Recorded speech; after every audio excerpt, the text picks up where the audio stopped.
is the ESL Mobile Open, presented by AT&T. Hello and welcome to the ESL Mobile Open Season 5 playoffs. My name is Paul and Varum Toddkill, and I am so excited to be back for another day of amazing Clash of Clans action. I can't believe it has already been a few months since our Season 4 finals, but the quality of play, the caliber of these players only continues to increase and get better. I cannot wait to see what we have in store for us today. But before we jump into the action, I have some fun reminders. First and foremost, AT&T is back as the presenting partner for the ESL Mobile Open, helping us to support the grassroots of mobile esports, helping to make this competition possible. And Sony Mobile is joining us once again as the official mobile partner for our Season 5 playoffs with their Xperia One. We are so excited to have both AT&T as well as Sony back to help support this program. But you know what, guys? Let's get things started. Let's get things underway because, as I mentioned before, the players are only continuing to increase. The strategies are getting more complex and complicated. I need even more assistance to help break down all these sick plays. So first and foremost, let me introduce the one and only Carbon Finn back to our imaginary casting desk. Welcome, sir. Hello, it's great to be back here. I cannot believe now it's Season 5. I've been part of it since the beginning, Season 1. Been seeing so much great action, and we're going to see even better here today. I cannot wait to see because we have a really stacked roster of games in front of us. A lot of established veterans, a lot of amazing up-and-comers. It's going to be a whole lot of action. So much action, in fact, we need another voice here to help break down these plays. Echo Gaming is in the house to help me analyze this. Come on, Echo, welcome, sir. Hey, thank you so much. It's a pleasure to be here with you guys. Season 5 is here, and like Carbon said, we're going to see some amazing things. It gets better every year. Better attacks, better bases, better Clash of Clans. I'm really excited for it, and thank you guys for having me. Of course, it's great to have you both back. This is the format we used for our Season 4 playoffs, and personally, though I could be biased, I think it worked pretty darn well. But let's jump into Season 5. And for those of you who are just joining us at home, not 100% familiar with what the Mobile Open is all about, it is an amazing opportunity for you at home to get involved in the world of competitive gaming and mobile esports. If you're someone who always thought, man, I'm just playing for fun, but this is my opportunity to jump into the big leagues, if you're looking for that next step, this is it. It's open competition for anybody to get involved in because there are a lot of mobile gamers in the United States. In fact, there's over 200 million mobile gamers in the United States alone. And we have had over 1 million entrants into our program so far. Over the last year, over 1 million. And that is an absolutely crazy number for the ESL Mobile Open. And now, in Season 5 for Clash of Clans, just 32 teams have made it here, but only 2 will advance all the way to our finals event. It is going to be epic. We have seen so many fantastic matchups in seasons past. Carbon, looking back, what would you say was one of your favorite finals moments? I would say probably when I was out in New York. So one of the casts out there, which was one of the teams which WHF ended up merging with Tribe Gaming. But just to kind of meet the players and meet the clanmates you've been playing with for quite a while, and just incredible just to see everything there on the giant stage. Oh, absolutely. And I know for you, Echo, obviously you talk to these players a whole lot. You're involved with Tribe Gaming with Carbon. You're involved over at Space Station Gaming. Have you had a chance to talk to these players much at all? What's the hype like going into Season 5? Well, the hype is huge. Like I said, it gets bigger every season, and it's really nice that ESL is putting together a tournament like this where anyone can join. So it's not only about the organizations that can join, but anybody could put their team together and compete with these massive orgs, which is just a great opportunity. But the players are excited about it. They're stoked. And, the big boys are trying to bring it home. I love that you mentioned the idea that anybody can put the team together, compete against these massive orgs, because let's take a look at our schedule today, and I think you'll find quite a bit of exactly that happening. There are a lot of really established names we've come to know and love in the world of competitive Clash of Clans, but there are also some new faces popping on up and trying to make a claim to the title here as we take a look at this. Obviously, again, a lot of names we're familiar with, but also some newer, faces. We got Ain't Nobody. We got Old Folks Home. We got War Agency Omega. I'm excited to see what these teams can do. Yeah, these are going to be some amazing matchups here. Even to have Space Station Gaming, one of the new esports organizations kicking off, which Echo is part of that organization. And then we have a big one in that third round right there, round of 32 for the third match. Space Station Gray taking on Tribe Gaming. I personally can't wait for that one, Carbon. It's going to be an excellent matchup and a lot of fun. Absolutely. And we'll want to note that the winners, or the losers, I should say, of match 2 and match 3 will drop down into our lower bracket round of 16, where we will see our first elimination match of the tournament. So one thing to keep in note, of course, it is a double elimination bracket, which means that even if you should lose once in this upper bracket, you do have a shot at redemption. That is so important to keep in mind. Just because we see a team lose once doesn't necessarily mean they're out. They still have that second shot, and they earned it because they've been playing for months to get to this spot. We've hyped up these matches quite a bit. Let's get into our first one here soon. It's going to be Space Station Gaming taking on there. So that doesn't mean, of course, we're going to have to say goodbye to one of our lovely casters here, unfortunately. Carbon Finn, we're going to say goodbye to you now. We'll tune back in, though, over the course of the match, and we will get your opinion at the end as we get into this. So we'll say goodbye to Carbon for now. I'm going to make a prediction here, Echo. Yes. But it's not a prediction of what team is going to come out on top. It's what prediction of the team that you're going to bet on here. I'm thinking it's probably going to be a Space Station Gaming call for you here. Well, that's a pretty easy prediction to make. I am associated with Space Station Gaming. I know the players. I see what they can do, and it's hard for me to bet against a team that I know is so strong. So, of course, round 1, I'm going for Space Station Gaming. How about yourself, Todd? You know what? I can't. As much as I want to vote for the underdog, as much as I want to put my prediction right out there on the line day one, I don't think this is the match to do it. I'm going to go Space Station Gaming as well. I think they're going to walk away as our victors here. I think they're just too favored in this initial matchup. And I want to go for 100% prediction rate. I probably will mess it up already. And I'm lucky I get to recuse myself from the Tribe Gaming Space Station Gaming matchup so I can stay in both you and Carbon's good graces. I'm very fortunate for that one. But still, I'm so excited for this very first game. So excited, in fact, I don't want to wait any longer. I think we should just get right on into it, Echo. I think we should get this day underway. Let's not let the fans wait any longer. Let's start things off with match number 1. Season 5 playoffs are underway. Echo, take it away. All right, here we go. We have Jethro from Space Station Gaming, and it looks like he's coming in with one of those hybrid attack strategies. You may have heard about this strategy. It's one of the most popular right now at Town Hall 13, and it looks like he's coming in with some balloons with that haste spell on that upper compartment, taking out that island, really wanting to get rid of that Inferno Tower because, as you can see behind, we have a Queen charge starting. Now, when you take a look at this base, it has a lot of little channels for that Queen to walk through. There is a super wall breaker in the composition as well, which is the first super troop that we're seeing here in the ESL, but it hasn't been used yet. Now, the Queen is coming into a pretty heavy fire area. We have a scatter shot ahead. There's the cannon, the archer tower, multi-target Inferno, the Expo set on ground, and she's being raged through, and pretty soon we're going to see a king dropped somewhere to establish the funnel on the other side of the base. But the Queen air mine hitting on one of her healers, another rage spell being dropped. Oh no, Queen, she goes down. I don't think that was part of the plan there, Paul. She wasn't supposed to die out right there. I would think not, because now these poor healers, they just got to go all the way across the map. They're going to get taken out. They're not going to make this trip. Oh my goodness, he couldn't even salvage that. Surprised he didn't drop a peck or something maybe closer. I mean, I know he needs to establish that funnel. Maybe he could have tried to keep those alive. Now, you mentioned before, the King's going down on the bottom side here. Oh my goodness, that is a disastrous opening from Jethro from Space Station Gaming. At this point, he's just got to try and salvage a 2-star. That was, oh my goodness.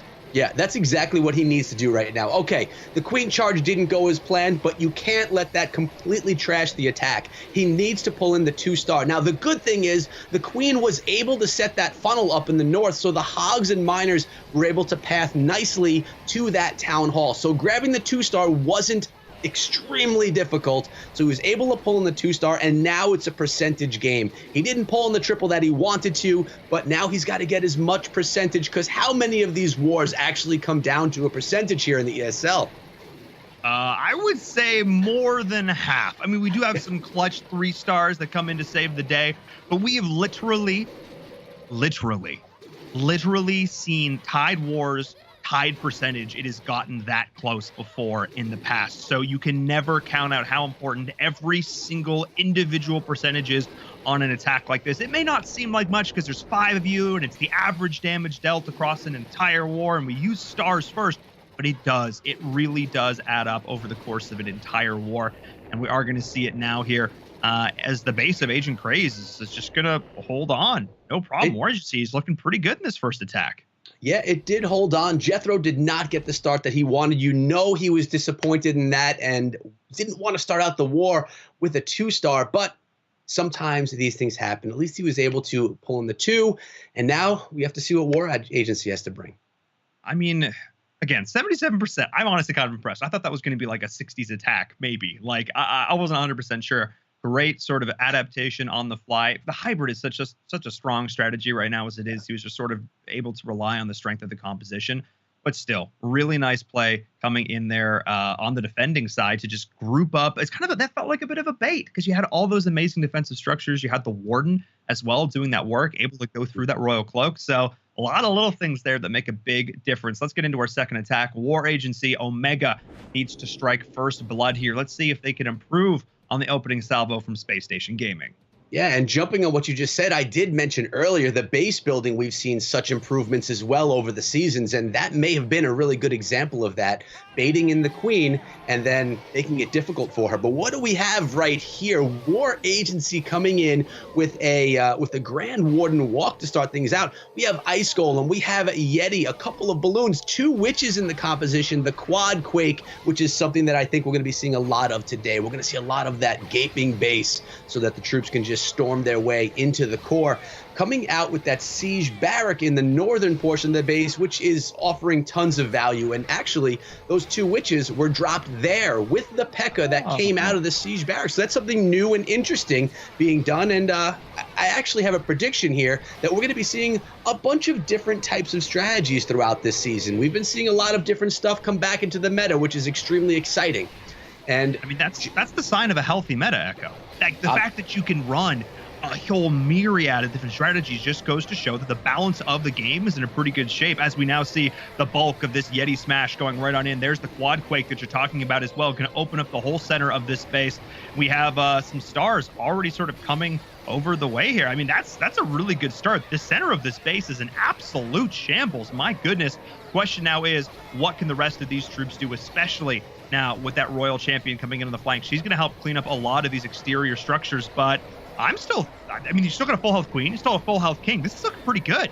It's looking pretty nice. You have abilities left on 3 of your heroes. The healers are still in the core of the base as well. The only things that I'm seeing, we have a single target Inferno Tower that's behind a wall, but the Queen could reach that. I don't know. She's not going to make her way over there, I don't think. The base is looking like it could hold, but at the same time, you don't know when you have those healers. If they could preserve those heroes long enough so the hero abilities could be used through the Inferno, and the Queen is making her way around there right now. Royal Champion does go down to the Inferno. We're going to see that Queen's ability be used really soon to take out that single target Inferno Tower. There it is. And now it's wall pounding time. We have a minute left. There's a lot of base to clean up. I'm not worried about the defenses here, Paul. I'm worried about the time. Yeah, I could not agree more. And also the fact these healers, they got to get over on that Queen. There we go. It's going to come down to those wizards, the cleanup crew up towards the top right of your screen around that 3 o'clock position. They've got a lot of work cut out for them right now. Yeah, oh man, with only 38 seconds left on the clock, this is going to be rough. I think you're absolutely right, Echo. I think it's going to come down to time here. We're still going to see an attack in the mid-90s, a really solid salvo here from Agent Craze, who had a good base last time around as well. But you're 100% right. I don't think this is going to be a 3-star, but my goodness, is it going to be close? It's going to be very close. And I'll tell you one thing that's great about those wizards is they pack a punch. They could do a lot of damage. So if they're not contested by any defenses, they could really clean up things quickly. We have 10 seconds left. Not much base left either. Is it going to be short? Oh my God, it's going to be so close. 3 seconds left and 1. That's what we have. A 96%. Really nice hit. It came down to time. They just needed another 6 seconds, and they could have had that one. Man, that's heartbreaking. But at the same time, you got to be happy with a 96% hit, especially given the stumble that your opponents did in the first round. And of course, War Agency Omega, they have to be the underdogs coming into this one. And you know they're aware of it, too. They're going up against one of these established organizations like Space Station Gaming. So to be able to start off this war knowing that they're up, knowing that they're ahead, that's got to be a nice little boost there for the ego, a little confidence booster, as we say, going into this. Yeah. But of course, Space Station Gaming. It's just the first attack. They can come back and 3-star all day long, their heart's content, but we've got to see them do it. Echo, let's get into our second attack here from Space Station Gaming. Let's see if they can't redeem themselves just a little bit from our first. What? Okay, what? Well, would you look at this base? It looks like I've seen this base before in Legends League, and we have Ghost from Space Station. He's kind of a specialist of everything. He does a variety of different attack strategies. He's not particularly known for one strategy, and he's coming in with a bit of a lalo. He's got 5 freeze spells, 1 rage, and 5 haste spells. He's got those Sui heroes coming in from the northern portion of the base, a nice baby dragon funnel happening, and, you know, I see a base like this and I say, I want to throw earthquake spells all over it and take down all of the walls. But that's not what Ghost is saying. Right now, he's saying that he's going to come in through the air, through the skies, something that you could really struggle with here. But let's see, the Royal Champion's ability is being popped. She takes out an air defense, and the Queen's ability was popped as well. What's happening, though, is the base is really being funneled down, narrowed down, trying to create that path for the balloons. Now, that was actually a really nicely set funnel here, and my gut instinct when I see a base like this is like, wow, that should be illegal. That's too many wall. Why are they there like that? But no, you're right. There are definitely some very clear weaknesses, like a base like this. Air attacks, of course, being one of them, as the Battle Blimp is making the beeline right on in for that Town Hall. Going to look to start taking this one down, and that is going to be the troops funneling on out of that one. But this Town Hall is going to drop, no problemo. This Valkyrie's coming out? Oh, that's fun. It looks like there's some defensive archers still shooting down at our balloons, which could be a problem a little later on in the attack. Yeah. It looks like the clan castle wasn't cleaned up 100%, but the balloons are being raged up. We're hoping for a little bit of splash damage there on the troops that were coming out of the clan castle, taking them down. I still see 1 archer, but we're only looking at a handful of defenses left, but they could be tough defenses to get through, like that multi-target Inferno just jumping on our balloons there. The haste spell is trying to take it down, but oh my goodness, all of the balloons in this attack have gone down, and all we have are a few minions for cleanup. This means there's not going to be enough power to get through that air defense, unless if the Grand Warden pulls out something crazy, which I don't believe he's going to do. It looks like we're going to be sitting on a 2-star on this attack as well from Ghost. Yeah, there's a lot of little minions there on the outside, just going to be doing cleanup duty once again. But yes, like you mentioned before, I don't think we are going to see a 3-star coming in this time from Ghost. I don't. What's with all the what's with all the question mark names? Because like I feel like I have to say with the inflection echo, like Tribe Gaming does it. What's the story? Do you know the story with the question marks? I think they just want to hear you say it that way. It just sounds so great, so everyone's going to start following the trend. Oh, all right. That's you know what? That's a totally reasonable response, and I can't be mad because I've done this to myself. But you know what else has been done here? A solid attack. We're going to see a 90% hit here coming on in from Space Station Gaming, certainly making up for that first attack there. Though, to be fair, I think this one had the potential to be a 3. Yes. Of course, it had the potential, but it just didn't quite get it done. And I'll tell you, these weird bases with some of the weird wall structures can sometimes really mess up an attacker. I mean, they're built in a strange way for a reason. Again, going back to the base building. But yet again, that base is one that at least similar variations of it we've seen before in Clash of Clans. It's not a brand new base design. So I guess you have to figure out what it's the most vulnerable to and smash it with that.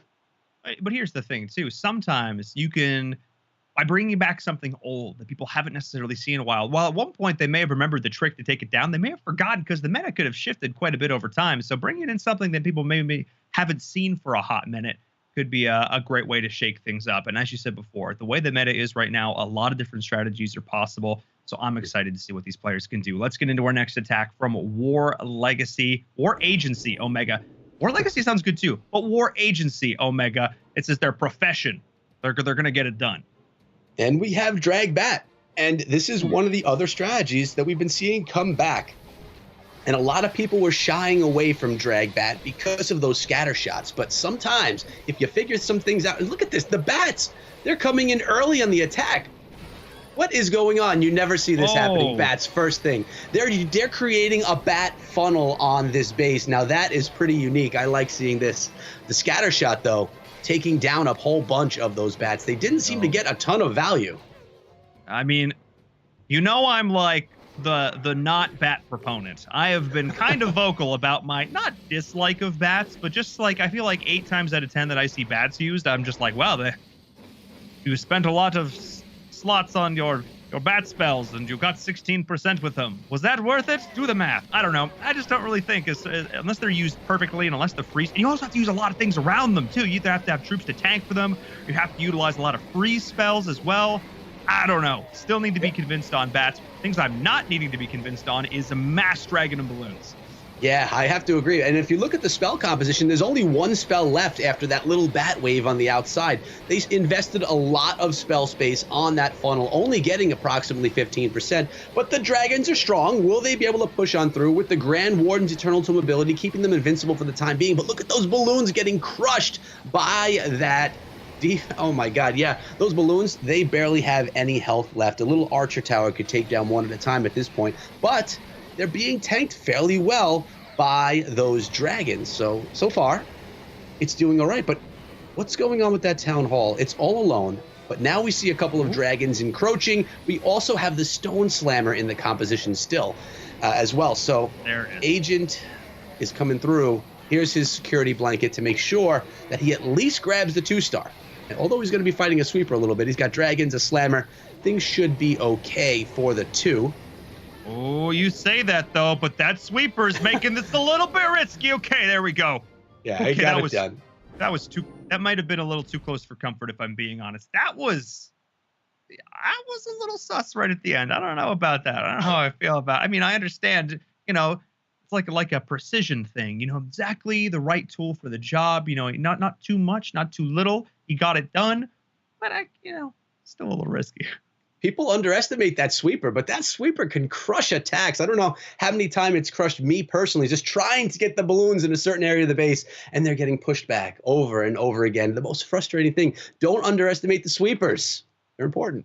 They are super important. A key element of the defense, just another layer of the sort of the defensive sandwich that you put together. You got your walls on the outside, you got your towers, and you got your other defensive sweeper. Maybe it's like the mustard or the mayo. It's like important, like you'd notice it if it wasn't there. Anyway, I'm taking this analogy too far. Let's get into our next attack. Space Station Gaming is up on deck once more. Let's see if they can improve on that 90% 2-star, because we've yet to see a 3-star hit echo. We have yet to see one, but we have SSG John, and he is our Suilalo specialist. I actually just put out a pro tip video from him, with him, teaching people how to do this strategy. Let's see if he can come in with his own strategy. Not that he created it, but he's an expert at it, and pull in the 3-star that we're hoping from him. So he's coming in with the Ice Golem tanking. The king, the queen, and the champion, it looks like, is coming in there as well early in the attack, which is not typically what you're going to see, but looks like he wants to take out a bunch of defenses early. I mean, he definitely is looking towards that Eagle artillery. That is such a big piece of defense here, though. I think that was still a bit of a misplay, utilizing that shield just a little bit sooner, because the lifesteal that you get from that, the ability to get yourself back up to full HP, obviously you don't get the maximum value out of that if you're above that. I think it's about 40% HP threshold is what you're getting back. I did the math once. It's been a while.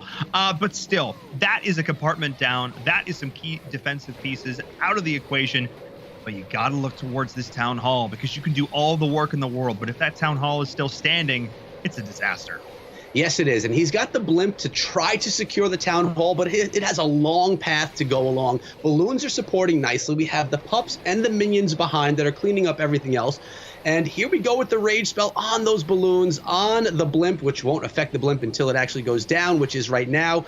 And will he secure the town hall with the dragon and some balloons in the CC? Looks like he does. The 2-star is in the bag, and now it's again down to, is there enough power in the balloons left over to take out the rest of the defenses in that single target inferno? It's going to take down that dragon, take down those balloons, and again, what are we seeing? The attack is down to minions and lava pups, and it's tough to take down some strong defenses with those. But again, we're looking at a high percentage. Look at that, the Inferno Tower did eventually go down at the end of the day, but we're going to be looking at probably a 90% on this one with the Grand Warden and the minions. There is that Tesla, that Expo. Yeah, the Expo's set on air and ground, so it's going to be ending pretty close there, but he spent a lot, all of his heroes, to take out that one compartment. With that being said, it had a Stone Slammer. It had a what else? No, it had a Inferno Tower. It had the Eagle Artillery.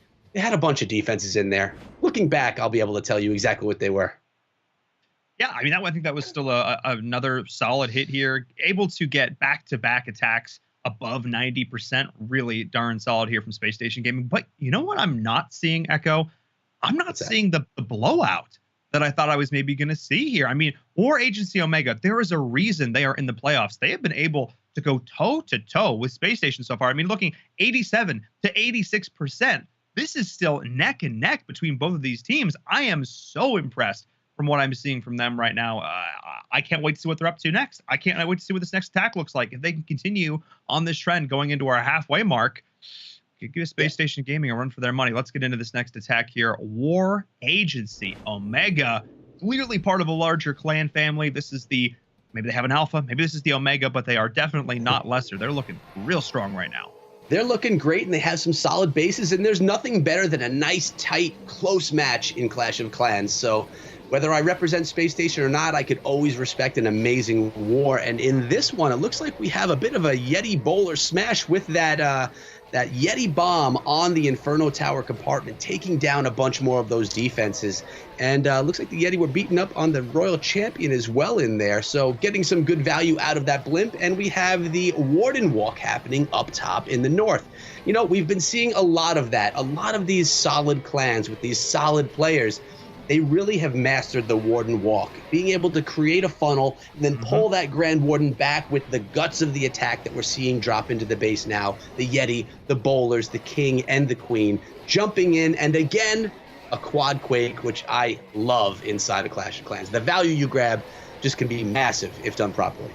Oh, absolutely. Again, one of those things you got to use really skillfully. And speaking of skillfully, man, the Eternal Tome usage has been great all day long, not only denying the damage from the Giga Bomb, not only denying the damage from the Eagle Artillery, but also making sure that these key troops can get into position where they need to be. And my goodness, another solid attack here, but let's see what the legs look like, because this is the point of the attack where I always go, it's looking great, and then like two things happen and everything dies and I look really silly, and it happens more than I'd like to admit. But in any case, I actually think this one's looking pretty solid. The Royal Champion is still alive on the outside, able to get a couple more attacks, and the Skellies are going to try and clean her up, but still, that's a lot of damage done so far. The question is, with these healers still alive, how much more work can these champions do?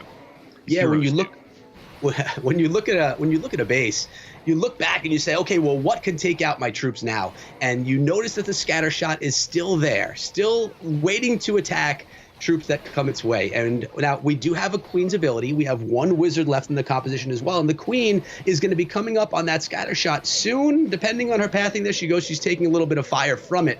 She can get it over the wall. And with her ability, she's going to be able to take out a very powerful defense. I'm seeing 57 seconds or 50 seconds left on the clock with the Yeti walking around, two Yetis, tanking for some wizards, tanking for the Warden. The Queen still with some healers. You know, you mentioned that this was looking really good, and I don't know. I don't think you jinxed it this time. It's looking pretty nice. It looks like we could pull this one in. This time. You didn't jinx it this time. I love it. I love the implied shade, Echo, because you're not wrong. The caster curse has been very real in seasons past and may still be real again today. We're not going to push our luck too much on this one because this is still a Yeti moving on through. You've still got the archers in the back that were summoned with the Royal Cloak. And with 15 seconds left on the clock, I don't know. This could look pretty solid here. This is going to come down to the wire. Oh my goodness, this might actually be it. Our first 3-star, and it is, oh boy. And it's War Agency Omega that strikes first blood in the Battle of 3 Stars, 100% base completion. And it came on attack number 6. Oh me, oh my. Caster curse over as well. Look, at least for now, it'll come back shortly, I'm sure. You know what? Carbon Fin standing by. He's been waiting in the wings. He's been watching, ready to jump in with some analysis. At our halfway mark, I need to get his thoughts on how this war is going so far. Carbon Fin, what are you thinking? Yeah, unbelievable war so far. I was thinking it was not having a 3, but that last attack just went in for the triple, which means Space Station Gaming, who are coming into this war as the favorites, have to make a comeback here. I was expecting some of the wars to maybe be around 12-12, but this looks like it's going to be a low-scoring war, so it's anyone's game right now. Yeah, I could not agree more. I think the fact that we've seen so many of these bases just do their intended jobs, the attacks, they've had to been adjusted on the fly because they just didn't work quite right at the start. Definitely making these players second guess some little things here and making sure they get back to basics, do the fundamentals well. And I can't wait to see how the rest of this war progresses. We will tune in with you at the end for our Xperia highlights. Can't wait to see exactly what attack you're going to go over. Thank you so much, Carbon Finn, for joining us at our halfway. Mark, I'm going to have to come up with a fancy name for it. I think at some point, a fancy name. We'll jump in with you in a little bit as we get into our next attack. Let's not leave the fans waiting any longer. Let's get this one back underway. Echo, let's get going. Looks like Boone is coming in from Space Station and coming in with some dragons of his own, and notice the clone spell in the composition as well. Usually Boone is a Yeti bat or a drag bat attacker. I don't see any bats in this composition though, so let's see exactly what his plan is. But one thing I know is we're on our heels in Space Station. We need to come in with a triple and start doing some damage, and here we go. With that Electron, what's happening here is the base is being funneled out. The pathing is being set right now for those dragons to go in the right direction. I mean, that's really how you start out an attack. You funnel things down, and the Electron is a great way to start that out. And now on the other side of the base up north, the king and the queen. King is going to protect his girl, and they're going to clean out things from north all the way down to the east. Unless if they go in a different direction and make me a liar. No, I think you're looking pretty good. You're looking pretty. No, I have to say that's definitely one of the better Electron uses I've seen so far. That actually got a ton of value at the start. Oftentimes we've just seen it just like get instantly deleted and the clones don't really do a whole lot. But that actually felt impactful. That was actually really, really solid. I'm a big fan of what Boone was able to do there. And also it's interesting to know just sort of how the progressions of some of these attacks have gone. I remember back at the first day of season 4, I was casting this and it seemed to be like the Yeti bombs was all about like getting your blimp into the core and taking down that town hall with it. And then as the weeks progressed, it's like, no, we're going to take down one key compartment with this. Let's not overextend ourselves. Let's make sure we secure that. And ever since, we've been seeing more of that attack style, using the blimp a lot more strategically. And I am a huge fan of it. Yeah, and look at this right here. I don't know if you noticed, but one of those witches from the defensive clan castle stayed alive and was not poisoned. So what Boone did was lured it all the way over to the eastern side of the base with one archer to take it out with that champion. But we have a scatter shot and an air defense left. There's a lot of dragons here. I mean, if they path properly, which it looks like the dragons in the southwest, they decided to go towards the outside rather than towards the scatter. If pathing goes well, we could be looking at a triple, but we're relying heavily on the pathing of these dragons right now, and they seem to be scared of that scatter shot. I mean, I can't say that I blame them. Definitely also some space created by that defensive king. They're able to take down the attacking royal champion, and this scatter shot in prime location at the southern tip of this base has just been continuing to rain down unrelenting pain on the attack. Oh my goodness, that animation is just savage, man. It's just brutal to watch. It's just like I can just picture it. It's like, oh man, wouldn't want to get hit with that rock. I mean, it's hurting me over here watching it, I'll tell you that. And literally every dragon went around the scatter shot down rather than going towards it. That scatter shot must have taken out 4 or 5 dragons towards the end of the attack. And that has to do, again, with a great position, a great base build here that makes it really difficult to be able to pull in those dragons, at least against this attack, and pull in the 3-star. And, well, Boone is going to be ending here with another high percentage 2-star on this one, which is not yet what they need. No, they need a 3. Because I want to remind everybody at home, if you're just joining us, how we score this. So between both players, the team at the end of the war with the most stars accrued will be our winner. If both of these teams are tied in terms of stars, that's when we break things down and we use the average percentage damage dealt. I know it's a mouthful, but basically, you know, if I have 11 stars and they have 10 stars, I win. But if I have 11 stars and so do they, and it comes down to that number at the bottom of your screen. In this case, 91% for War Agency Omega. So if we were to just tie the war, end it right now, War Agency Omega would walk away with the win. Definitely an upset, I think, here for most people. But war's not over till it's over. We've seen things get crazier towards the end. So let's get into our next attack here from War Agency Omega and see what they can do. But my goodness, Echo, this has been one heck of a war. It has. And like, I mean, you said that you want to start out with a strong prediction, and we need War Agency. If we want Space Station to pull in this win, War Agency needs to get a low percentage 2-star. Because remember, we need to pick up, as Space Station, they need to pick up percentage as well as a star. There's an up-road battle right here. So we got Brian coming in with another one of those hybrid attacks. And coming into a really heavy compartment, we have 4 Expos raining down on that Queen, a Mortar, an Archer Tower, now a Tesla. But the Queen, she's pushing her way through. She's doing her job right now. And the healers are taking a little bit of that heat, but the Queen's going to retarget, take out one of those Expos that is actually targeting her healers. And notice the healers stayed in that rage spell just to keep that Queen up. It's always more important to keep the healers in the rage than the Queen. And absolutely. Stone Slammer now coming on in, gonna take out some defenses and maybe even open up some wall for that Queen. Nice job with the freeze spells as well, freezing that Inferno Tower, that air defense. And now coming up, oh, actually not going towards the scatter, went back towards the Eagle Artillery, and the base has been funneled. In come the ground troops, the Hogs and the Miners. Oh my goodness, blink and you miss it. That Town Hall is just gone. I have to give so many props to Brian. That Queen walk to start things off was flawless. He had Expos, too many Expos for him to deal with. So he dropped the King in on one side. That took the aggro of one. Then he dropped the Balloon in on the other. That took the aggro of another. And it created enough time, enough space for that Queen walk to turn into a charge. And that momentum, that funnel off the back of everything else, the Stone Slammer that came through, that is looking massive right now. And now the core of this base is slowly but surely starting to get taken out. That King that you saw dropped earlier, he's still alive. He's now down all the way at the southern portion of this base. So the hero usage from Brian this time around has been really excellent. Yeah, and we call that value in Clash of Clans. If your heroes can last that long, you are getting massive value. And I find in many of these attacks, if you can get good value from your spells, from your heroes, things end well.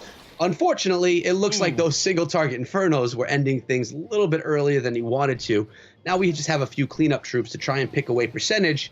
Sitting with that 60, maybe push towards 70% 2-star. Not sure where we lie, but it looks like it's going to be a 68% too. 69. Yeah. No, I mean, that was, again, the second I think an attack in the center of the troops in the center of the base are doing work. The second I think it's like, yeah, that's awesome. Yeah. They're looking really solid. They all die. So yes, multi-single target. Yeah, that's okay. Multi-single target Infernos. Doing a lot of work there on the defensive end of things. And I remember, way back when I first started casting Clash of Clans, we never saw a lot of single target Infernos. But with Town Hall 13 and Yetis and a lot of these other troops coming back into the meta, the switch back to having at least one single target has been really, really impactful. And personally, I mean, that's the defense. That and Eagle Artillery, those are the two things I'm always the most scared of. I'll tell you, I personally like to set my Inferno Towers on single, but it varies. You defend against this, and then you're vulnerable to that, and that's how the meta. It's so balanced right now, and I love that. You'll see singles, you'll see multis. It depends on the base build, what they're trying to defend against, and for me, it's the scatter shot. I'm always scared of that scatter shot, even more than that Eagle Artillery these days, and we've been seeing it do so much work so far already today.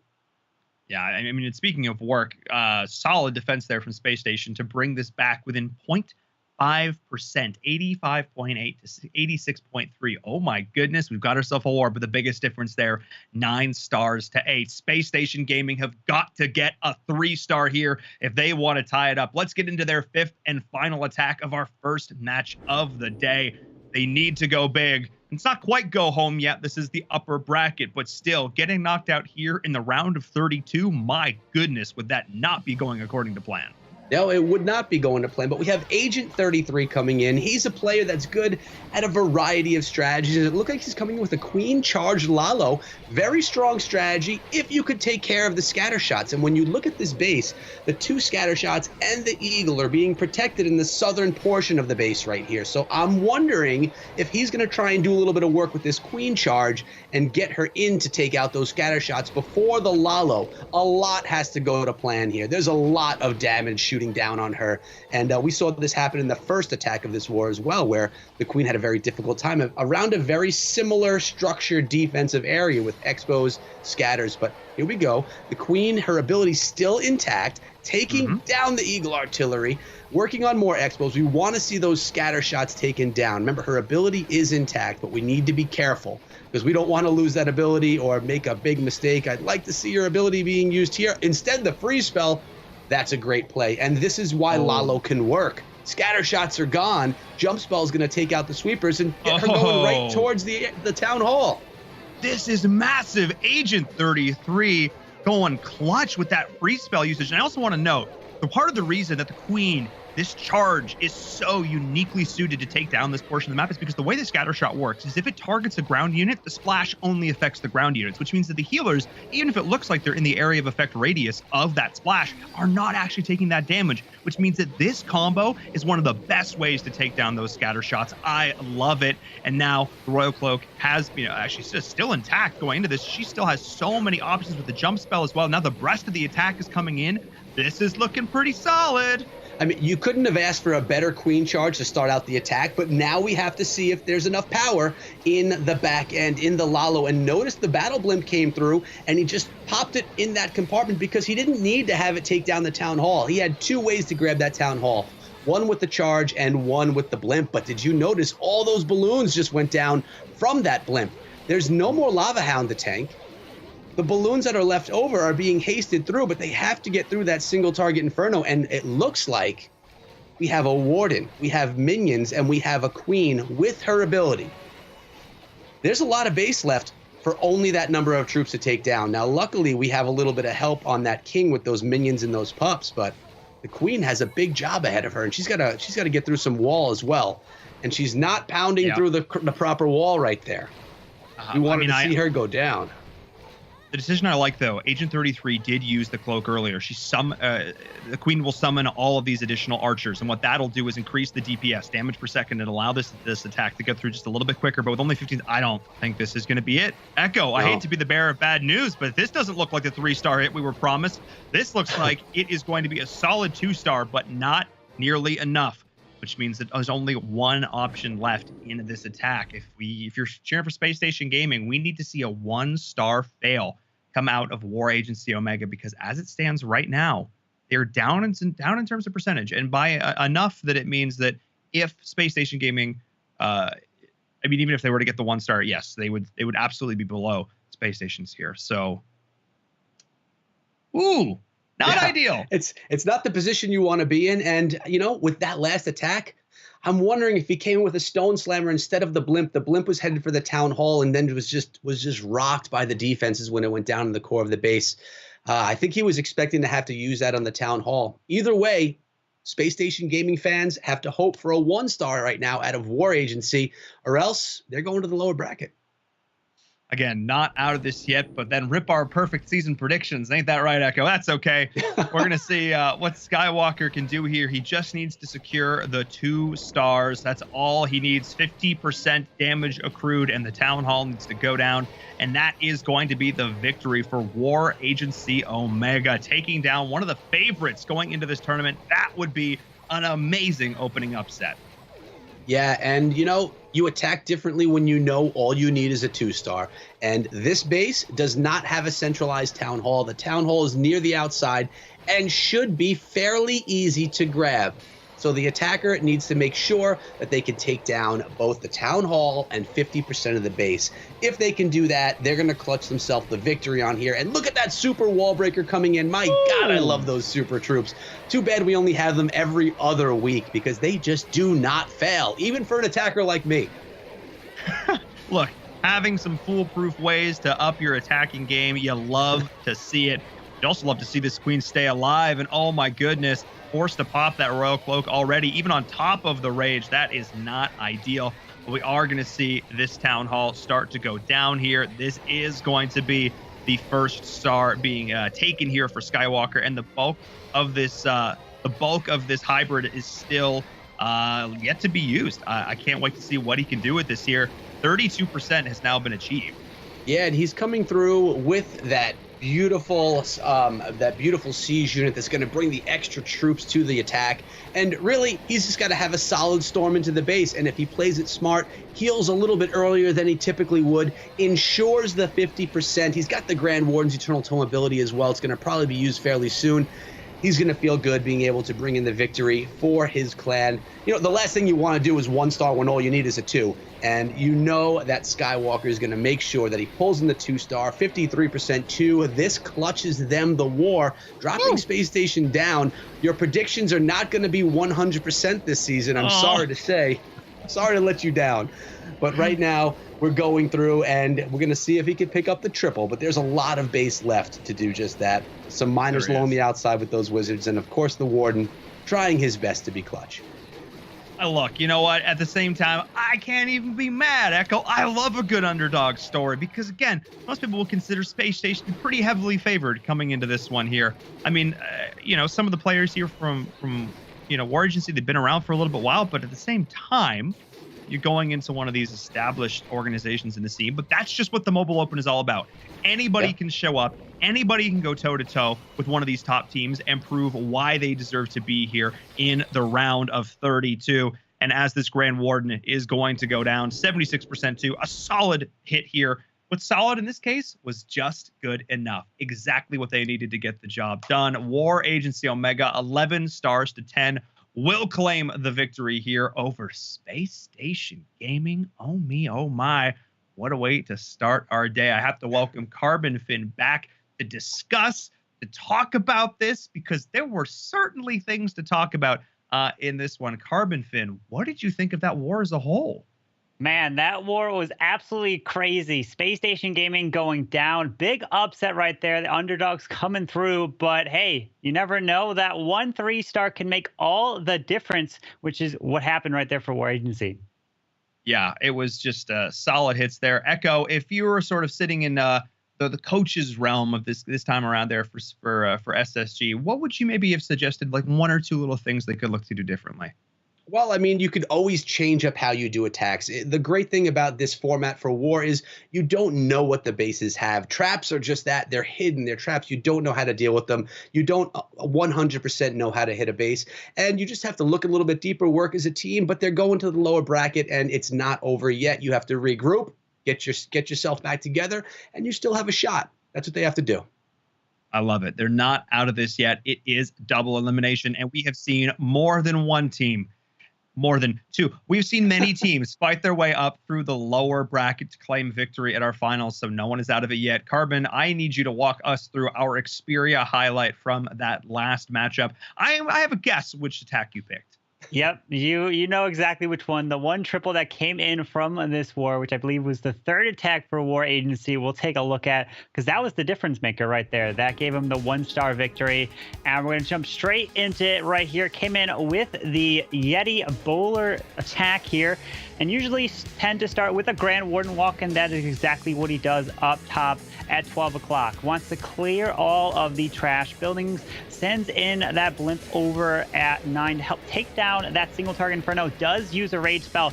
I love using rage spells with the Yeti blimp when you go into an enemy hero compartment, so that raged up Yetis can take that hero down and take the rest of the defenses as well. I usually do in the enemy hero or the Eagle artillery is typically what I do, and he cleared that whole bottom section beautifully. Now the King's gonna help make his way over towards the town hall, and there is the jump. And you see the jumps being used on the outside of the base. Sometimes instead of a jump, if you could use some super wall breakers, maybe he didn't have the super wall breakers in this week here. So he ends up going with the jump on the outside and quad quake into the core so the Yetis and bowlers can push their way all the way through.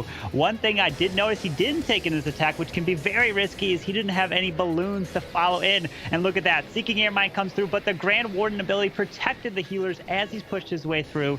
Out came 2 ice golems right there and some archers. Does have a poison to help take those down, but here he goes, move his way through, and that RC coming in the back end, but it's a multi-target Inferno, so you don't have to worry too much about it. A lot of people are running those single target Infernos nowadays because you have that 3rd hero, that RC. She can absolutely shred through multis, no problem, so you really want to try to take her down. And look, she continues around through the space, still has her ability right here, and Queen ability. Sometimes you're just hoping that these Yetis, the healers, stay alive. They transfer off, and that's exactly what happened in this raid. Pad just enough. The RC got so much belly on the outside, which ended up leading to the 3-star here. It was very close in the end. Yeah, it came down to the wire there, just able to clean up those last few buildings. Thank you so much, Carbon Fin, for walking us through this stellar attack. Our only 3-star here for our Xperia highlight. A great attack coming in from War Agency Omega to secure the 3-star, to secure the victory over Space Station Gaming in our very first match. We're going to take a break. But before we do, we'll say goodbye to you guys for now. We'll jump back in after the break because I need to give a huge shout out to AT&T, the presenting partner of the ESL Mobile Open, without whom none of this would be possible, helping to facilitate amazing matches like the one you just saw. Those teams coming on in, looking to make a name for themselves, going toe-to-toe with some of the top esports organizations in North America, and able to, in this case, go clutch, able to put on those amazing moments like that, and it could not be possible without the support of AT&T. So thank you so much to AT&T, our presenting partner. Now, I also have to say, if you at home want to get involved, if you want to stay up to date, !social in the chat. You can get all of our links there, especially over on Twitter. We post a ton of updates, highlights. If you want to get involved in maybe, I don't know, cheering on your favorite team, or maybe putting a squad together for season 6, just saying, heading on over to Twitter and getting all the info there is a great way to go about it. We're going to hop onto a short break. When we come back, it is our next war. The action will keep on coming. I'll see you in a few.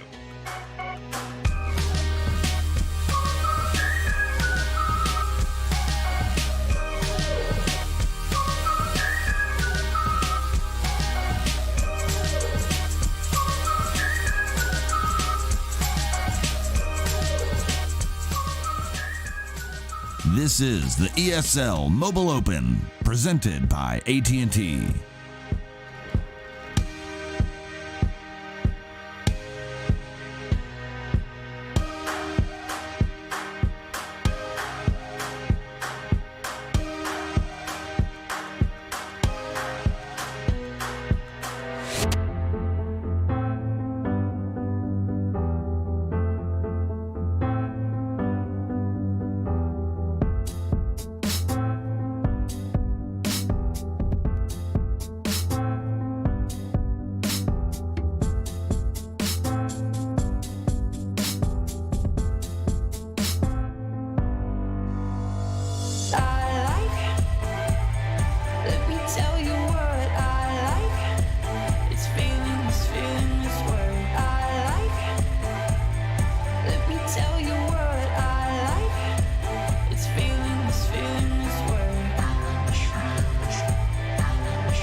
This is the ESL Mobile Open, presented by AT&T. Hello and welcome back, everyone, to the ESL Mobile Open Season 5 playoffs. I'm your host, Paul and Verum Toddkill, and I am so excited to be back once again for more amazing Clash of Clans action. Our first match is in the books, and already upsets are to be had. I would expect nothing less from Season 5. We have seen such a clear progression of the skill of these players over the last 5 seasons, the last year and a half. My goodness, where has the time gone? All I know is that these players are only getting better and better. But, you know, over the last year and a half, some other things have happened. Some things have stayed the same. One of those things, of course, is me espousing the virtues of any key and the good luck, have fun pledge. GLHF, as we like to say. And of course, any key is an organization which is looking to address issues of diversity and inclusion in gaming and esports. That's really what it comes down to, is making sure that everybody, when they boot up their video game of choice, feels comfortable, feels safe, and feels willing to participate in that awesome community. And the Good Luck Have Fun pledge is all about that, taking a stand against online toxicity. Because remember, the person you're talking to on the other side of the screen, they're a real person, and your words so have some impact there as well. We've had over 500,000 signatures already for the Good Luck Have Fun pledge, and it's only continuing to grow as more and more folks get involved. Exclamation point GLHF in the chat if you want to do that. I had a chance to sit down and talk with some awesome industry vets and get their thoughts on the GLHF pledge. Let's take a look.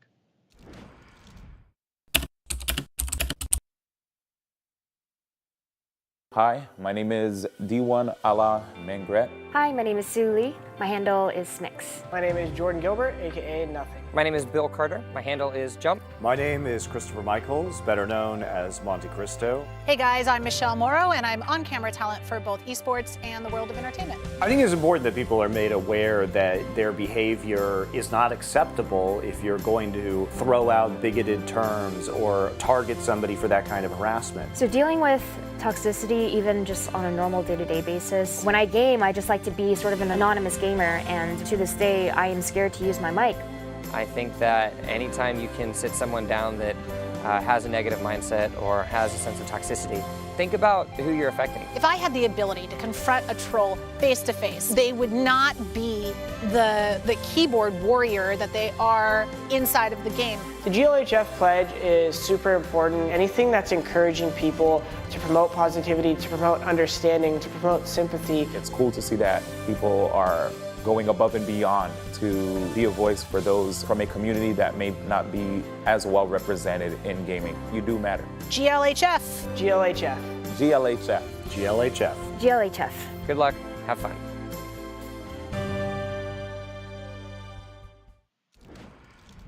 Well, you heard it there from all those fine folks. Good luck, have fun. Get involved. Exclamation point GLHF in the chat if you want to learn more. NEK.org. But let's get back to the Clash of Clans. Let's get back to these attacks, these base buildings, these epic wars, these clash of wills. And to do that, I need to welcome back our talent. Carbon Finn, hello, sir. Welcome right on back. You're up on the casting bench. We don't have these. They're not. None of these things are real. But welcome. Oh, that's Echo's back too. All right, there's Carb. Everybody's all right. Just welcome both of you back. Come on, both of you. Let's come back. Let's just do it. Let's bring everybody in. It's a party. It's an adventure. Welcome back, Carbon. How you doing? Oh, it's great to be back here to see the next matchup. But what a crazy one in that very first one. The esports organization Space Station Gaming going down, which we're going to see some great matches to come. I cannot wait. Echo, come on. Let's join in the party here. I know, obviously, you know, from a slightly personal bias standpoint, that's not necessarily the way you wanted that one to go, but still, you have to admit that was an epic opening salvo. Looking towards our next one, though, we're looking towards teams like One Hive. What do you think, or how do you think this next one's going to go? This is going to be a big war next one. The One Hive, I mean, they've won 2 of these 4 seasons here in the ESL Mobile Open. So they are one of the favorites coming in to see if they can try to get a 3rd title. But this is in the beginning rounds here because it is double elimination. So if you lose here, you are not out. That's one of the big points that we do want to stress. But we'll have to see. One Hive definitely have a big name. Kind of, can it get some triples here? Yeah, I mean, they're going to have to look for it. Let's welcome back our analyst as well to make sure that we have all the deep level of insight into this next war. Echo, welcome back. Yes, there we go. So obviously, again, the familiar team we're used to, the clan we've seen many times over, you know, content creators and stuff as well. One Hive very well known. the up-and-coming squad. Do you think we're going to see another underdog upset here? What are your thoughts?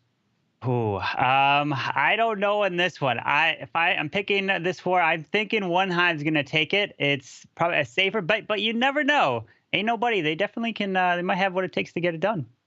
There you are. And again, my final thoughts going into this as we're about to get into our next attack here. Echo, we're going to check in with you in the middle at our midway check-in, and then of course for our Xperia analysis at the end. Is there one particular attack strategy, Echo, that you're really looking for here? You know, I've been seeing an emergence of Electro Dragons again, and I would love to see some E-Drags today. It's not something that's done all the time, but it's something special when it can be done right. Ooh, E-Drag. We did see an Electron in that last war, as we'll see. Right, maybe some E-Drags making a peppering, a smattering of them coming on in. Could be a lot of fun. We'll say goodbye to you for now, Echo, as we'll check back in over the course of the war. But looking at this one, predictions. Ain't nobody versus One Hive. Who are you going with here, Carbon? Well, like I mentioned just before, I'm going to be going with One Hive in this one. But we never know. We saw the upset in War number 1, which was Space Station Gaming going down. But I think One Hive have what it takes to move on here. Yeah, I don't disagree. I voted on the favorite last time and I was let down, but I think One Hive's, I think they're gonna pull it out. They're just so consistent time and again. So I'm gonna go with One Hive as well on this one for our second war of the day. And speaking of our second war of the day, let's just get into it. Let's just get things underway. I want to see what attacks are going to be coming out. I've heard there's going to be a ton of different ones in the meta right now, and so far I have not been disappointed. Carbon, what are we looking at this time around? We're looking at a Yeti Bowlers. This is one of the meta attack strategies in the game coming through. Let's see. Has a bunch of archers. This is what you tend to see. If you see the clan castle on the far edge of a base that's very easy to be lured out, you'll see the CC be filled with tons of archers, goblins, maybe even a witch at the very end. The reason being is because if there's triple ice golem, if there's a lava hound ice golem, that's super easy to pull out of the CC really with like one giant or one troop. You want to make it as difficult as possible, and there it is. We do see a witch as well. They got to run across this map to that Grand Warden over there. Oh boy, that is going to be a bit of a hike, but still one of the fun things about these Grand Warden walks is your ability to get them back under control. The Queen, she's a rogue agent. When she gets out there, when she gets things underway, she just kind of does what she wants. But the Grand Warden, you have that additional modicum of control. You can just bring things back in line. And I think we're going to be seeing that here from Lek as he's cleaning up all the CC. There come in the majority, or I should say, yeah, there's the rest of the smash with those Yetis, with those bowlers. This is going to be the bulk of the attack. And as I say that the Grand Warden is there with that life aura to just buff up every single one of them. A quad quake to open up this base. Lek is moving on in. Oh yeah, he's pushing his way through. He didn't actually have to use that poison spell until the ice golem over there for the king, but pops that Grand Warden internal tome. Does he have just enough through the town hall giga bomb? And he does last through it. And now the siege barracks is going to be moving his way over on the outside with the RC coming through. Probably we'll see some hog riders coming out of that, but he does have 2 more phrases to use with a multi-target inferno all the way on the top side. But look at this. We still have the enemy queen full health up top, surrounded by 3 expos. That's going to be a pain to charge through. Yeah, that is that's going to be a little bit rough. And what are these hogs? They're just like taking breaks, man. I don't know. I feel like they just need a little more pep in their step as the spring tracks. Well, that's one way to find some pep in your step, is to jump on a giant spring. It's like something out of a Looney Tunes cartoon. But still, we are seeing the rest of this attack needing to do quite a bit of work. And I'm not sure if you have the troops left in the bank. You do have the healers. You do have some heroes, so that's something to be said, but I don't know if this one has quite enough gas, even with that free spell.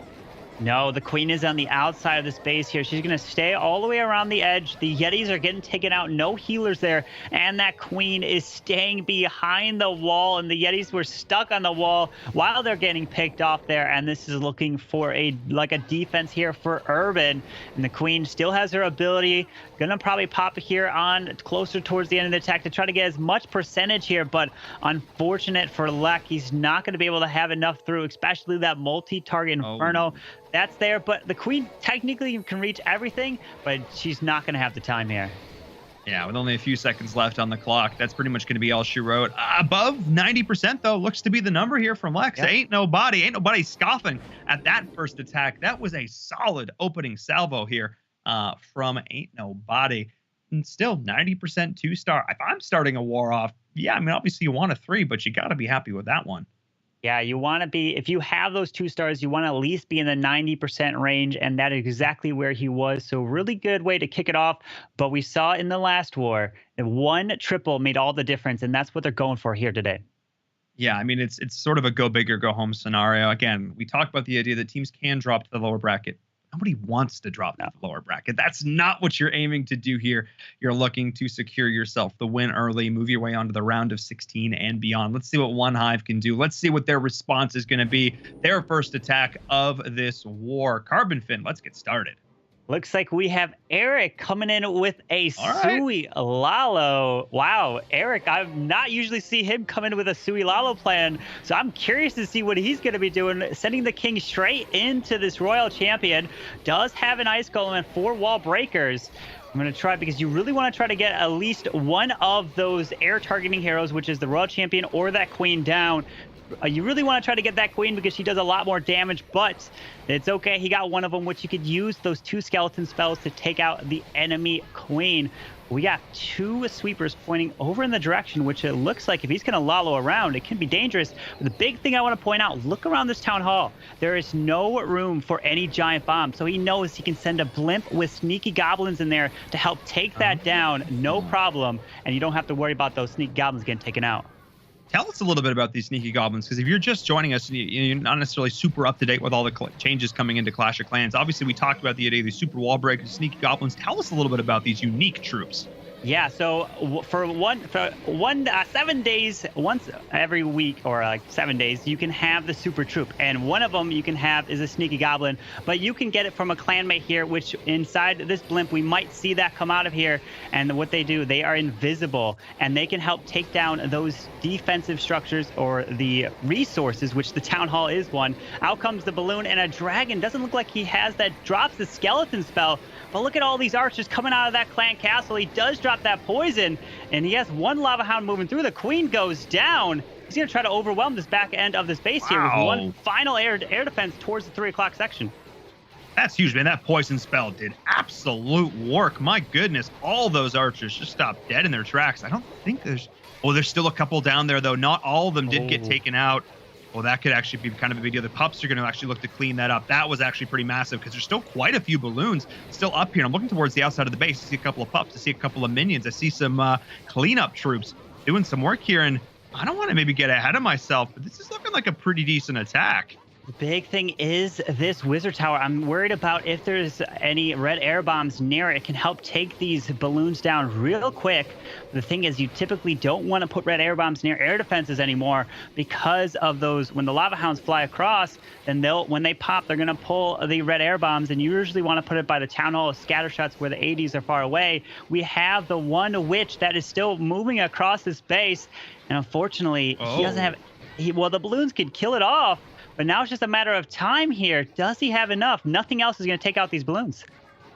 That's it. Nothing else can shoot up. The king is just going to be like swinging his sword at the sky, just being just kind of mad about the whole situation. Don't need to take down those heroes, of course, and I don't think that's going to be a huge factor here regardless. I don't think that's going to be the 3-star hit. Oh my goodness, Eric with an epic opening attack is just not going to quite be enough. Bit of a heartbreaking start here, but still a really solid attack to begin things for One Hive, and still, more importantly here, at least for them, I imagine, above their opponents. Yeah, getting into the 90s as well. Eric, really a nice try. 94% 2-star right there, which is going to give them the percent advantage in this war. It's all tied up on the stars. So someone is looking for that first triple, but still a really great attempt right there. Yeah, really, really solid opening. Both teams actually above 90%. This is what we've kind of come to expect now in the state of competitive Clash of Clans. I remember back in my day, way back in season 1, like 75%. 75% would be a good hit. We'd be like, yeah, that's pretty solid. Now it's like, sub 90. I don't know, bud. I mean, maybe we're getting a little bit spoiled. Maybe just a little bit, but still. Some of the best teams in North America are here, and they're putting on a clinic. Let's jump back in with Ain't Nobody for their second attack. We'll see if they can pull off a 3-star here and put One Hive on their toes. Yeah, we're taking a look at Dissectatron coming in with another Yeti bowler attack here for Ain't Nobody. We're looking at a blimp coming in straight into the single target Inferno. He's going to use this raid spell because the enemy queen is there. And no, he is not. So this enemy queen, I believe, is going to stay alive through the scatter, through that. But really, all he gets is the... Oh, no, he did get the single target Inferno. So that is good there. But now comes the Grand Warden Walk over on this right side. Baby Dragon to help clear a little bit of a funnel. He does have one super wall breaker for the outside. And then he's going to try to jump his way into the core. All right, very clear order of operations for the rest of this attack. Kind of surprised, like to your point, that he didn't drop the rage there to help take down the rest of that compartment. That could have made a big difference. Maybe thinking not worth it. He's still going to be able to get it done, but still having that Warden statue, still having the Queen alive on the defensive side could be a little bit annoying as we are seeing that wall be broken right on open. This next compartment is up for grabs, and they are just going to charge right on through that jump spell. Like you mentioned, it's just laying down. It's not the red carpet, it's green, but still, the concept is the same. Please, sir, come this way. Absolutely, trying to get his way straight into this town hall, and we're going to have some bat spells for the back end with the Royal Champion. You just have to keep your eye out where the splash damage is. We have about 2 Wizard Towers towards the bottom side with the Eagle all the way there. RC is coming over on the right side, going to move all the way around this base here, but the Yetis jumped out, and now they're jumping back into the core here. Still has that Queen ability. If he could push through this core and gut the core, the bats can help clear a big portion of the space here. We are seeing the bat wave now coming in at that 9 o'clock position from the west, and a utilization of these freeze spells to help keep them alive is going to be critical. How you utilize your freeze spells is the make or break for good bat attacks, and having troops in there to help tank for them is another great part of that equation, and that's the combo we're seeing being utilized right now. There's 2 freeze spells in play, going to be able to make it 3 at their leisure. That's a good bit of bat usage, Carbon.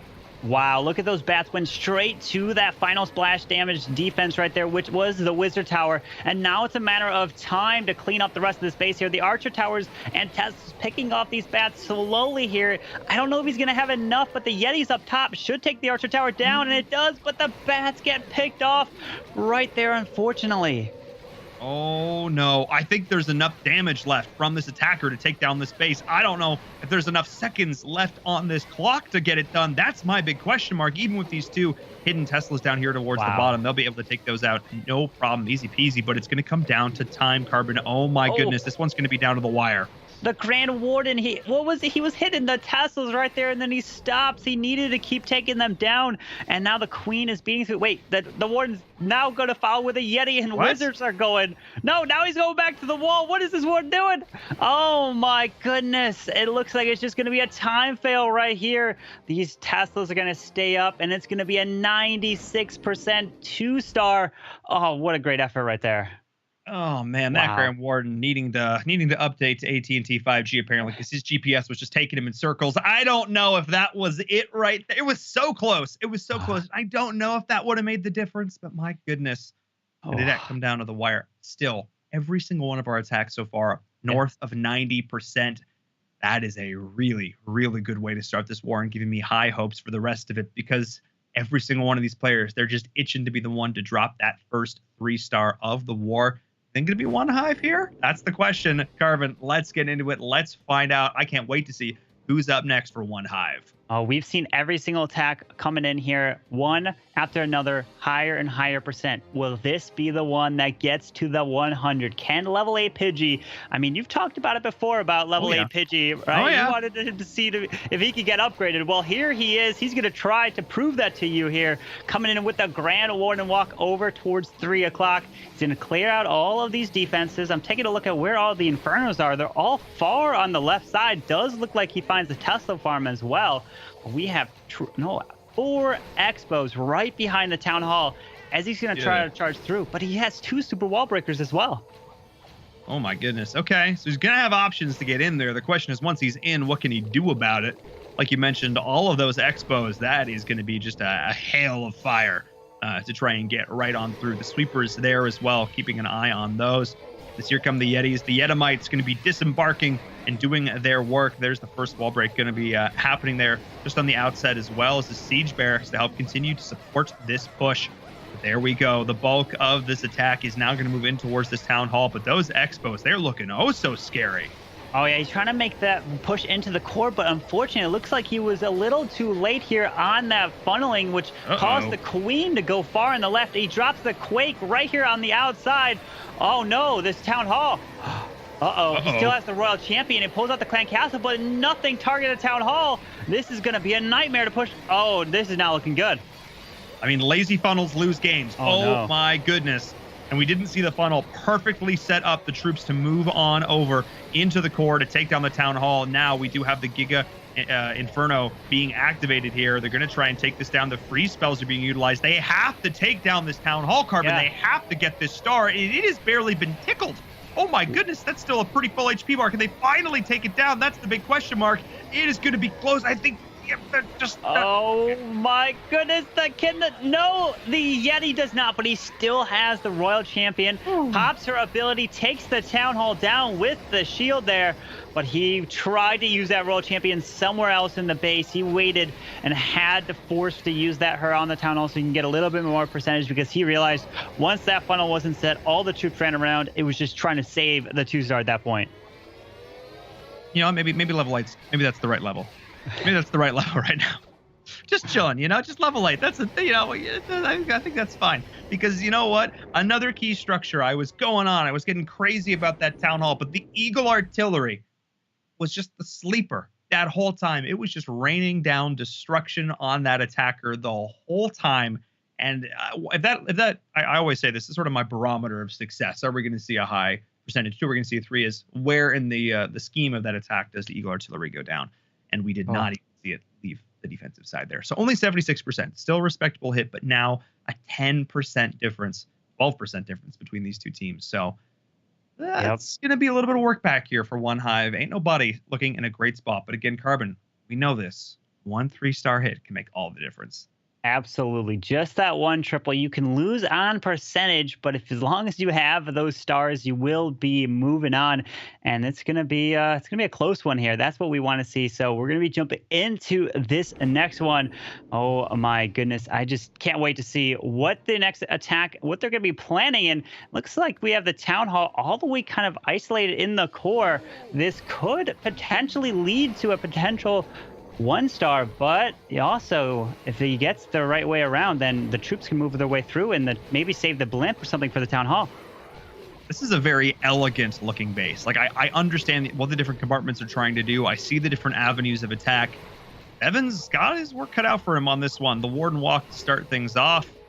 Oh man, he does not want to have to waste a rage on those healers here to keep the Grand Warden alive. No, this can be just fine. Can be able to get him right back up to full HP. But that's like a bad, because like burning, a full Queen charge, a rage on your healers there makes sense. But you don't want to do it on your Warden walk. No, absolutely not, because you want that one to at least get the buildings down to set the funnel and then move your way through, because the biggest issue with Warden walks is time. You would usually really want to try to do the Queen walk, but the Queen walk can be very risky if the Queen doesn't go the wrong way. Yes, Grand Warden walk is safer, but it's a lot more time consuming here. He doesn't do as much damage by the Queen, but now he's moving his way through. Get ready for that Grand Warden ability, and he pops it now because he wants to not only protect the Yetis and the bowlers, but he wants to protect that blimp moving all the way across the blimp, the town hall here, and try to help take that down. So many freezes. It just wants to go and fly and do things, but it finally did get in there. The town hall is going to go down. That's going to be massive here from Devin, able to secure that first star, but I don't see a whole lot of troops left to be utilized, and I'm not seeing a whole lot of troops left in this base. I don't know how I'm feeling about this. It's definitely going to be 50. It's definitely going to be a 2-star, but there's still a lot of defenses to go through here. Oh my goodness. There's a lot of defense, but he's got the bats still to move through the base, and there they go. The bats can crush. He's got 3 phrases. Literally, the bats can remove the rest of this base if he keeps up the momentum. The Queen is moving through. This is actually looking pretty good here for Devin. It is, yeah, those bats. I mean, they're corner of my eye. They're on the second. All right, I just kind of missed them, if I'm being fully honest. But the bats are here. I normally sleep on bats, but this time around, they are doing the work. And oh my goodness, Devin, knowing exactly when he wanted to utilize this here, those freeze spells, the shield to go on through. Wow. Move over, Captain America. We got a new hero in town. And this is looking really good with 44 seconds left on the. Hang on. Yeah.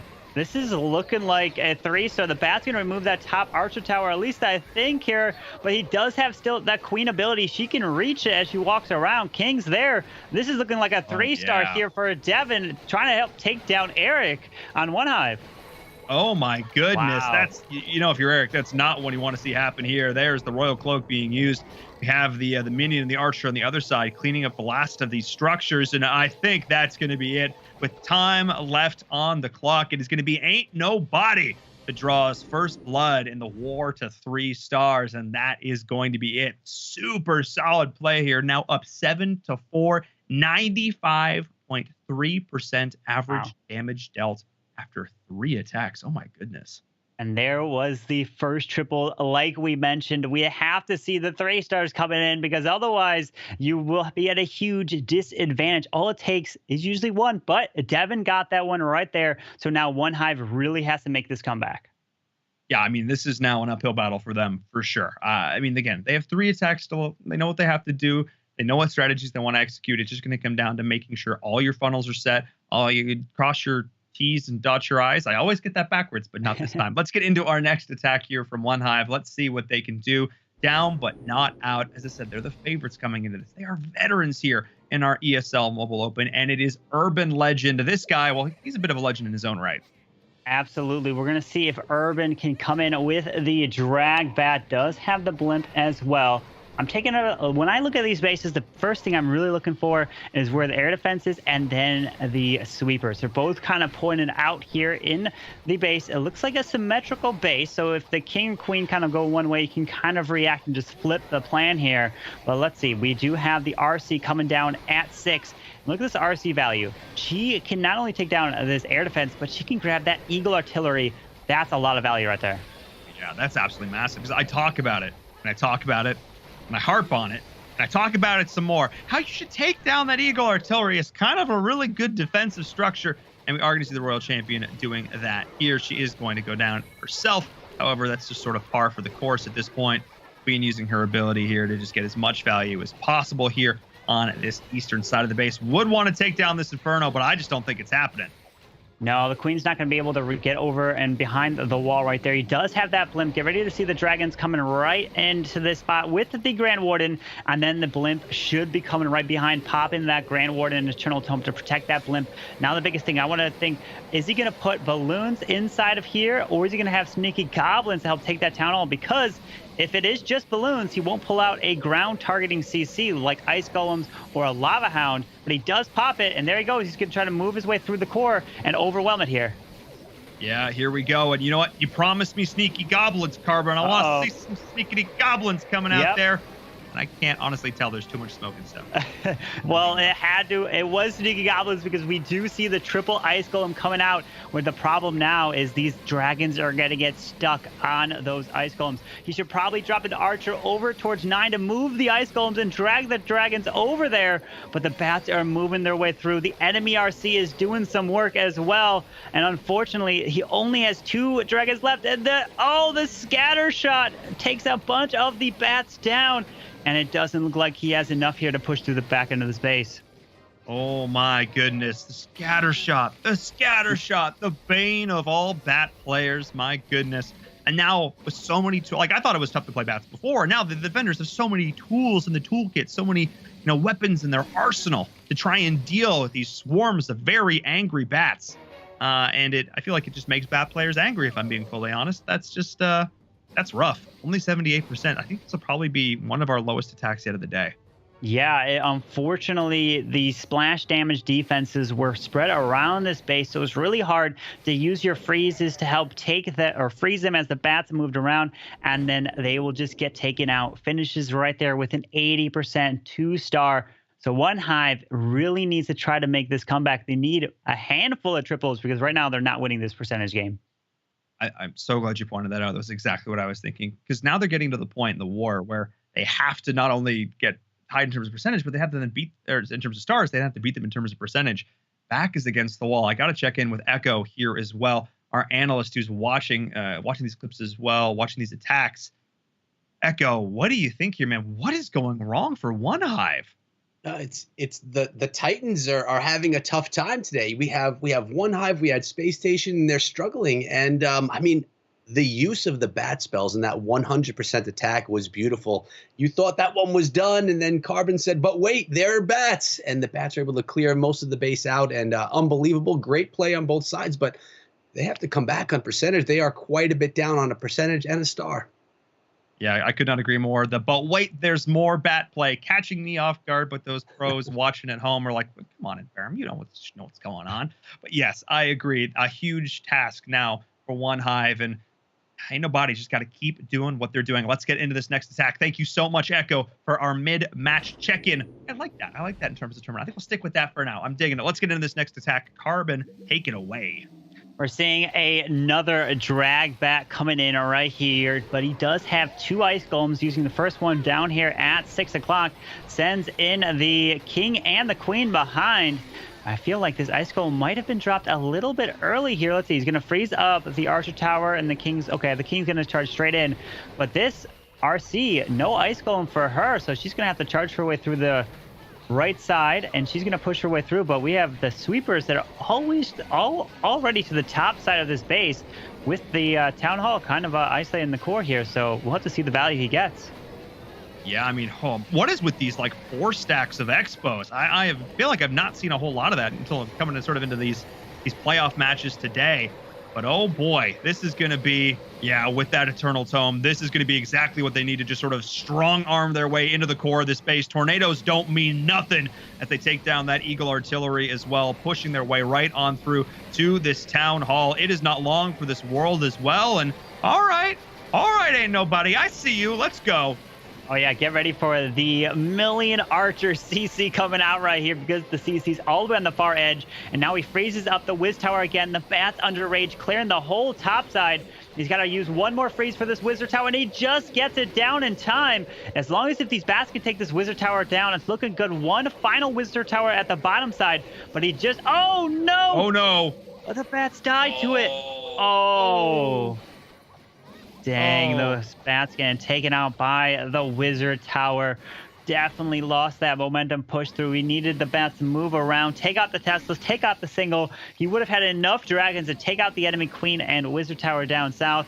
But with that single target Inferno still up, it's going to do so much damage to these dragons as they fly right by, especially with that queen too.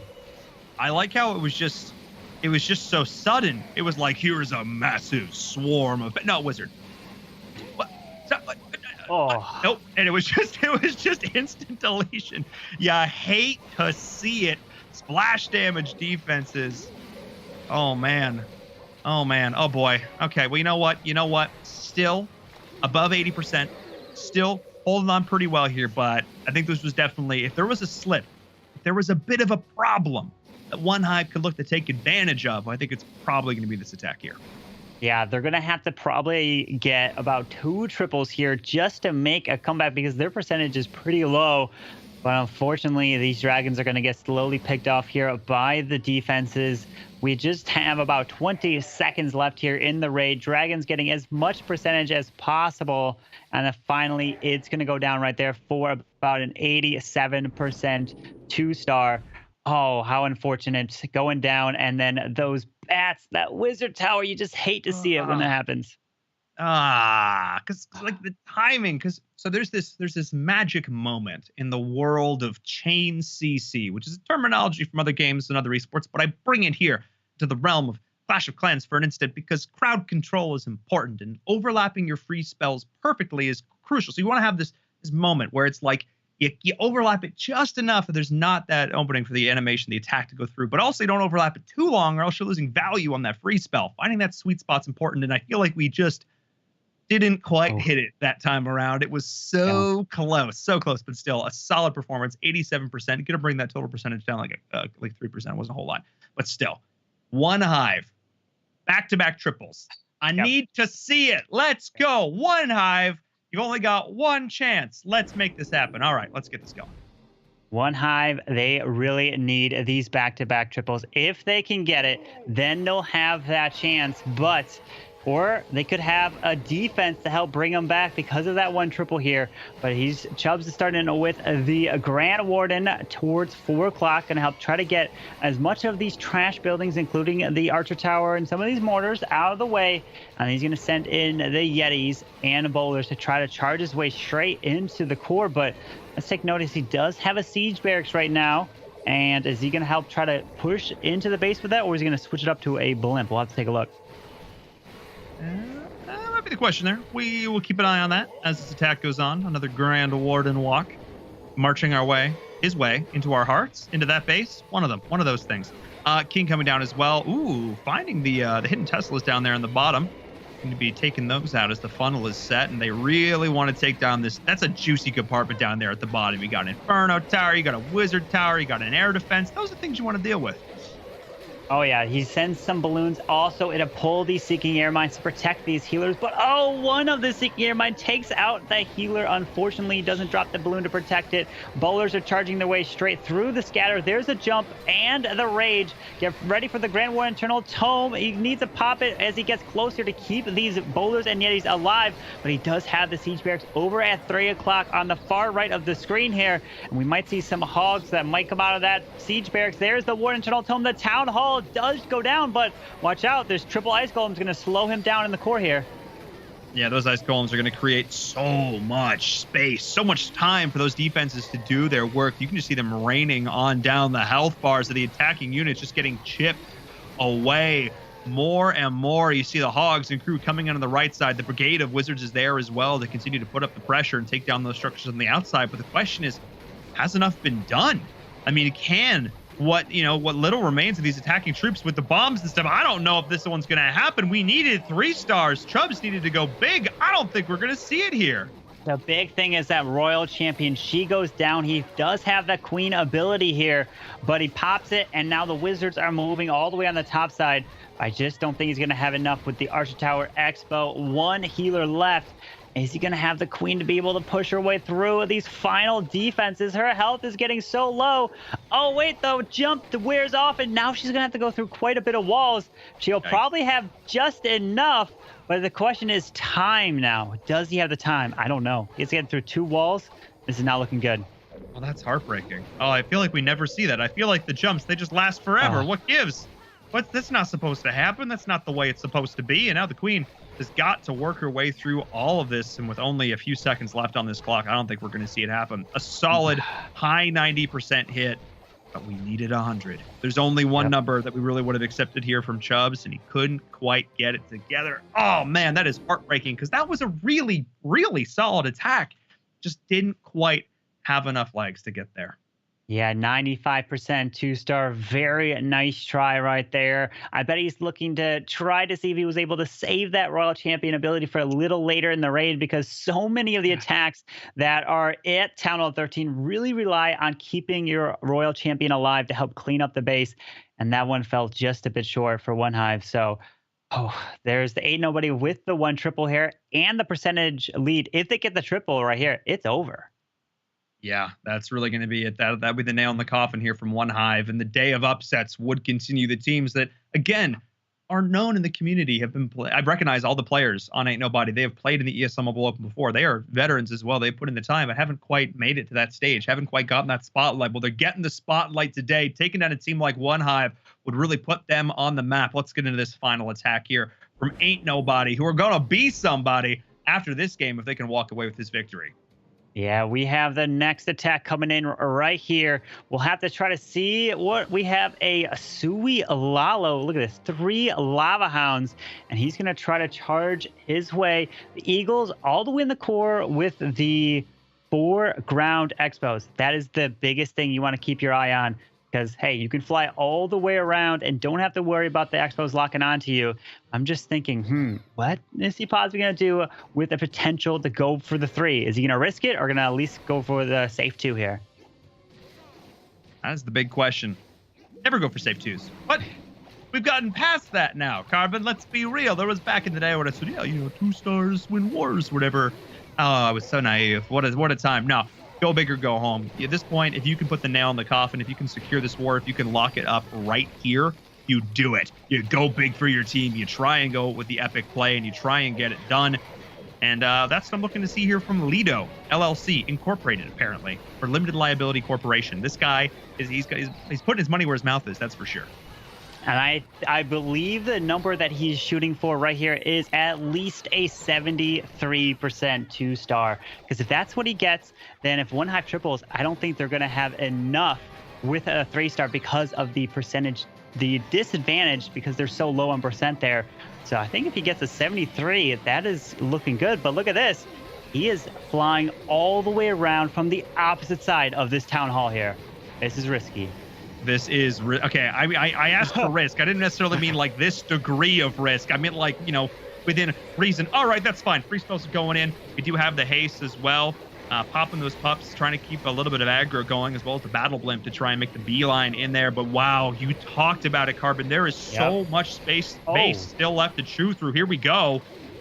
Wow, he popped that blimp early right there. He's pushing his way through. He's got a lot of percent. He's moving his way through. The balloons are going to make their way straight to this town hall. He freezes, but he misses the town hall. The balloons are going to take the town hall down. He locks it up. Can he get to the 73? The balloons are getting picked off here. Uh-oh. He's got some minions up top, 59. He's right approaching 60% here. But can he get to 73? I think that's the magic number he needs. I mean, you've done the math. 73, if that's the number, that's what we're aiming for here. He does have a full health Grand Ward, and he's going to continue to take through this as well. Has some pups and some minions to try and make this one happen. I think with 74 now on the clock, that's looking really darn good. That is so solid, which means that now, oh boy, even if the 3-star is reached, even if 100% is garnished here for OneHive, I don't think they have enough to come back. No, because it looks like they're going to be right around the 89% mark, maybe right around 90. And the best that OneHive can get is about to be 89 overall. So we'll have to see 81% grabbing a little bit more here because of the 1 triple gave them the huge advantage here in the war. But he took the risk. I mean, he went from the opposite side of the town hall. It is super risky, but it can lead to a higher percent 2-star for doing it. And hey, it looks like it paid off here. I mean, it did. I mean, any risk that you walk away with a solid 2-star, it was worth it, because those solid 2-stars are like a couple of good interactions away from becoming 3-stars. That's why you do them. That's why you go for that risky play. But he did enough to secure his team the win here. Really, really solid. Like you mentioned before, even a 3-star, 100% hit here from OneHive would still not be enough. We're still going to watch this final attack. We're still going to break it down, but still, ain't nobody. Didn't necessarily need the 3-star here to continue to lock it up. Let's go into this last and final attack, though, from OneHive. These ones are rough. Just knowing that, look, but you still want to go out guns blazing because, again, this is a double elimination bracket. OneHive losing here does not necessarily mean it definitely means they're not out of the tournament, but it definitely doesn't mean they can't come back and make it all the way to the finals. We have seen it before. Yeah, absolutely. They still have another chance. And I think, is this the match that one of the team's going to be in that final one at the end of the day, which might be the match that the loser of that one goes home. So that means I think we're going to see OneHive again here later in the match. So the king is going to move around. He's going to try to sui his way into taking out, let's see, there's 2 scatter shots here. It looks like 2 single target infernos. The RC gets locked down. Got to pop her ability here, and he does, and he gets it off there. And then the queen still has her royal cloak and finds a giant bomb, gets it off, and now he's going to try to lollo around this base here. Oof. Oh my goodness. Yeah, that was close. This town hall, though, still up 31%. I mean, that's not a bad opening there, the first part of this hit. I think anything above 25% on the opening of a Sui Lalo is looking pretty darn solid. That's just my humble opinion anyway. But still, 31% being that starting number. They've got a long way to go, though, as the blimp is moving on in. Hopefully not going to pop that blimp early this time around. Even with the tornado trap there, that is going to be the rage, the freeze. Everything is committed. That town hall needs to go down, though. That tornado is slowing things up so much. My goodness. Wow, he still has the enemy RC and queen on the back end of this base. I don't know what the plan was. No, at least I'm trying to take a look. There was no skeleton spells. The queen did not. I think maybe he wanted to try to get the town hall down. That's why he had an E-Dragon. And the town hall stayed up, so he had to change it up, send the blimp into the core there. And he had to change his plan because he was going all out for that Sui. And unfortunately, with the enemy queen, the Royal Champion still alive, this E-Dragon will just have to do some amazing work somehow to take these heroes down. I just don't think it's possible. Yeah, I don't think so either. But again, Oh man, yeah, he kind of hates because Raze is like so good. I don't think we can understate like how good of an attacker Raze is. We have seen Raze pull off clutch 3-stars more times than I can count. We've seen him, I think, almost every single season of the Mobile Open so far. This guy is consistent. He's the #1 attacker on the teams coming into this, and I'm just kind of surprised. I'm honestly, and I'm surprised, but I'm also really impressed. Ain't Nobody came to play. Their bases were solid. They were tricky. Their attacks were clean and consistent, well executed, and they 100% deserve the W walking away with this win. So solid job there. Unfortunately for One Hive, they will be knocked down into that lower bracket. 87%, 10-star, solid, good, quite nice. But you need to be excellent here in the playoffs in the round of 32. 91.4%, 11-star war from Ain't Nobody. That's the kind of thing that'll get it done here. A really, really solid play from them. Echo's been standing by, watching the war from behind the scenes in the wings. Nice timing there. Bring you back in. You're going to have our Xperia highlight from this last game. I imagine we're going to see that, once again, that epic 3-star hit. Yeah, we have to. That was an amazing attack, and the bat usage towards the end of the attack was surprising to some of us, but it was really what nailed down the coffin, pulled in the triple, and actually ended up clutching the war, even though it was done somewhere in the middle of the war. So let's jump in and take a look at that.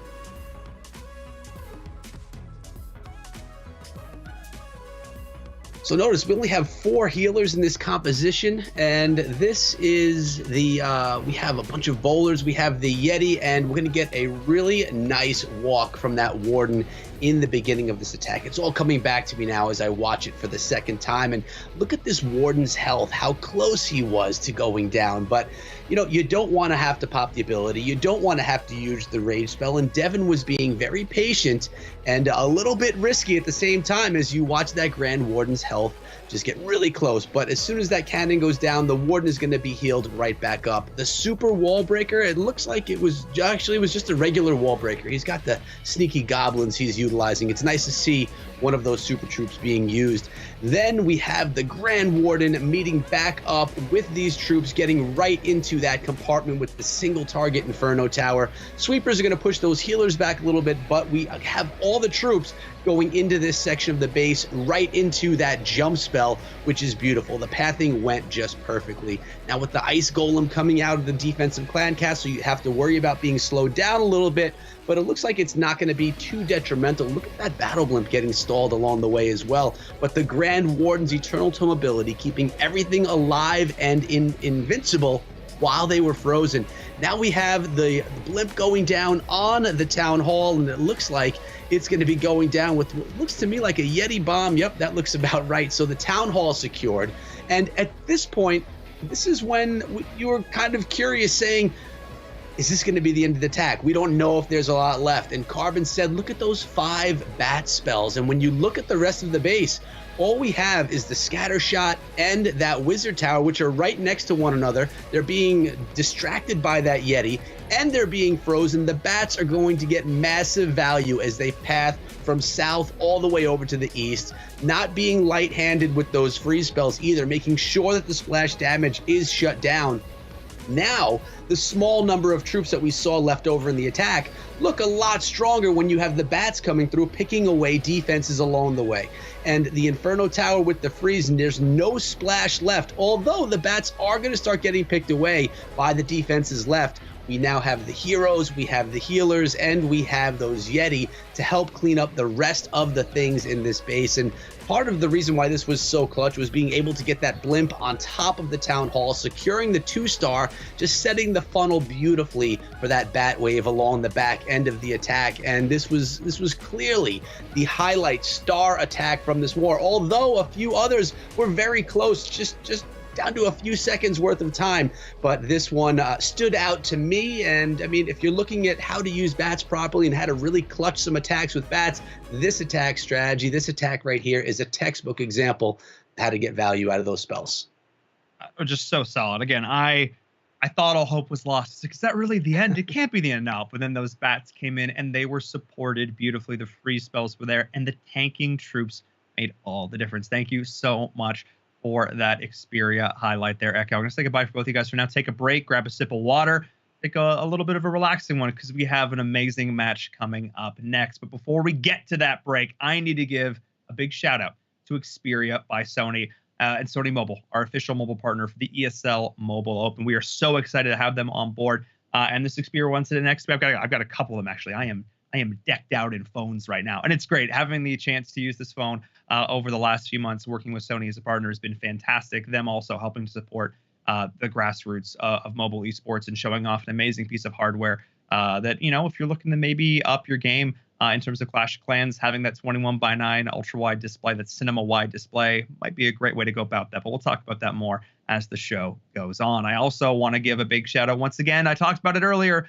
Good luck, have fun. AnyKey. If you guys want to sign the GLHF pledge, !GLHF in the chat is where you can find the link to that, anykey.org. And you know, the certain parts of the pledge that we like to talk about. You know, there's different promises that we make. You know, the promise that we're highlighting this week is the idea that people you talk to online are real people, and the words that you say can have a real impact. So keep that in mind sometimes, guys. If you're memeing in the chat, make sure you keep it respectful. And again, if you want to be one of over 500,000 people who sign the pledge, get that cool AnyKey Twitch badge, head on over to anykey.org to sign. It takes like 30 seconds. Pretty cool, pretty quick. All right, we're going to go to a break. When we come back, I would call it our marquee matchup, our sick war of the day. You do not want to miss it.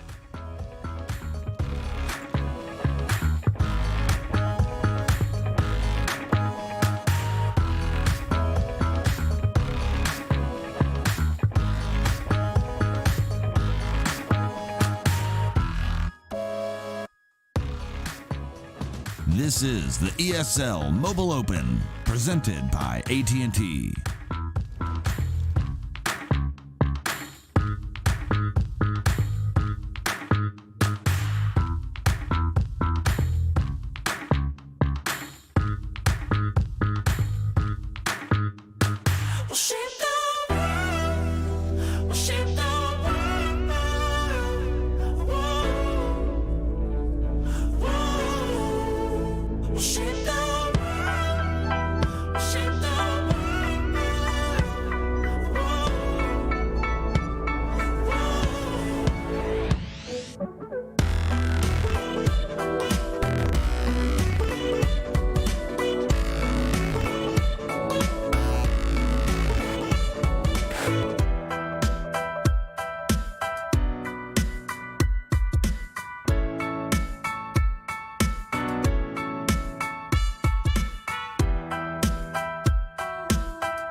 This is the ESL Mobile Open, presented by AT&T. Hello and welcome back, ladies and gentlemen, to the ESL Mobile Open Season 5 playoffs. My name is Paul and I'm Toddkill. I am your host here for another amazing day of Clash of Clans action. Oh my goodness, today has been a day of upsets already.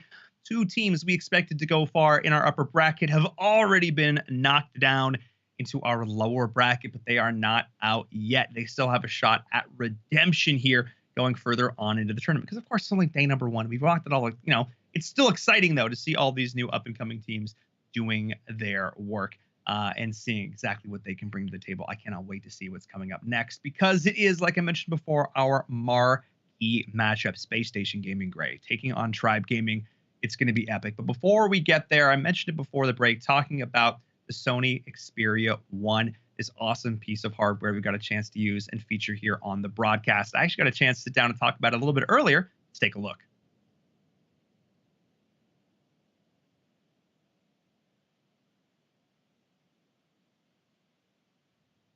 All right, there we go. Hang on, guys. It's all good. So one of the best parts of going into let's just take a look now. Let's take a look. Here we go.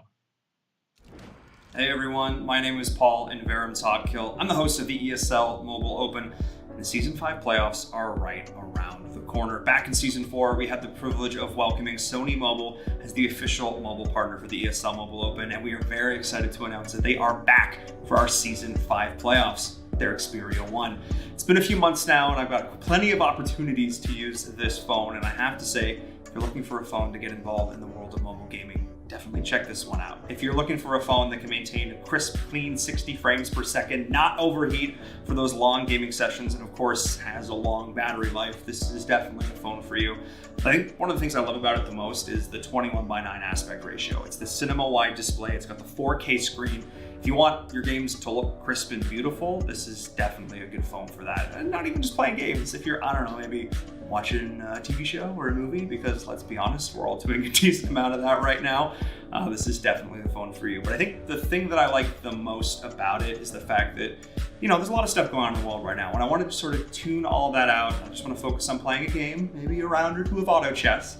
I can just turn on the game enhancer mode. I can just turn off those notifications, and I can just sit back and enjoy the game. And I think what's cool about this with the Xperia 1, because not a lot of people, when they think about, awesome mobile phones for gaming, they don't necessarily think about Sony. They think about, awesome cameras or amazing televisions when they think about Sony, but they really have an awesome phone here with the Xperia 1.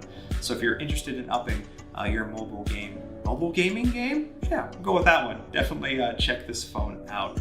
And of course, the Season 5 playoffs, like I mentioned, are fast approaching, and I have to say, I cannot wait to see what these gamers have in store for us.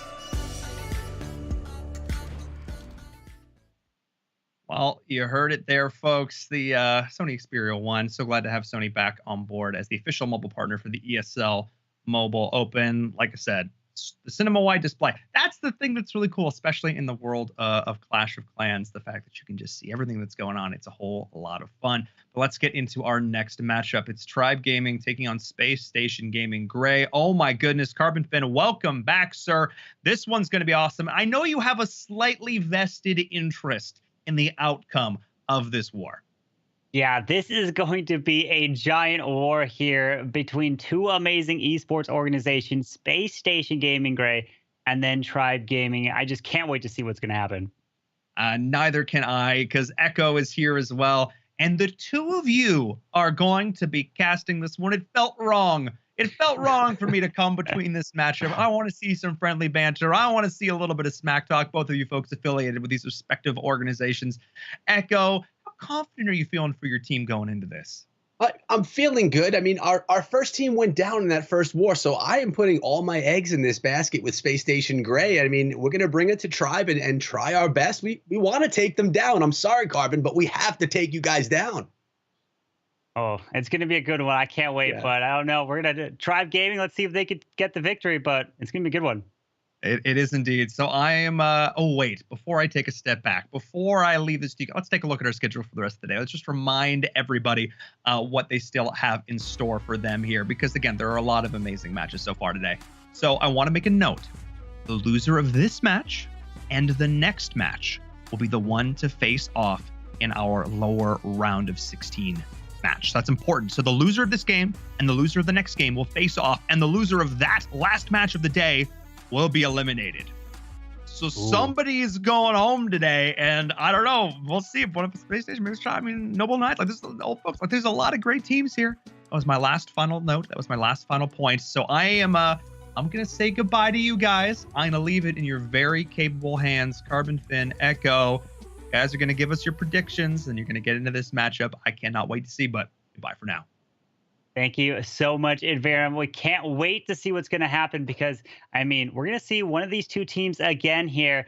And, I mean, Echo, between these two teams, we probably know who's going to pick who, but we got to get that prediction through. I'm going to be going with Tribe Gaming in this one. This is the upper bracket. So if you lose, you're not out. We'll be seeing the loser in the last round in the last match here today. But, Echo, I'm pretty sure I know who you're going to be picking. Yeah, my prediction's already below. It's Space Station Gray. I mean, again, like I said, after losing a few wars ago, we really want to bring home this one. Either way, it's always great to war against Tribe, your organization. It's always fun. The attacks, the defenses, they're all amazing, and it's going to be exciting to see. Oh, yeah, it's going to be an amazing war. We're going to be kicking off into the action really soon. But, I mean, who knows with these attack strategies? They can come up with anything in this game. Ground, air, some new metas. Who knows? I'm going to be excited. Yeah, it's been proven today that everything is not just a Yeti smash or a hybrid attack. We've seen a lot through the air, even the Lalo. And right now, we have Fish from Space Station Gray coming in with what are we even looking at? Look, we have not seen this strategy in a long time, Carmen. And look at this. We talked about new metas, and that's exactly what comes in here with, what is this? Was that 3 golems? I don't remember the last time I saw golems being used at Town. I don't even know if I ever saw golems used at Town 13. No, and this is against 3 single target Infernos as well, which is where you'll typically take Giants instead, but he's coming in with the old school classic Bow Witch straight up the gut into this base with 4 Earthquake spells that could probably open things up in the core. Yeah, he's going to push his way through, and he's going to try to overwhelm it with all these Witches and Skellies through the single target Infernos. And there is the Grand Warden ability with the Quad Quake on the backside of the base. Still has the King, the Queen ability, and hanging on to this Royal Champion to try to use it somewhere in the base where he thinks he can get the most value, which it looks like over towards the top side near 2 o'clock. Oh my God. I mean, it's so hard to see what's going on with this attack strategy because there's so much witch spam that goes on that it makes it difficult to see what's happening. But is this attack strategy actually viable at Town Hall 13? Can it pull through the base? The final leg of the base is here with a couple of witches creating those skeletons, and the Royal Champion's ability took out a few defenses along that eastern side. Yeah, it looks like he still has a Queen and King ability left in the bag, and this is looking like a 3-star here with over a minute and a half left in the space. The RC has plenty of health to get through these final 2 defenses, and what an attack to kick off this war. Fish coming in with the Golems, Witches, the Bowlers. Unbelievable. Look at this, and that's easily going to be a 3-star, and swagging both the King and Queen ability. I would never have guessed that. No, that is not an attack strategy that you're expecting to see. It's not anything that you do see right now, and not needing the hero abilities. Guys, is Bow Witch back at Town Hall 13? Is this a thing again? Wow, unbelievable. I mean, when they're single target Infernos, you have all those Witches and Skellies to kind of distract them. You can just overwhelm it, and that's exactly what he did there. And then the Royal Champion is so unique that can jump through over the walls and get the defenses. You never know what you're going to see with these teams. Yeah, usually you'll worry about the scatter shots just crushing those witches, but it didn't happen. And with so much going on in the attack, it was hard to even analyze what was going on. You're just watching the base get taken down 1 tier at a time. And that's typically how that strategy works. Yeah, and Rigatores was probably not ready for that attack. He was probably testing against the Hybrid, the Hogs, maybe Yeti Smash, but definitely not against that. I can guarantee you, because I have not seen it at Town 13, but still, very creative attack. And hey, it was the right attack for the base. Yeah, now we have Rigatores coming in, trying to get some revenge against Fish, and he's coming in with a bit of a Queen charge Lalo. We got 4 rage spells, only 2 aced and 2 freeze, starting out with that Royal Champion in the eastern side, followed by the Queen in the southeast. Yeah, he's got that RC. She's going to make her way over to this air defense here, but take note, he doesn't have any wall breakers or a jump spell. So it looks like he's just going to try to have this queen loop all the way around the base, but we do have a single target Inferno that's standing. Oh, the RC does go down there. Unfortunately, not able to get that Expo. As long as he stays away from that single target, it should be fine. He's going to loop the queen all the way around, takes out the enemy queen, can take out the eagle. That's a lot of value as he charges, actually just walks the queen around the space here. Yeah, and if he's taking the safe path, if he doesn't go over towards the eastern side, he should be okay. And like you said, he went in the proper direction. So he could still get that value heading towards that eagle, going to be able to pop ability or freeze through that single inferno and lure the clan castle, which looks to be filled with a ton of archers, followed by 2 ice golem. And look at this solo balloon going on top of that inferno tower. Maybe get a little bit. Look at that. The balloon took out, activated the tornado trap there. So he's charging his way through. Very nice. He won't get spun around anywhere else in the base.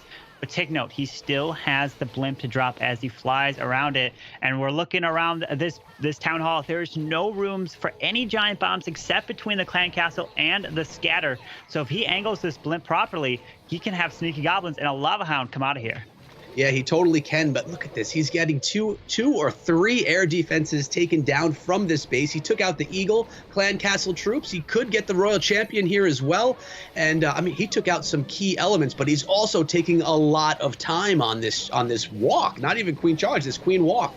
Yeah, it looks like he's starting to wallow from the top side. He's going to move his way over the whole base from the top, moving his way through. There is a Wizard Tesla over on the far right. There is the blimp. Are we going to see an early warden ability to protect this blimp as he pushes his way through? He's moving through. The queen is still moving around. He's hanging on to this War Internal Tome. He drops the freeze onto the town hall. The scatter. There's the rage over the town hall. He takes it down with the balloons, and this is looking really good. Look at how many balloons are still left up, Echo. I don't think he lost the balloon. They are coming through and crushing the back end of this base. Oh my goodness. This is going to be a 3-star following a 3-star from Space Station Gray. This is an amazing start to the war for both sides. I mean, you got to feel good after that redemption. Unbelievable answer. Rigator's base gets tripled, and then he answers with a 3-star. It looked like he had enough balloons left over to do another attack on the next base. Absolutely incredible. Yeah, you know, he was angry that his base was taken down, so he went and got that revenge. And my God, I was worried about time. But that Lalo came sweeping through so quick. He took down what he needed to take down. He executed exactly to plan. And we were worried in the beginning about there being no way for the queen to get into the base, but that was the plan. It worked out well. I mean, you're the Lalo guy here, Carbon. Yeah. How'd it look to you? Oh, it was beautiful. That's probably one of the attacks I want to look at again because the queen walked all the way around. She got the enemy queen. She got the royal champion, the eagle artillery, so many valuable defenses and targets so that he just flew around, didn't need a skelly spell, didn't even need to worry about what he put inside that blimp because he literally took out everything key in the base and just lolled around with a perfect warden ability. It was a beautiful attack. So we had a very off-meta attack from Space Station. We had an unbelievable attack out of Tribe. And now we have another Space Station attack coming in. This one a little bit more meta right now, coming in with the hybrid attack, starting out with the 5 healers on the Queen and a couple of super wall breakers. 3, actually. 3 super wall breakers on this one. We do have 3 super wall breakers. Sends the blimp straight into this top compartment. It is a multi-target Inferno. With the Yetis moving through, did find 2 Seeking Air Mines, but it still made it into the compartment, so it's got the value there. But the multi-target Inferno does go down with the scatter or these Expo still standing. So I wonder if that's going to be a big problem here because he did clear the section. So if he drops the super wall break, it might go for that corner there, and I don't know if he wanted that down. Yeah, I'm not sure either. We're going to have to see if that gives a problem to the healers or whatnot. Let's see which way the queen paths first. She ends up taking down the enemy king, and she's going to get towards that scatter shot.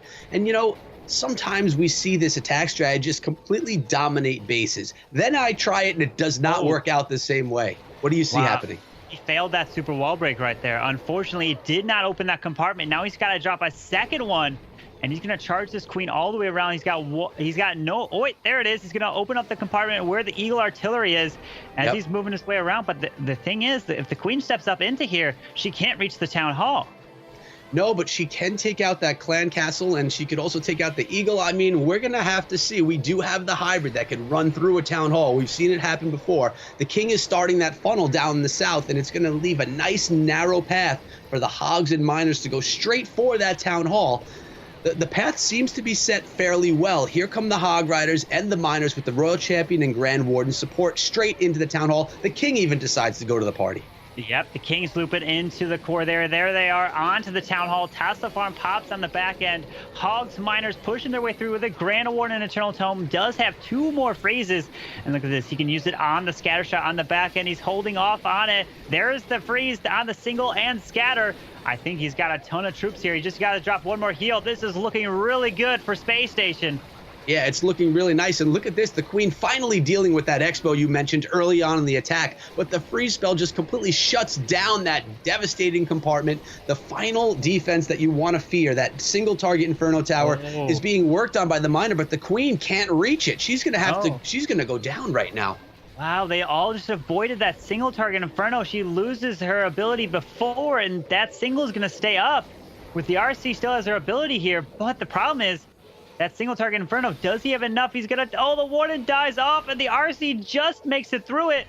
But the problem is there's no cleanup here and there's so much trash around the base that this is gonna be a defense for Hex. Yeah, he's got a sneaky goblin going on a little bit. He's got the champion running around, but he's got some barbarians slamming against the wall. They're never gonna see any progress. It's going to be a defense. Only 2 defenses left in the base. Really nice hold right there for Hex.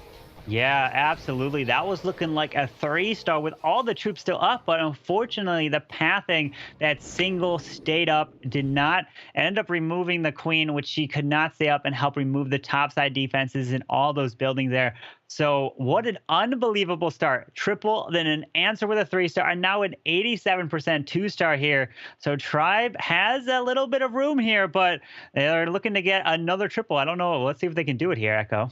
I think that's always the goal. You're always going in trying to get those triples, especially when you're one of the big guys and you really just want to do what you know you're capable of doing. And let's see what Tribe has as they come in on their second attack. I mean, they have the ability here to take a little bit of a step forward and get ahead of Space Station Gray.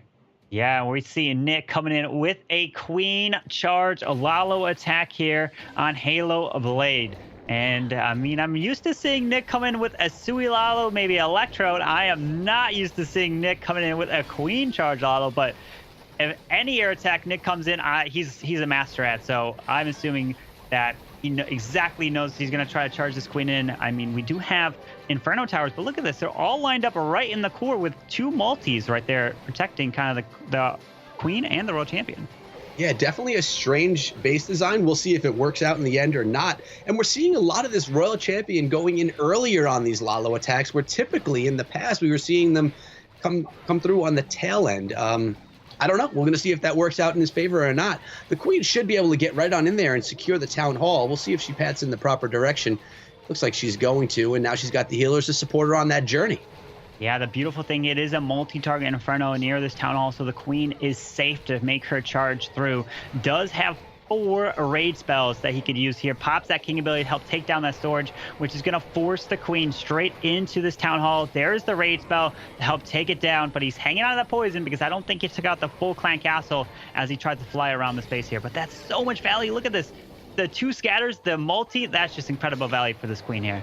Yeah, she's able to get on in there and take out many different defenses that you have to worry about later on in this attack. She's tied up a little bit on some skeletons right there, but the rage is intact on top of her. Her abilities popped right there, and Eagle Artillery raining down a bit, and it looks like she decided to run around the other side of the base. Yeah, she looped around the outside, did not go to the other scatter here, but he's moving his way around. There's an enemy Lava Hound coming out, but he's got the Grand Warden Stone Slammer moving his way through the core here. Pops, let's see, he drops that rage, pops the Warden and Eternal Tome. The enemy queen is still alive, but the question is, what he's going to do about the Stone Slammer with Dragons? Probably going to try to take her down, but it has yet to pop. And the enemy RC and queen are still doing damage in the core, and the Warden goes down, unfortunately. Yeah, and his queen is still finally taking care of all those pups. The defending queen is just hanging out in that poison, slowly working on that dragon. Looks like she will. Yeah, the dragon was not able to take her down. looks like it's gonna fall a little bit short again. Again, we're looking at one of those, minions kind of cleaning things up in the end. Yeah, we saw their second attack from Space Station Gaming coming with an 87% 2-star, and this is looking like Nick's getting right around the 80% mark as well. He needs to try to get up a little bit higher to get closer into the percentage game. Oh, there is a Troll Tesla over at 3 o'clock on the right side there. 81, looks like he might get an 82 or even just an 83. So Tribe Gaming is going to be a little bit down here. And can he get... No! Oh, he's trying to get a little bit. 84, can the minion do it? And the minion. Oh! No, he doesn't. 83% 2-star right there for Tribe. So that's going to give the advantage to Space Station Gray at the moment. Yeah, but still keeping it very close. 87, 83. Yes, we have a few percentage difference, but it's nothing that can't be made up in a ladder attack. So was there a key in there that went wrong for the attack, or was it just time being the issue towards the end? Or, what went wrong with those balloons? I think the biggest thing was just the pathing. He didn't get the balloons to get through the core as quick as he wanted. And I think he wanted the Queen to step up a little bit more to get that second scatter shot so that he wouldn't have had to kind of fly over and damage some of the balloons. But it's tough, especially if you have the Queen and Royal Champion up in the core of that base and you have to rely on the Dragon or somehow the Queen to get it. It can be very risky. But he charged the Town Hall, so it was this, at least he got the save too. He got high percent, but it's looking like Tribe's going to have to get some kind of answer there. But Space Station is going to be up next in this next attack here. Yes, they are. And really curious if they're going to come in with something really off meta again or stick with something that we've been seeing a lot of recently in the current meta. And it's another one of those hybrids. This time, 2 super wall breakers in the composition. I don't know. I just like seeing super troops being utilized a little bit. Are you a fan of them? Oh, yeah, absolutely. Super wall breakers make it so much easier to queen charge into a base or just open the wall in general. Because you know how many times you got to drop a test wall breaker and then you got to drop the rest of your wall breakers, freeze an Inferno or freeze a defense to get through. You don't have to do that with the super wall breaker. And Eric for SSG is looking to be coming in here, charging through this enemy king, the CC, which has the Lava Hound archers, makes easy work of it. But this is an interesting base here. Look at over on the right side, that scatter shot, kind of all the way with the walls protecting it, all the way on the opposite side. That's an interesting spot. Yeah, and again, we're going to see how the attack plays out towards the end. And the Queen taking a beating right there, but it looks like she's finally starting to pick up her health a little bit. King is jumping on in there to help out on some of those defenses, and she's going to be able to charge herself a little bit more forward, and her ability still intact, which is good. It would look close there for a moment, but she's about to work on that single target Inferno Tower, which would be really nice to get out of here. And in comes that super wall breaker that we were just talking about, helping to take down the Inferno as well. Yep, that Queen was able to step up, and that balloon protected those healers through it. Now the Queen's working on the Town Hall, gonna take that down. We're gonna see the Giant. I love the use of the Giant right there so that the defenses do not target that Siege Barracks, so it can last longer in the raid and have more Wizards come out, and then Hogs will be deployed later. Otherwise, hey, if the defenses hit that siege, then it would be taken down and the Hogs would be forced out of the base earlier than you wanted. This is looking like a really good charge through it with the Grand Warden still saving onto this Eternal Tome. Yeah, exactly. The hybrids coming in from the northern part of the base, heading down east, and the Queen, she's still trying to keep herself up, but that scatter shot, that compartment right there, giant bombs, they're trying to heal through it, but they're being hit with everything. Wow, he had so many Hogs that he lost. He could have popped that Grand Warden and Eternal Tome, goes into a double giant bomb, but this scatter shot that's over there that the miners just took down did so much work, lost the Hogs there, but he's got a handful of miners still moving through. With this Queen on the outside, as long as this Inferno in the core goes down in the Expo, the Queen can reach everything, so this is the biggest thing left. Can he take it down? Yeah, that's the big question. He does have a few miners left. Sometimes, it's hard to tell how many miners you have left. I think he's got a small handful. We're running into a time issue, though, as well. But, man, I mean, talk about traps. When you hit a base once, you have no idea where they are. They can really be devastating, especially to something like those Hog Riders. Yeah, he's got the Queen working her way around, but there's the storages that are still standing. And with just about 20 seconds left in the raid here, he really wants to try to use these Wizards to help take these defenses down. The Wizard Tower does just go down there, and he's got 10 seconds. I just don't think he's going to have enough with this Queen here. No, he's definitely doing his best to make the smartest use of his troops and his time, but it's going to fall short with a 95% 2-star on that one. Really nice attack, again, coming down to time. Yeah, that ended up being the time fail there. I lost so many hogs. I think if he popped that Grand Warden Internal Tome just a little bit earlier, he would have saved the hogs, been able to make a little bit more of a push through the base. Who knows if the RC would have been able to stay alive there, but it's just unfortunate. That time is always the issue in these raids. Yeah, it's easy for us to sit back and say, if you would have popped the Grand Warden right here, everything would have been fine. But you're probably right. You would have had so many more troops still pounding through on those defenses. And really nice attack either way. Again, time, it's sometimes the most difficult thing to defeat. Yeah, I've run into that issue so many times. Hopefully in this next attack, we don't run into this time fail, because we have Lexnos here coming in, and he's looking to do a hybrid as well, but he's really focusing on the miner portion with 19 miners and only 9 hogs. But he does drop that queen up top, decides to use a siege barracks. I really love these siege barracks nowadays. The reason is because you get those extra 9 hogs that come out of the clan castle, can help assist your charge. As long as you don't have to use the blimp to protect the queen and her healers, then you might as well charge the queen in and have those 9 hogs to join in with the rest of the raid. Yeah, I completely agree. And what I usually notice when I do the hybrid myself is my hog riders from my cook, from the troops I train, they're usually not alive at the end of the attack, and the miners are. So I like seeing him bringing in more miners that are going to survive, and then most likely having hog riders in the siege barrack as well to hit up the tail end of the attack. And already the base is being opened up nicely and funneled down well. The king is coming in from the east and going to do a real nice job taking out a bunch of those exterior structures. Yeah, look at this. He's not only just breaking into 2 different wall compartments, but he's doing it with regular wall breakers. And now the big issue is the single target inferno. No, the scatter shot.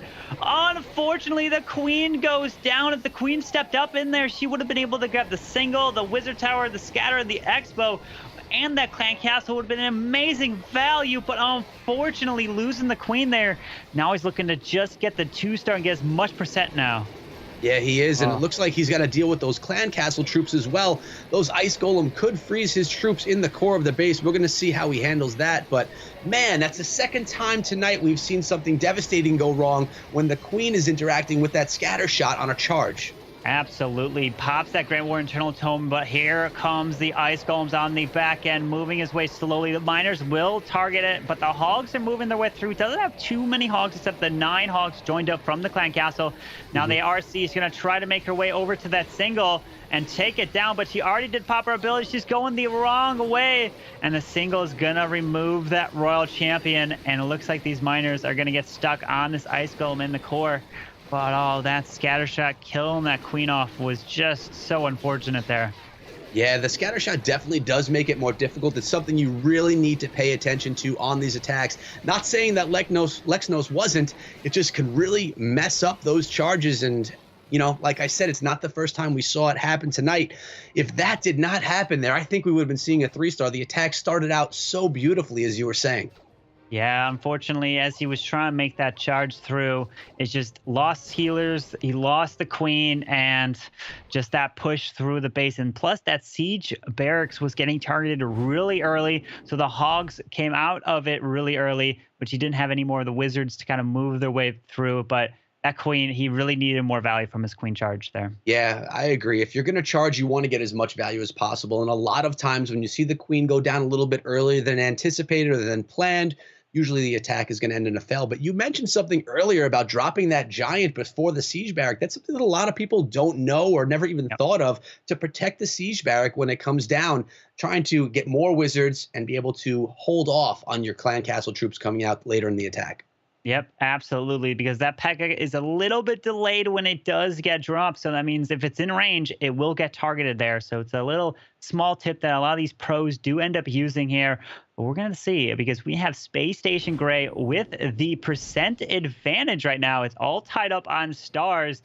And we're seeing Halo Blade coming in on Lex's base. And he's coming in with the Drag Bat here. He is, and we've seen success from Dragbat today. I wonder if Halo Blade 27 is going to have the same success as we saw earlier, coming in on Lexnos' base, the one that everyone always recognizes when we're going into an attack. Absolutely. You love Lex's walls here, but I mean, does it really matter when you just fly over them? Not going to break any of the walls. So it really, to be honest, I mean, the walls won't matter in this raid. He's going to use the drag bat. He's going to fly the dragons across from the town hall and get ready for this blimp. It's going to fly behind everything. He's going to pop this Grand Warden and Eternal Tome to protect it all. And let's see if he's going to make it all the way to this town hall. Yeah, you made a good point, Carbon. You either go under or over the walls. You really rarely go through them, and if you do, you're jumping, super wall breaking, and it doesn't really matter. So we have a nice Eternal Tome ability right there, allowing that blimp to get into the base on top of the town hall, raging up those balloons and securing that town hall. We're looking at the 2 stars so far, and now the bat wave coming in from down south. Yep, and all the bats get hit right there by the scatter, but he does get the freeze off just to avoid a little bit more of the bats. No, wait, no! The tornado trap, the bats. Oh my gosh. Oh, the red air bomb. He just lost all the bats right there, but does he have enough dragons here to push their way through the back end of the base? Oh, wow. Oh, wow. His bats were hit with every single defense that could hurt them in that corner. Nice base building right there out of Lexnos. Oh my goodness, that tornado trap absolutely ruined the bats. This was looking like an overwhelming 3-star, but that tornado trap getting activated by the dragon, the red air bomb. Man, Halo Blade thought he had this one, but unfortunately that one small thing cost the whole raid right there. Yeah, not only the rate, it's one of the lower percentages we've seen, or maybe the lowest we've seen in this war right here. That's going to open up the door on percentage a little bit for Tribe. Yeah, that's definitely something Tribe was looking for. I mean, this is the lowest percentage in the war. But hey, I mean, we talked about it. I mentioned the walls don't matter, and it's on this base. I'm looking at the base here. Not a single wall looks to be broken. So, I mean, if you're focusing on things, definitely focus on upgrading those defenses, because that's what's going to make the difference in your defenses, I guess is what I should say. But very nice try for Space Station Gray. But, I mean, it's going to come to the next attack for Tribe. Can they answer? Because they're bringing the percentage right back down. Yeah, the percentage is really close right now. Only 1.5% differentiation. I don't know if that's the right word or not. There's a little bit of a difference, and it looks like Tribe is going to try and take advantage of that slip up from Space Station Gray right there. And it's really funny that the base that had the best defense is the one with the lowest walls. I mean, and I was joking about it in the beginning of the attack too. Figures. Hey, I mean, that's what a lot of people mention whenever they see Lex's base, but it can be deceiving. They see the walls, they're like, oh, this is an easy base, I'll triple it. They don't really look at the defensive levels there, and they're pretty much all maxed out, very close there. But still, I mean, it was a really good defense. I really thought he had it there with the bats, but they got taken out.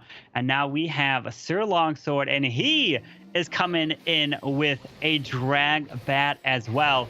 So let's see if he can answer and see if he can get the 3-star. Yeah, well, he's definitely going to try to. I mean, the door's been opened up to take a little bit of advantage here with a solid attack, coming in with that Ice Golem tanking for the Skeleton King, my personal favorite skin inside of the game.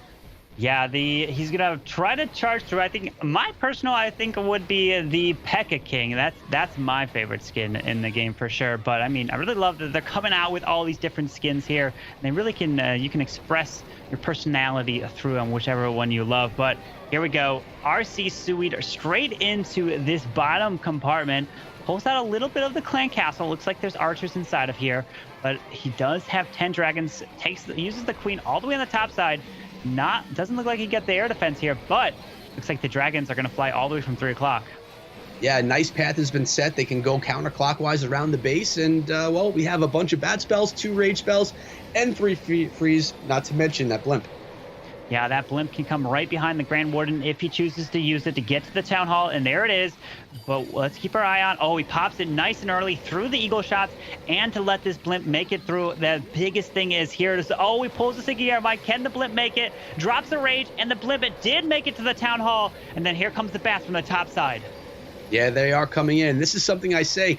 One thing that you don't have to worry about as much with dragons is dealing with the clan castle. So if a few of those troops do stick around in the CC, you could still take them out with those drags. And look at these bats going through the base, just swarming through. Oh my goodness. The scatter shot needs to be frozen, and it is yet again. Dragons are leading the way. This is looking beautiful. This is looking really good. The biggest threat here is red air bombs. He drops a freeze. Oh, on the bats, but he loses some there. Is that going to be a big difference?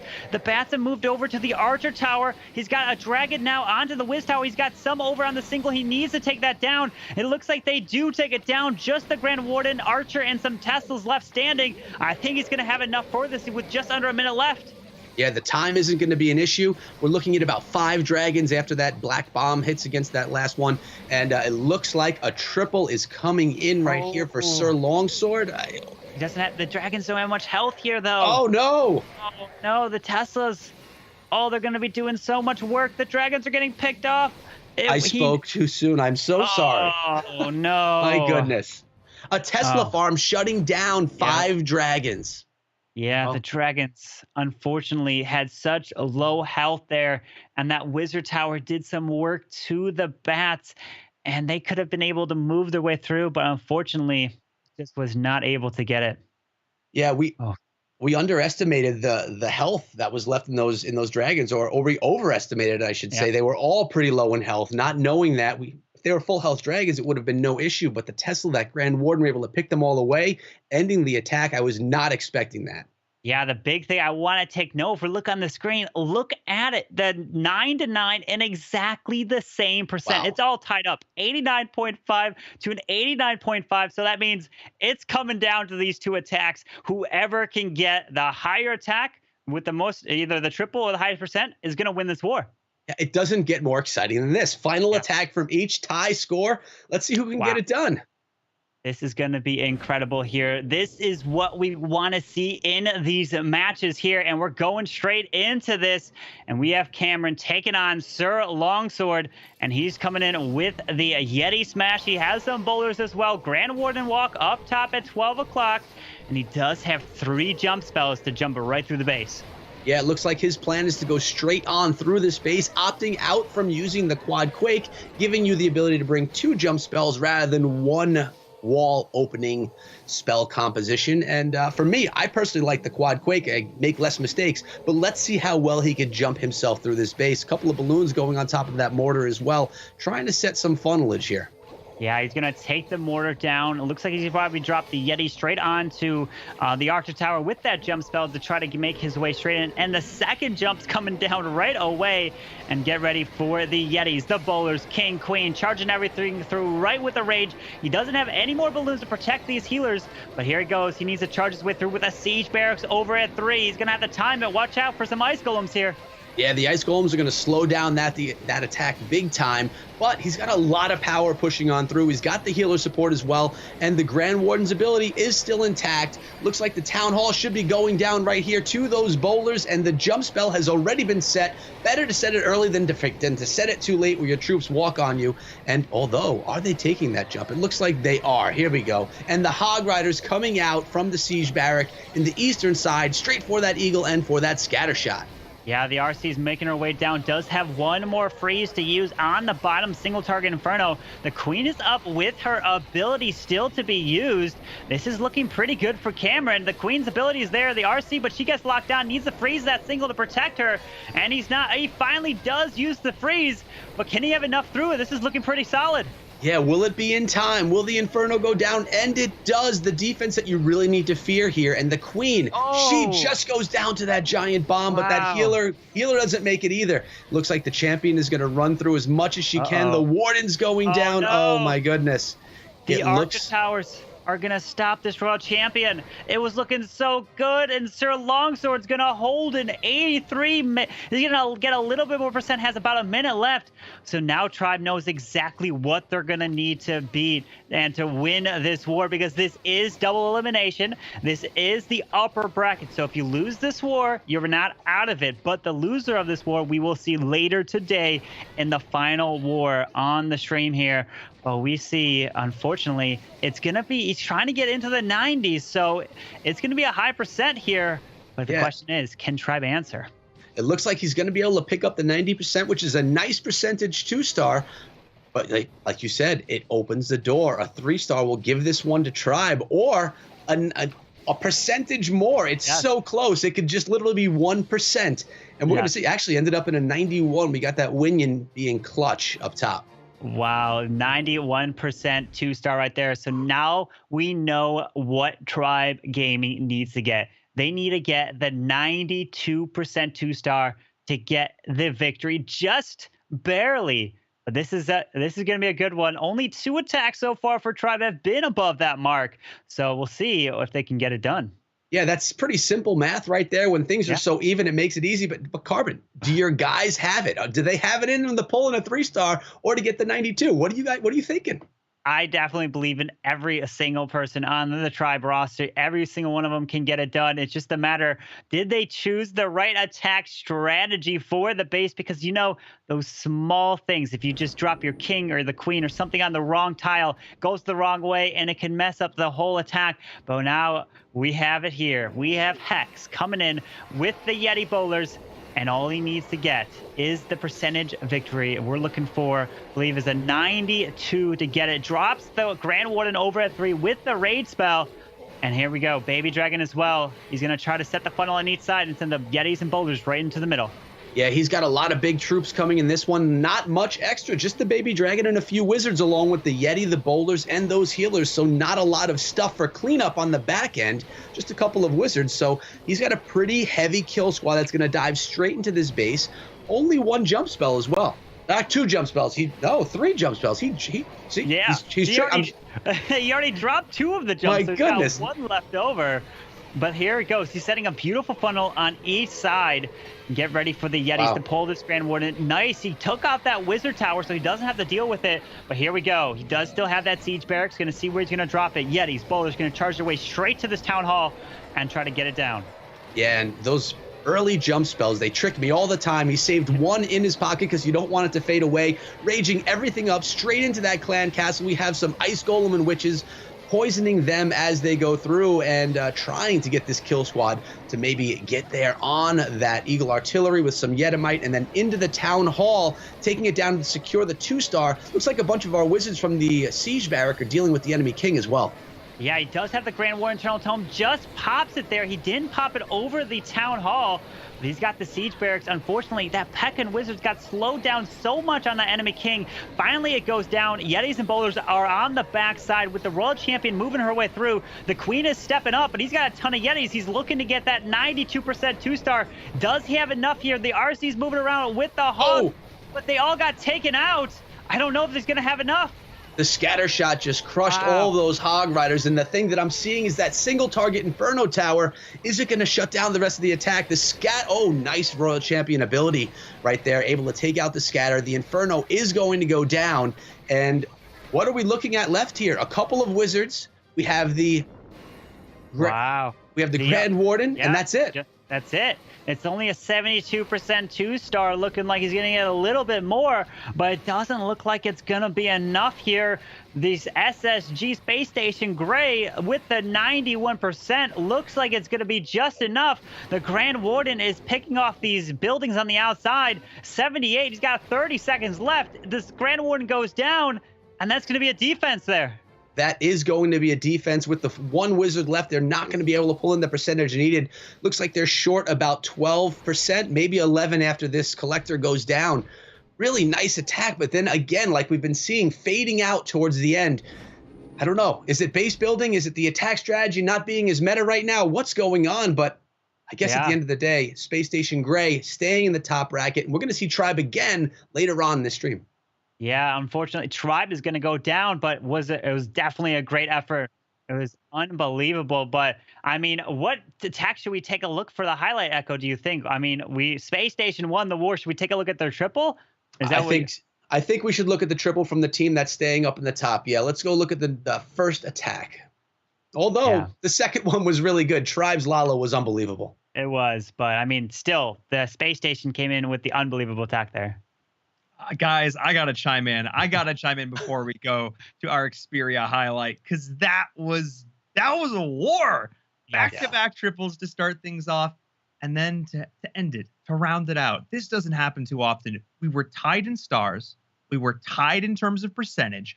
It doesn't get any closer than that. And on top of that, it functionally makes that a 1v1.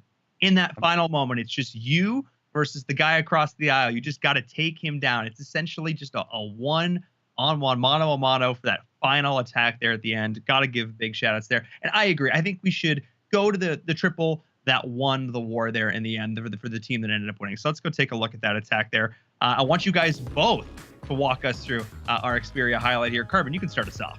Yeah, so we're going to take a look at the 3 golems. Unbelievable. So for anyone that's just joining us right now, you take a look and you're looking at your screen like, wait, am I seeing this correct? He's using 3 golems in this attack with 7 witches.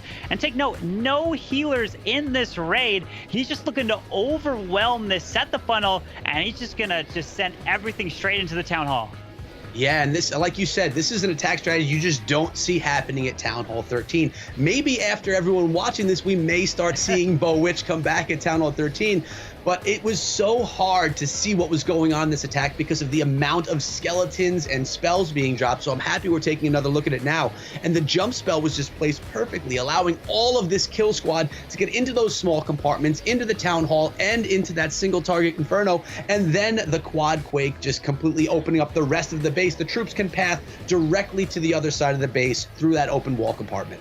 Yeah, the queen steps up, still has the queen and king ability, and I believe he actually ended up swagging and not using both of those hero abilities there. The RC cleared the whole top side as she ran around, and it just overwhelmed it. I mean, it's just one of those attacks. It was perfectly for the base. The skellies just distracted the singles, and he was just able to overwhelm. He did end up losing the Yetis and the bowlers, but to be honest, does it matter if you end up actually getting the triple? Not really. The Grand Warden, the queen, the world champion, all the heroes still are standing in this attack here. Yeah, it's pretty incredible to have, with any strategy, to have your hero's abilities still intact towards the end. I mean, it's something that you just don't see that often. But I think it was just, like you said, the right base for the right combination, and the spam of those skeletons just overwhelming the Inferno towers just allowed for this attack to just plow through the base one tier at a time. Yeah, absolutely beautiful. Got it there, and it kicked off the war. So once we saw that at the very start, we just like, oh, this is going to be an unbelievable war here. Yeah, I completely agree.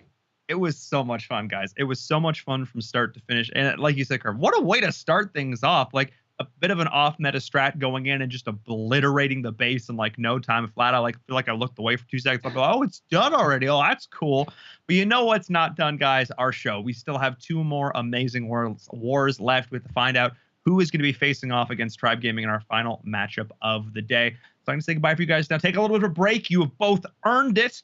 But before we go on to our next break here for all of us at home, I need to give a huge shout out to AT&T, the presenting partner of the ESL Mobile Open, for making this a reality, for helping to support the grassroots of mobile esports, for helping us to put on awesome tournaments like this, whether it be from prize pool, whether it be helping us do these awesome studio shows, or now, I guess, remote broadcasts, but still so much fun, and none of it would be possible without the awesome support of AT&T. So thank you just so much to them, our presenting partner. But also, one last little shout out here before we jump into our break is if you want to get involved, if you want to participate in this, if you think, look, I can attack as good as these guys, I'm not going to choke at I'm going to pull off the 3-star, well, either get a team together or get your team together and go and participate. One of the best ways to do that, to find out more information, is at our Discord, !social in the chat, and you can find all about our Discord. It is a thriving community. There's a lot of players there across all our games talking about mobile esports, getting involved. You definitely want to go check it out. We're going to go into a bit of a short break now. But when we come back, our next matchup, you are not going to want to miss it. See you in a bit.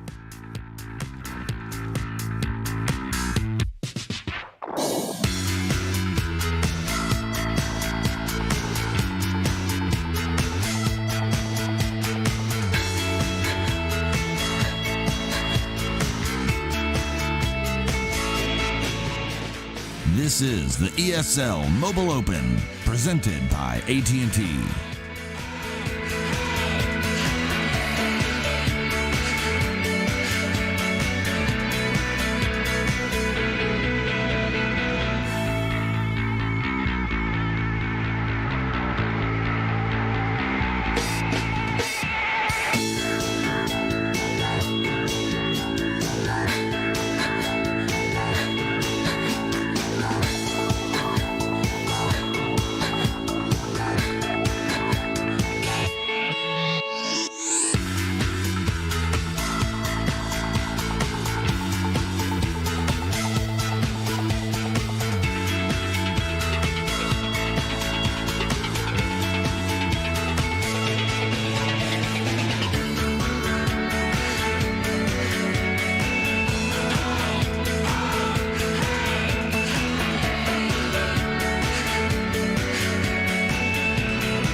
the ESL Mobile Open, presented by AT&T.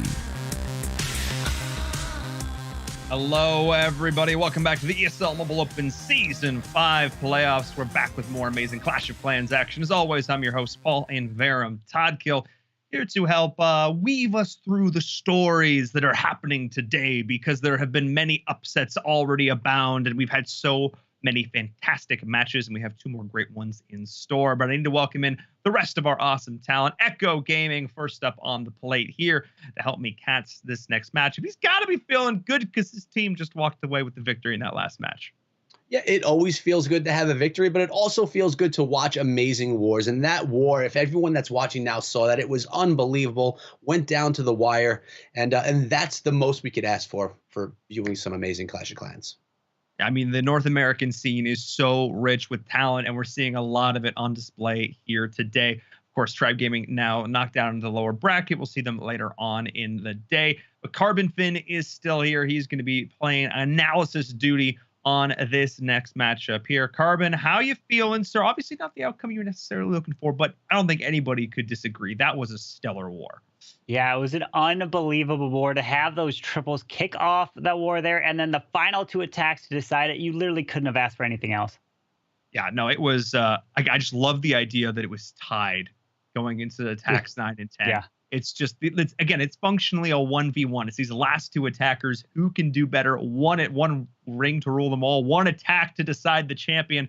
It was absolutely incredible. And if you guys are just joining us here now, if you're not super familiar with what the Mobile Open is all about, it's basically an opportunity, if you're in North America, for you to get involved in the world of mobile esports, not just in Clash of Clans, but in a ton of different mobile titles. Anybody can sign up and participate, and you can see yourself competing in some of the biggest stages in North America. Because, there's a lot of mobile gamers in the United States. There are over 200 million mobile gamers in the US alone. We've had over 1 million entrants participating so far in the ESL Mobile Open. In the last year and a half of competition, it has only gotten better and better. But here, for Season 5, for our Clash of Clans playoffs, there are 32 teams. That is our magic number in a double elimination bracket. The top 2 teams will advance to our finals, one from the upper bracket, one from the lower bracket. And boys, as we've both seen, we have had some absolutely ridiculous finals. Whoever makes it there, whoever makes it that gauntlet, 100% deserves to be there. Carbon Finn, I know that you've witnessed some of these amazing finals. Has anything you've seen today, though, so far really surprised you, thinking, like, moving forward, looking towards those finals? Yeah, so the biggest thing is looking at the meta and seeing which team can really push the meta and come in with attack strategies that the enemy is not expecting. And like we saw there with those golems and witches, that's something you don't plan your bases for at all. But it's just whichever team kind of has the scout against the enemy. Maybe they've gone up against them before. They switch their traps, maybe air skellies, so that they know they're going up against air attackers. But it really just comes down to whichever one's more prepared. And it looks like all these teams here, but it's going to be great to see the next matches. Oh, absolutely. And, Echo, we've been talking about the base building so far today. It has looked incredible. I don't feel like I've seen a single base where it's like, sometimes you look at a base, you're like, I know what my plan of attack is. I don't feel like we've seen a whole lot of that today. Every single base has posed those unique challenges. Yeah, base building is getting more and more tricky lately. People are investing in just solid bases because they know that the attackers that are going to be hitting them are just better and better than they've ever been before. So your bases better be up to par. Oh, yeah. You got to be totally up to scratch here. Nobody can come in with sort of a half-built, wobbly sort of base defense. Everything has got to be a rock solid. But let's take a look at our schedule to round out the day. Remind the audience what they are in store for here for our final 2 wars. You've already seen 3 amazing matchups. But now we have Noble 9 taking on the Old Folks Home and Tribe Gaming facing the loser of this next matchup. Now, note that last game of the day will be our lower round of 16, which means the loser of that game number 5 is out of the tournament day 1. That is not an ideal situation by any means. You do not want to go out this early, especially if you're an organization like Tribe Gaming. That would be crazy. Wow, that would just be absolutely insane, but that's why everyone tunes into these wars here. They want to see these teams compete, and who knows, the underdogs, they've been pulling out the victories here today. Yeah, I'm not going to count out anything yet. Absolutely. This next one, oh my goodness, it's going to be an adventure. We're going to say goodbye to you for now, Carbon, and we'll tune in with you in just a bit for our midpoint highlight, our midpoint check-in. I'm still gonna. It's not a high. It's something else. I have to come up with a better term for it. Mid-match check-in. Yeah, that'll be the one. That's where I want to make it. I want to make it an accurate. Anyway, make it work. Let's talk about our predictions though. Going into this, of course, Noble Nines, Old Folks Home. Okay, who are you thinking? Who are you leaning towards here? Because again, I've predicted the favorites in every one today, and I've been wrong 2 for 2. So what are you thinking, Echo? Well, I was just on the same page as you. I was thinking that I would typically pick Noble Nines. It's a name I've seen around a bit, but you know, with how things have been going, I should pick Old Folks Home. But it seems like I'm going to still stick with Noble Nines. It's a name I know. All right, that's my prediction. I'm sticking with them. Yeah. Okay. You know what? Just to make it interesting, just to keep it fun, I'm gonna go for Old Folks Home. Why not? Let's have an adventure. No, I mean, one of us, somebody's guaranteed to be right here. We're just gonna split the difference right down the middle. Dramatic tension. We're just gonna start things off, and we're gonna see who's gonna come out on top. I'm feeling pretty confident. I'm not feeling confident. No, I don't know. This is gonna be exciting. I have no idea how these two teams are going to go back and forth. But let's get things started. Let's not keep the fans waiting any longer. Let's see what this first attack is going to look like. Oh, it's Cliffy Bo Bat from Noble Nines, a name we all know and love, been around in the scene forever. The clan name may say Noble Noobs, but don't kid yourself. There is nothing noob about this team. Oh, they like to be deceptive, I guess. And when we're looking at this attack strategy, you're going to notice it's an attack we've seen before. It's that hybrid strategy, which we know is meta right now. And meta means something that works in the current state of the game. And that goes for any game. And the Queen Walk is going to be going around the outside. There is a super wall breaker, which could break her in at some point. But she's going to be dealing with that single target Inferno Tower, which is frozen right there. The poison spell is dropped on top of those witches, which is really important. The Queen can be taken down very easily when there's a witch upon her. But another nice freeze spell on the Inferno. I mean, there's really no choice. He has to utilize those freeze spells, or else the Queen is going to go down or have to use her ability. Rage spell, the Queen is going to have to pop the ability, and the giant bomb goes off as well on that Queen, beating her up a little bit. Now she's got a scatter and a Skeleton King right there across the wall. Oh my goodness, those healers are in such rough shape. They just need to live a little bit longer. Just keep the Queen in the fight, healers. You can do it.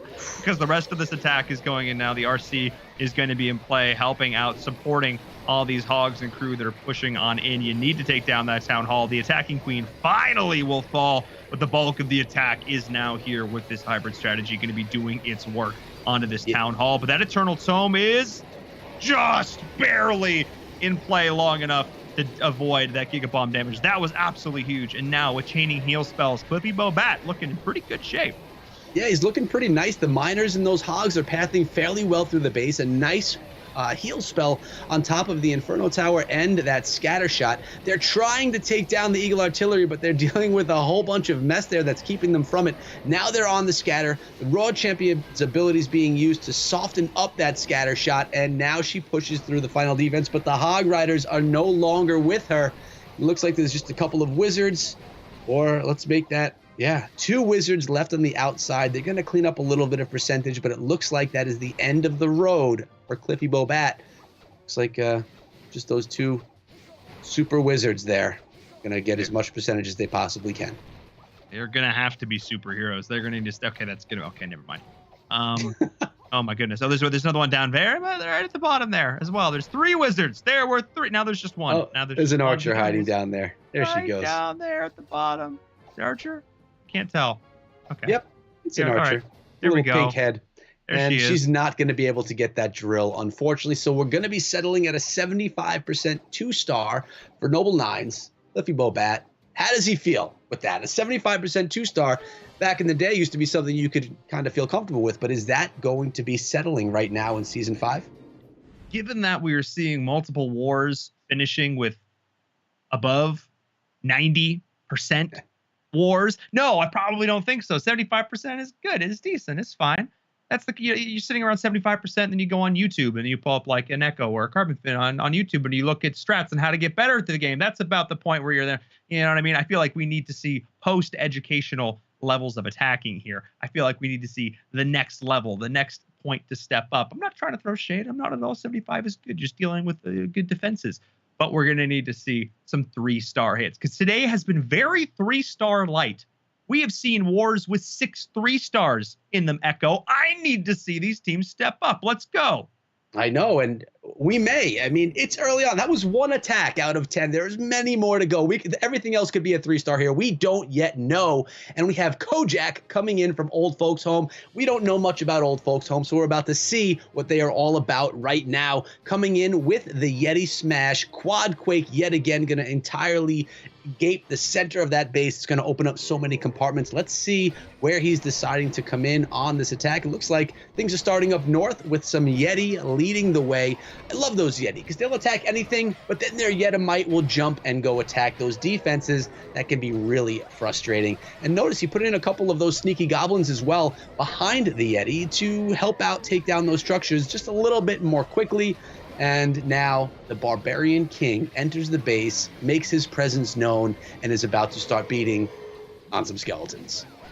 Oh, yes. We are having the P.E.K.K.A coming in as well at that east position, trying to continue to set the funnel, but the rest of the troops are coming in. I was going to say maybe a little bit too early, but I would have been speaking too soon as this funnel is looking really darn solid. There's the Quad Quake that you're talking about, just whacking on everything there in the middle of this base, needing to take down that town hall. That is the key structure. There is the first star achieved from Kojak, who's going on in, going to find the Eagle Artillery as well. Those are 2 of the key structures that need to be dealt with. But I'm looking at that scatter shot. I'm looking at the freeze spell. Okay, Iron Crew. Okay, all right. Things are getting exciting here, Echo.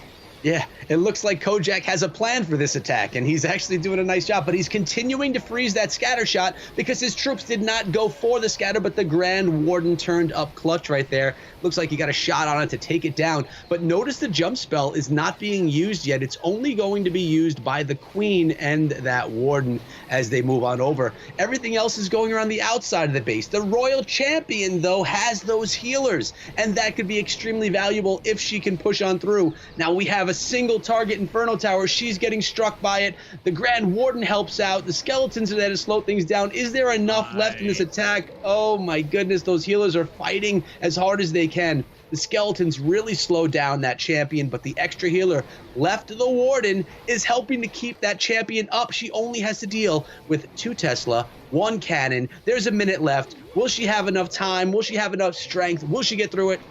I don't know. It looks like she may.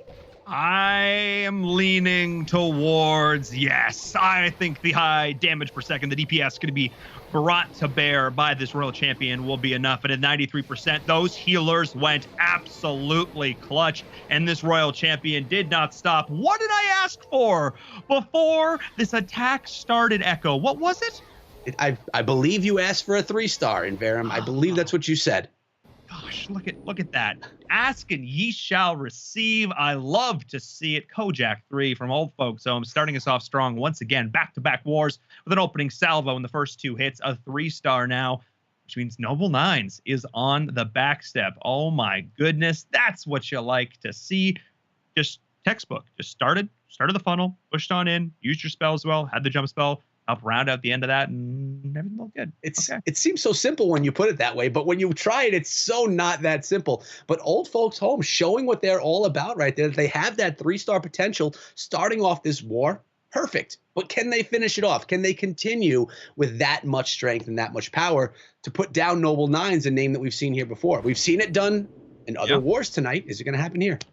Yeah, we're going to find out. This is attack number 2 and is Aska. I've made some sort of ask you a question pun every single time. So I'm just going to keep doing it because, why not? It's tradition at this point. You got to keep with the traditions, man. It's just the right thing to do. You become known for those types of things. And the Queen is starting over there in the western side of the base.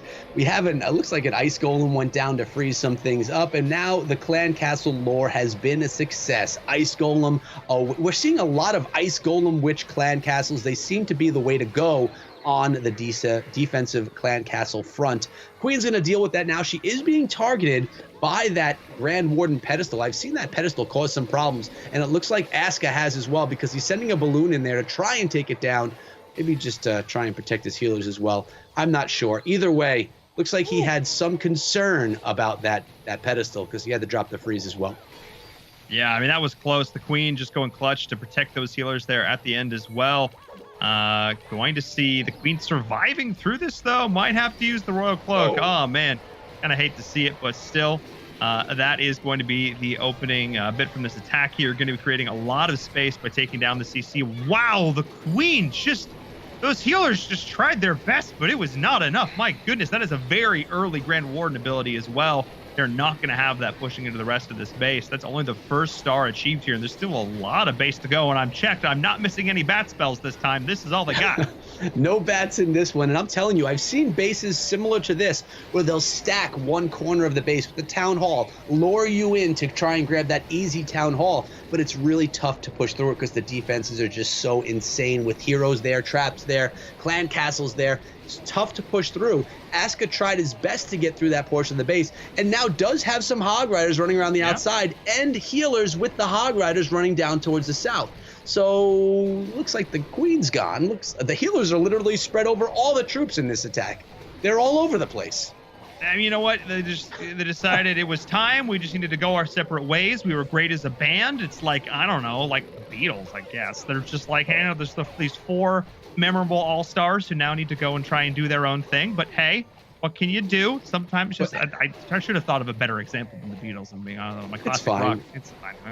These kids know the Beatles still. Everyone knows the Beatles, I think. But look at this. Actually, for the age of our audience, that's actually probably a great reference to use because everybody knows the Beatles and everybody knows this attack is looking pretty darn solid. Anybody with eyeballs who's watching this, because there are quite a few minors left, and that's above 90%. I think we're going to see another 3-star hit here from Asuka. I asked for 3 stars, and Asuka's delivering. It just sounds so good when you say that. It looks like he's going to deliver, unless if time is an issue, but it looks fairly safe. I say fairly because you never do know, but I will tell you, we were doubting that attack towards the beginning. It took forever to get through that western side of the base. Every trap, hero, clan, castle was there beating on that Queen. She stuck it out as long as she could, and then the healers decided to spread, break up the band, and support the rest of the attack.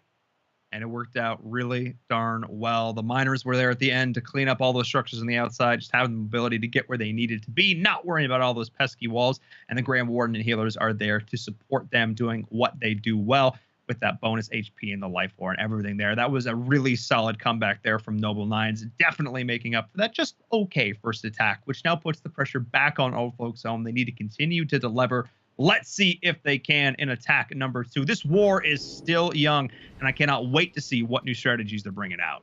Yeah, it's easy. Just replicate the first attack. Another 3-star, and you're in good hands, right? I mean, Old Folks Home knows that, and Army Devils is about to try and do the same thing. And it's another one of those Yeti Smash. Again, we're seeing the Quad Quake, a handful of freeze spells, and, well, a base that, who knows, it could have tricks up its sleeve as we've seen happen throughout the night tonight. Yeah, we've been seeing quite a different varieties of bases coming in there as well. Twitch chat's informing me that there's apparently a very straightforward way to take down that last base, and it was executed flawlessly. So there you go. You just got to do your research on the internet, guys, and even you can be walking away with epic 3-star hits. We're learning things every single day, and I don't need to learn too much to know that this Queen is going to be looking to go right on in towards that town hall here, setting the funnel beautifully with that King, and this is going to be the start of an awesome hit here from Army Devils from Old Folks Home. Queen just needs to go where she's meant to be going, and there we are.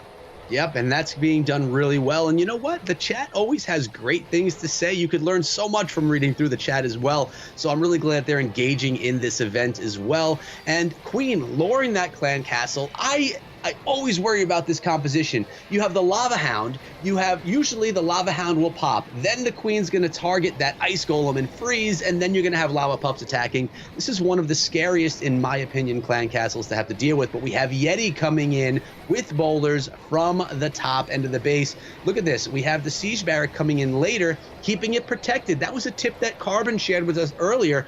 Really great tip for players that didn't know about that.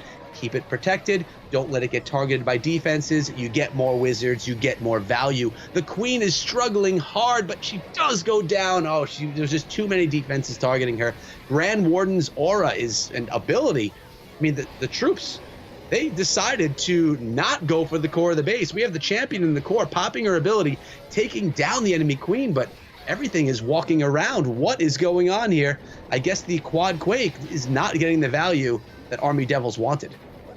Yeah, that was just a little bit unfortunate. Just not quite able to rally the troops to get right into the core of this base. They're taking the long road around the outside. You need to take down that scatter shot. Need to take down some of these key defenses. Finally, we're going to see them go down, but I think the damage has been done at this point, or hasn't been done at this point, which is more of the bigger issue. We are seeing a little bit of cleanup still around the outside, but that's going to get cut short. And it seems to be like trading blows back and forth. We saw 75% 2-star to start things off, and then a 3-star in response. Then we saw a 3-star, and we might see something close to a 75 here once again, which means we're pretty much going to be dead even in terms of stars and percentage after the end of this hit here. Noble Nines and Old Folks Home trading blows back and forth. I mean, that's what I like to see. Yeah, I mean, that's what makes for a good war, and it's actually a 74%. So that's actually the tables turning a very little bit right here, but still, again, an amazing close war. And those troops, and that's the problem with Quad Quake sometimes. And I love Quad Quake, but if you utilize it and your troops don't go in that direction, you lose that value. Yeah, I mean, again, though, at least you're doing the damage. If you're taking jump spells instead, at least you're knocking down smalls, you're damaging the structures inside. So you're getting a little bit more out of it. Again, ideal world is still that your troops, I don't know, use the path that you create for them. Yeah. Still, sometimes what can you do? The computer going to do what it going to do. Let's get back, though, over with Noble Nines and see if they can keep this 3-star the 3-star train alive. We'll go with that one as we now have His Loves Tacos up there. I like that name. His Loves Tacos. I like that too. And I haven't had good tacos in a while being stuck in my house here in New York. But this attack, notice the hero potion being used right now, making those heroes max level, nice and strong. That's going to help out the attack for sure. Starting off with that Warden walk, and let's see if the Warden actually goes in the right direction for the rest of this smash attack to go down. The King looks like he's battling with the enemy King over there on the southwestern side, and the Warden just continuing to solo defenses and structures, creating that funnel. And yeah, looking good. Looking. Yeah. I mean, this is how we're used to starting our attacks. You just drop everything in. You've got your Grand Warden walk. You can have your Yetis to rally the troops to bring everybody back together. You're going to go in with your kill squad. You're going to start things off. Continue on with the Queen to break through that wall. You're going to rage. You're going to find your way towards the town hall. You're going to pop your Grand Warden Eternal Tome, and that should be the game plan. Things should be looking pretty good. Let's see if we follow the script here. We'll see if things maybe derail a little bit. We are seeing that blimp heading straight in towards that town hall. Did get activated fairly early, which means that Giga Inferno did come into play maybe a little bit sooner than they intended, which meant we needed to see an early Grand Warden Eternal Tome, which means that Giga Bomb actually did a whole lot off the back of that. So things not quite lining up absolutely perfect in terms of timing. No, but a little surprise in this attack there are 6 bat spells that are going to be used in the back end. 6 spells that are not typically with this strategy. Royal Champion just being dropped in now. What they want to do is get that scatter shot, but she is taking her time getting through that Inferno Tower. Will she be able to take down the scatter shot, which will be devastating for bat spells, and it looks like she's going to struggle through that one.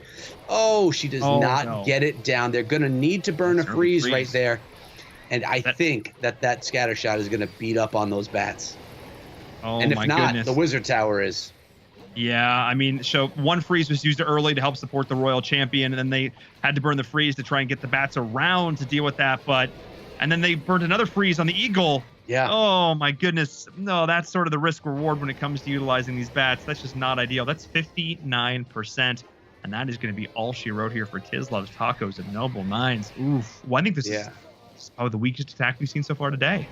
It may be. It was not taking advantage of that very small lead that they had, but that's the problem with bat spells. They're very delicate, and if everything doesn't go perfectly with your kill squad with phase 1, and you have to rely too heavily on the bats on the back end, there just were not enough freeze spells in the composition to freeze the scatter shot and 2 more Wizard Towers with nothing to tank them. So at the end of the day, that champion didn't take down the scatter, and that was the plan. So I think that's where things fell apart for Tacos. Yeah, I could not agree more. I think freezes and 5 or 6 bat spells is usually what we tend to see with these sort of compositions, or when they're added to these sort of compositions in this case.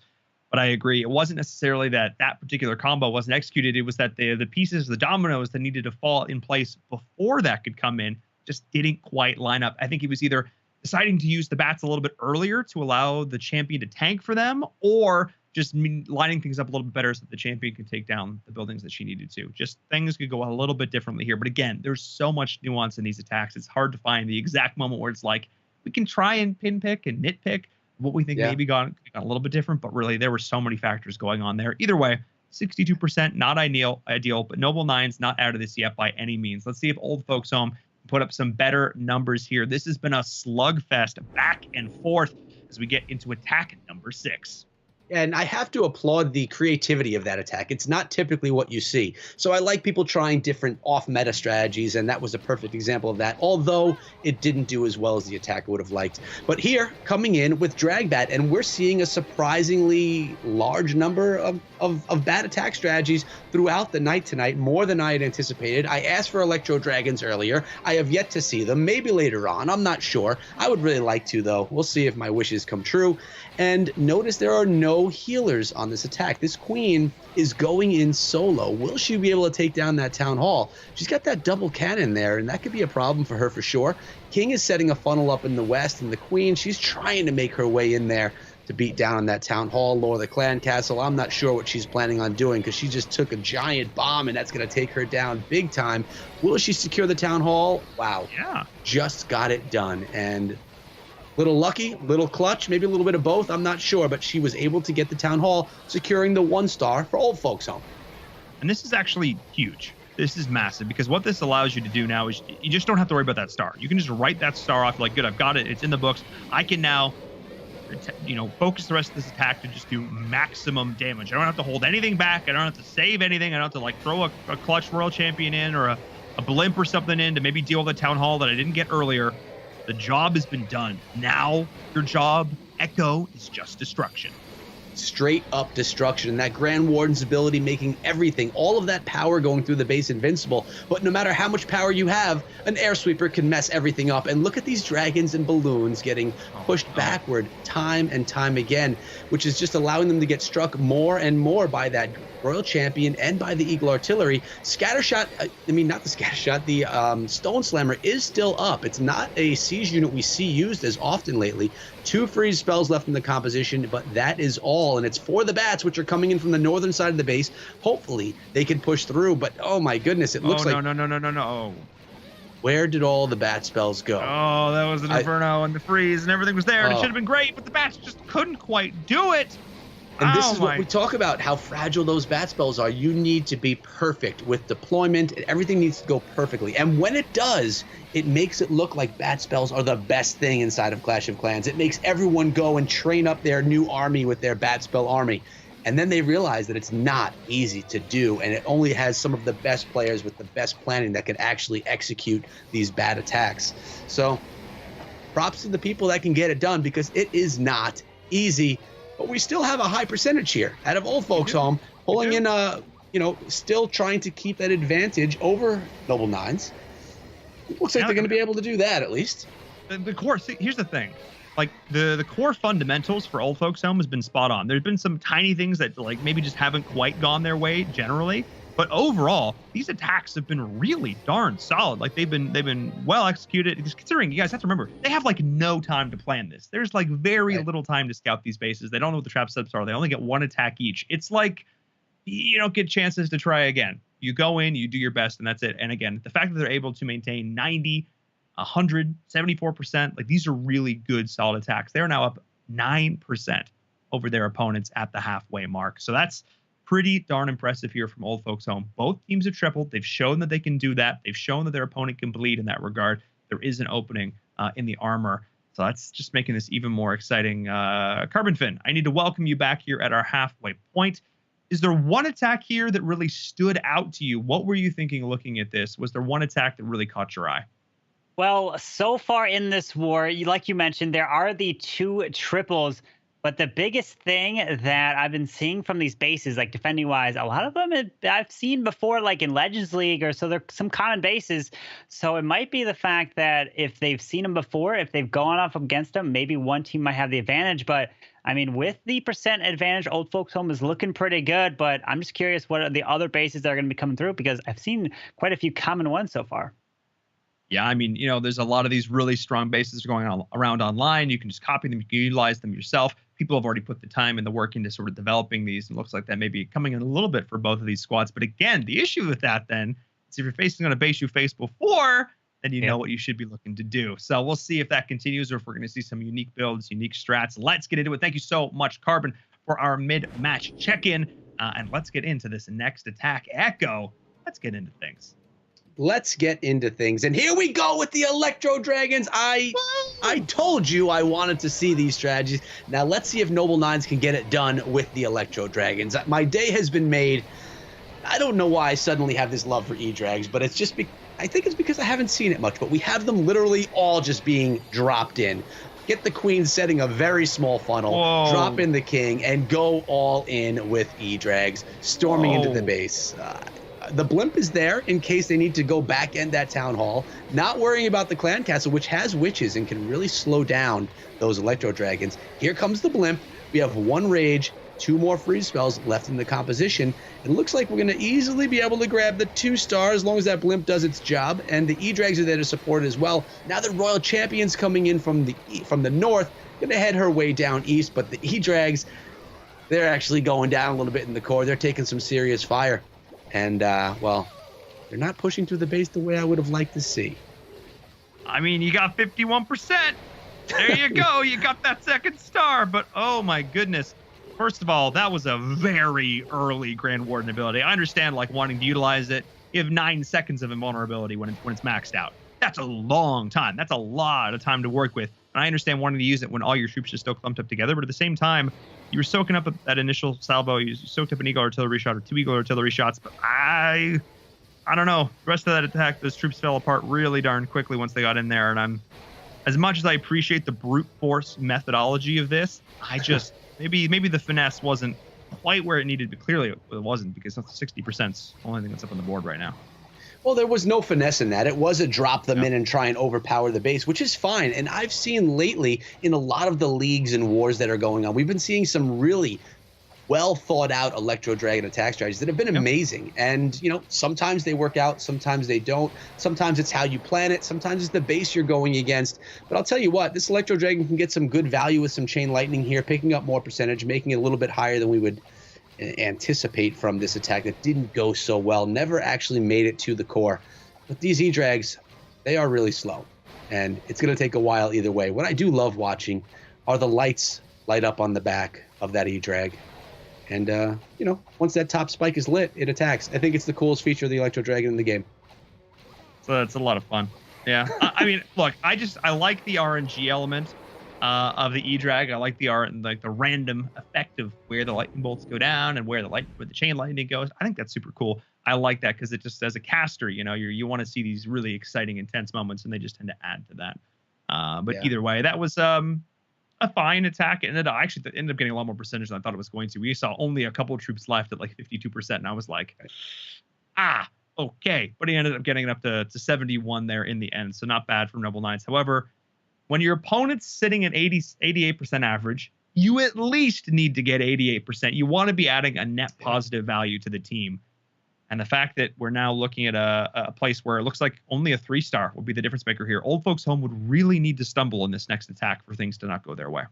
Yeah, they would have to stumble, and I guess we're going to see pretty soon if they do or don't. I mean, a clutch triple or a high percentage 2-star right here is exactly what they're looking for. I wonder what strategy they're going to bring, and, well, now I know. Coming in with another one of those Yeti Bowler attacks, and this has been one of the more common ones we've seen. So we've seen... Actually, tonight we've seen a lot of the hybrid, we've seen a lot of this strategy, and we've seen quite a surprising amount of the drag bat. Now, Carbon made a good point earlier when he chimed in after our 6th attack that we are seeing a lot of bases that we have seen before. And if you're a Legends League attacker in Clash of Clans, you have your 8 attacks per day, and you often come across the same bases. There are some base designs that really work well, and you just see them a lot because everyone wants to use them. And it's surprising to me to see at this level that we have so many bases that maybe they're not exactly the same, but they're similar, maybe modifications of that. Well, stop talking about bases, Echo, and let's actually look at this attack that's smashing, because they just opened up the base and is completely coring it out right now with the Grand Warden's Eternal Tome ability, trying to get through that Royal Champion and Scattershot. Yeah, but he needs to get through this town hall as well, because that Giga Inferno is just melting things right now. Somebody's got to target it. Hello, team. Yeah. Hang a left. Just a left. Oh, Queen. Thank you. Woo, Queen. Oh. Sometimes you do crazy things, Queen, but today you done good. You did real good, kid. As we are, she did what she needed to do. She got it done. Look, and the Royal Champions out there on the outside doing what Royal Champions do best, which is going for the flank. However, that was not what Old Folks Home was looking for. Smurfs? Not smurfing this time. So it's not. No. Okay. All right. Well, we should be getting up to a 60%. Clearly not the percentage they were looking for to kind of clutch and hold down this war. Opening up the door for Noble Nines to come back and possibly put themselves in range of a win. We're going to see. I want to look at those numbers when we get back to the screen and see what this actually looks like. But I could tell you now, Smurfs is not happy with that. Yeah, I mean, he's going blue in the face, and it's not because of these Smurfs, because that attack just kind of got choked out, honestly. It just went right into the core. The Town Hall lived for so long, did so much damage. People underestimate the damage that Giga Inferno. It can just really go off. And overall, just, I don't necessarily think it was a huge flaw in execution. I just think that, like, when the chaos is in full swing and things go to the center of the space, also he held onto a free spill too long, and that was probably a misplay. It was a misplay. But I'll tell you, yeah. He's lucky that Queen turned around and clutched the Town Hall, because that was close. Yeah. And it was good that you got me off my little rant about bases and pointed that out. So thank you. No, sometimes there's a point where, like, I really want to make this point. The attacks just sort of go off on their own, because oftentimes we see like a good 30 to 45 seconds of funnel creation at the start of a lot of these attacks. And these last ones have just been really frenetic, and the pace has been really high here. But with that 62%, that gave Noble Lines a chance. That gave them an opportunity, an opening to try and get back in this. Only 4.5% separating these two teams right now, which means that it is truly anyone's game. They are tied in terms of stars. They are close in terms of percentage. So let's get in to these final two attacks. Can Noble Nines clutch it up? They were down early on. They need to rally here. My Precious from Noble Nines. Let's see if he doesn't get tossed. Spoilers. Let's see if he doesn't get tossed off a cliff into the fires of Mount Doom. Let's see if he instead can rally, claim this one for his own. Yes, I like the sound of all that. And I'll tell you, this is a different base than we've seen. We have a donut style base with island compartments in it as well. Exterior type not town hall, clan castle. Lowering the clan castle, noticing there's witches, ice golem. The base is spread out fairly well. It's one of those symmetrical looking bases, the ones that you typically like and think are pretty. But a base like this is something that's going to personally mess me up. My troops will walk completely around this base because I won't funnel the center properly. It happens to me all the time, and we're going to see if my Precious is going to fall victim of that as well. These types of bases are the kinds that can have you end up with that high percentage 1-star, and that is the last thing that Noble Nines needs right now. No, they just need my Precious to just go off in this attack. And here's the slower funnel start that we're seeing. Good poison usage there to keep this Queen alive, and nice preemptive rage there just to make sure this Queen is fully topped up going into these Inferno Towers and the rest of these defenses. This is actually going to be pretty clutch. And the freezes even committed here. Wow, a lot of resources actually committed to this Queen charge here. Now that I'm looking at it, that rage may not have 100% have been needed, at least in tandem with that freeze. We'll see if that comes back to haunt him later. Well, I'm happy to see that the Queen charge is still going, because we have seen a few times tonight where the Queen charges failed and that ruined the attack.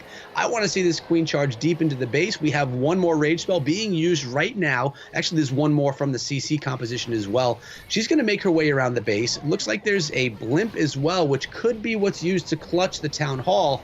But I always worry about those scatter shots, because they could just be throwing rocks at those troops. But here we go. I hear you about to say something. What do you see happening? We gotta go. We got like a little over a minute left on the clock. Like normally a minute 30 is just throwing in the hybrids, just throwing in the miners, the hogs. You gotta go at some point though.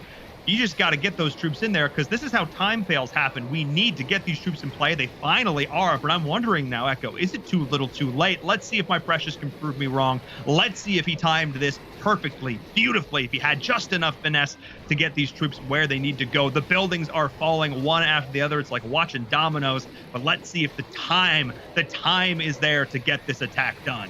Yeah, and for the sake of Noble Nines, I hope you are wrong. Here comes that battle blimp. One of the scatters has been taken out. This is typically what happens. The troops will walk completely around the base. Now he is hoping that this blimp can take down whatever whatever that town hall has to offer. And it looks like the scatter shot through. Oh, we have a dragon. Okay, it did go down. That was tough to see for me for a moment, but we did get it down. The 2-star has been secured, and now will this kill squad have enough? It looks like they won't have enough time. Yeah, that's with only 15 seconds left on the clock. I think there might be enough troops. Maybe it would have come down to the troops to get it done, but I'm not even sure. We still have a decent amount left around the outside trying to clean this up, but with only a few seconds left, no, definitely not. I'm not even sure they would have had enough firepower to get through this. Still a decent attack, a solid attack, 83%. It brought them up. It was above where your opponent was. But going into this now, if you're a Noble Nines fan, you now have to rely on Old Folks Home to mess up. Going into this final attack, you are not ahead in terms of percentage. I needed to see a 3-star or a high 90s. That was the only way. That's the only way that they could have gotten back. Because right now, if you're Old Folks Home, you just need 66%. 66% 2-star, and you walk away with the victory. I have Carbonfin in my ear feeding me this number. Thank you so much, Carbonfin, supporting us from behind the scenes. So I'm not going to talk any longer. Echo, get us into this final attack. It all comes down to this, 66% or bust. Who's going to face Tribe Gaming in the lower bracket? We're about to find out. Well, if Old Folks Home doesn't make a mistake, it should be them, but you never know. They do have a 62% in their log from this war, so it's low percentages have happened before. Coming in with the Yeti Boulder attack again, and check it out, the Octoquake. Your troops had better go down the right path when you're investing 8 Earthquake spells to completely open up this base.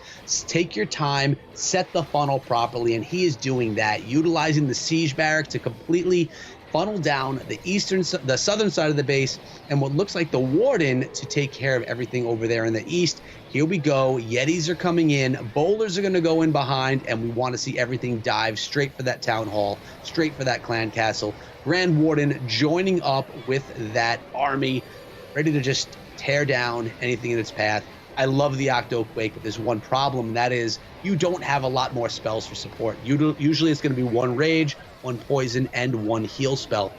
And, well, that's exactly all he has left. Will he be able to push on through? The Scatter Shot goes down, which is very important. The Eagle Artillery, which is your most feared defense in Verum, is still up, but they're closing in. They are closing in on that key defense. It did get off another salvo, though, before it went down.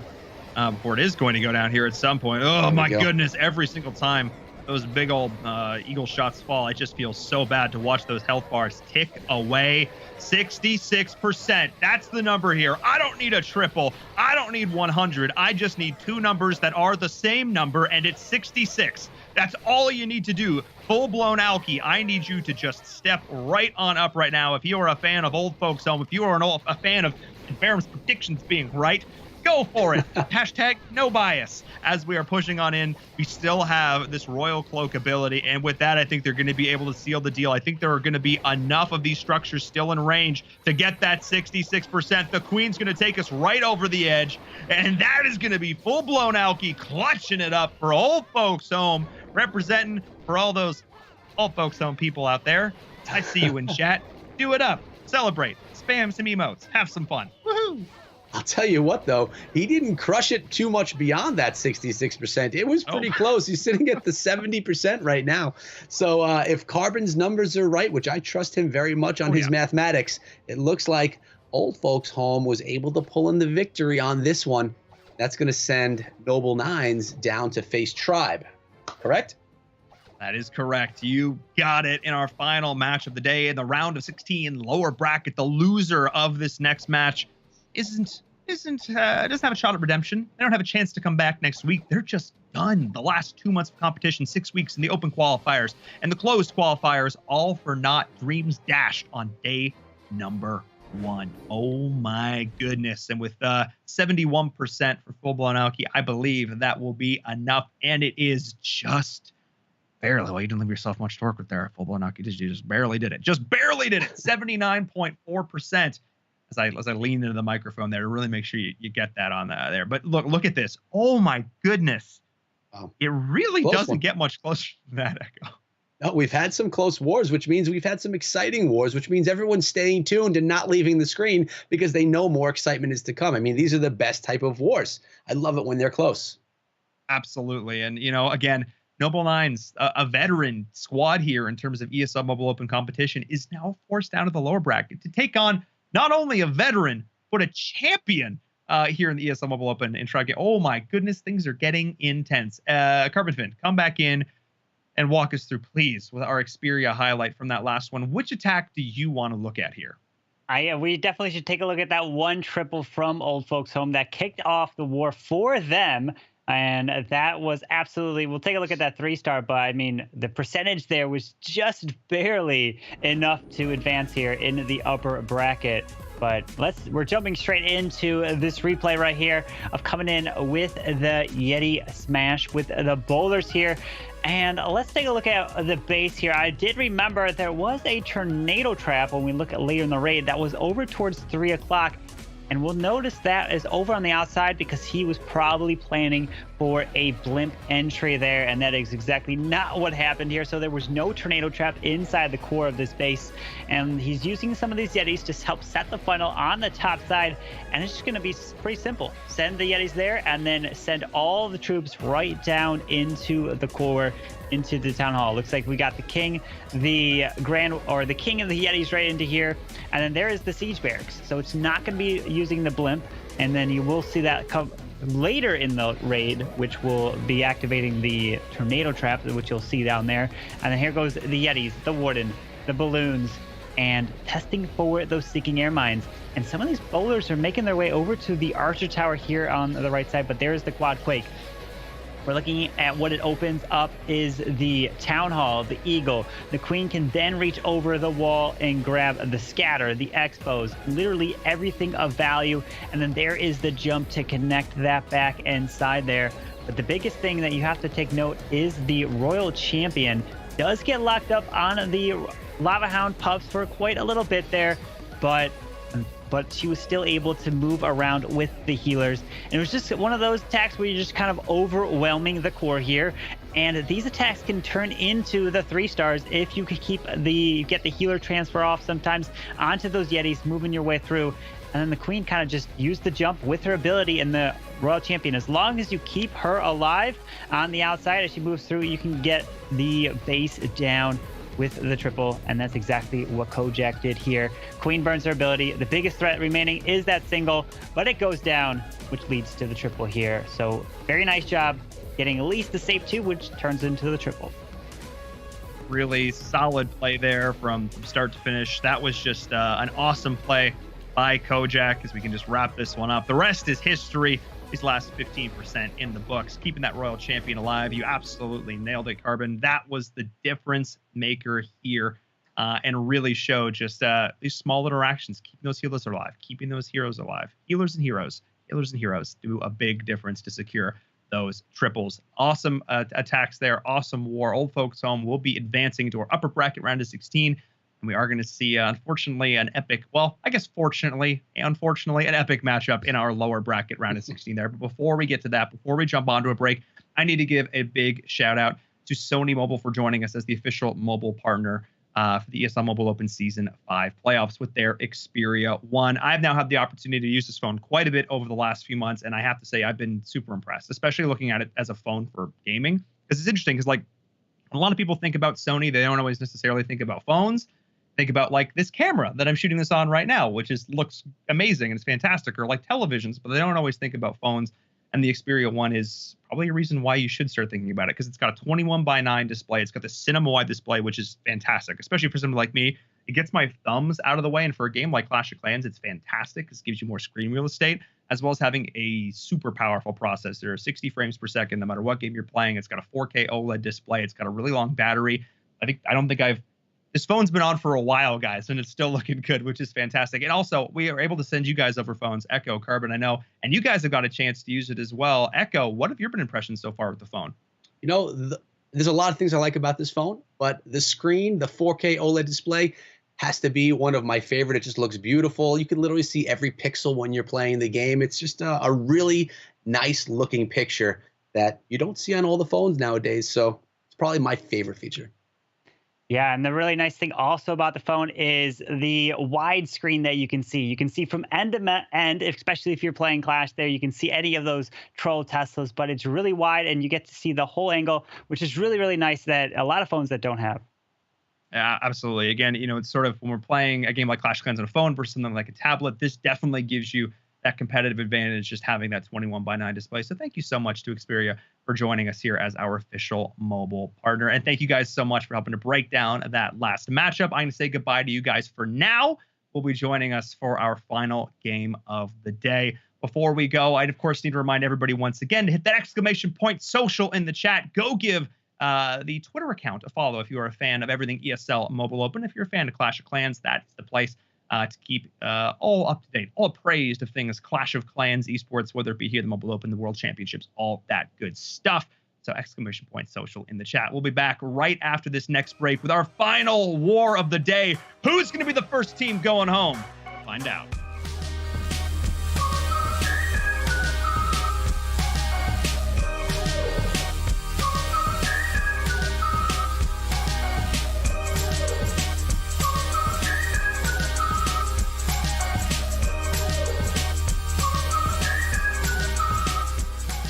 This is the ESL Mobile Open, presented by AT&T.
This is the ESL Mobile Open, presented by AT&T.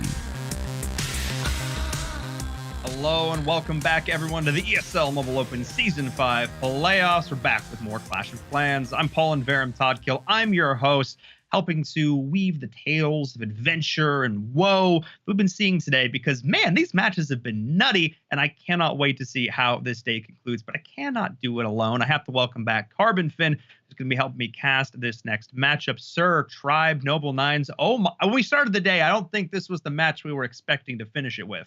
No, definitely did not expect it because this is the lower bracket match here. The loser will be going home and they will not be able to advance here in the ESL Mobile Open Season 5 playoffs. But, I mean, we have two really big clans. Tribe Gaming, which have won the ESL Mobile Open 2 times out of the 4 seasons. So this is going to be a big war. This is going to be intense, and there's a lot of pressure involved. There's a lot at stake, not just for pride, but for reputation and history as well. So Echo is also here to help us break this down. He'll be helping us out on the analysis side with our Xperia highlight at the end of this, helping to highlight one attack, because it could just come down to one attack. These teams are good. It could be that close. Is that what you're kind of expecting here, Echo, or do you think it'll be a bit of a blowout? I don't think it's going to be a blowout. I mean, this is the end for someone, and no one wants to go home when they've gotten this far. So I think they're all going to bring their best. I think we're going to see some amazing attacks, and I can't wait to highlight the one that I think is the best. I can't wait either, because that means it's going to be pretty darn good. Before we get into this final attack, or this final war, I should say, let's take a look back at how we got here today. Let's review our schedule and remind the folks exactly what has gone down so far. We had War Agency Omega take down. What an opening. We had Ain't Nobody take down One High. We then had Space Station Gray take down Tribe Gaming, and an Old Folks Home take down Noble Lines. Guys, it was a day of upsets. Carbon Fin, I don't even know where to start on this one. Yeah, absolutely incredible. So many underdog stories coming through, getting the victories, which just shows that anybody has an opportunity here in the ESL Mobile Open. If you have a team, you put them together to 5, you have a chance at competing. Not just competing, but winning, making it here, going up against the best in North America. That's what's on the line right now.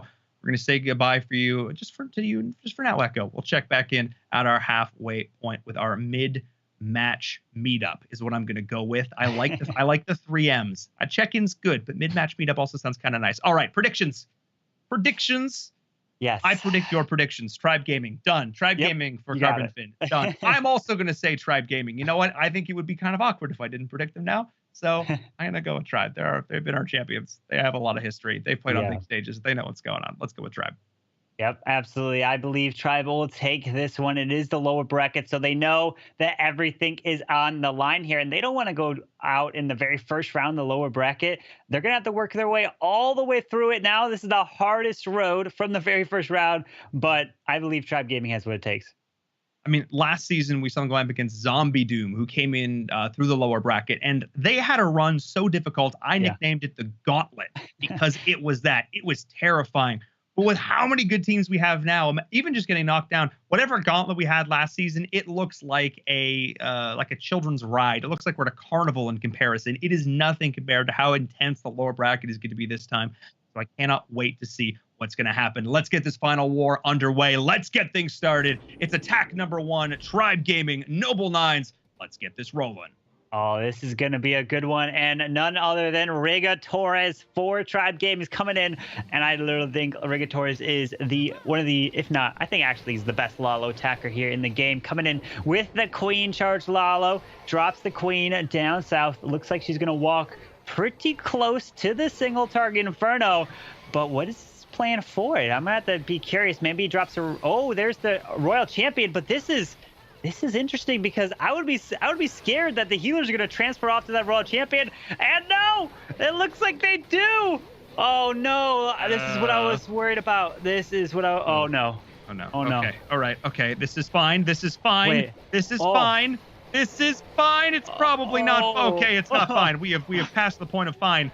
Okay. Okay. Sweeper, do your job. Get them out of range. Yes. No. Wait. Back range the expo. Okay. Okay. How do you salvage this now? Yeah, we have the balloons coming in. They're going to be tanking for the healers, keeping them alive a little bit longer. But how do you salvage this at this point, Carbon? I mean, at this point, the Queen, she can't reach the single target Inferno. I think he really wanted her to loop straight into this Eagle scatter or Expo scatter and literally clear out the whole core. Does still have this queen ability, but she's going outside. Oh, no. Pops her ability. But the biggest thing is he hasn't even dealt with the clan castle yet. Okay. For a second, I thought we were going to recover. You know, they had the balloon. It came in tanks for the expo, utilizing the perfect timing around the sweeper to get those healers back out of range, using those defenses against their intended purpose.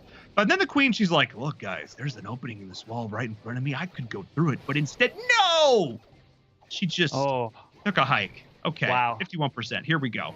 Yeah, at this point, he's going to have to look to, like, at least save, get as high of a 2-star as possible because the enemy queen is still alive. The enemy world champion is still alive, sends the blimp straight into this town hall. There's a rage. He's going in, and he's going to have to pop the Grand Warden Internal Tome to protect everything over the town hall. He does, but he gets that poison down. He's moving his way through, but the enemy queen scatters are going to do so much work.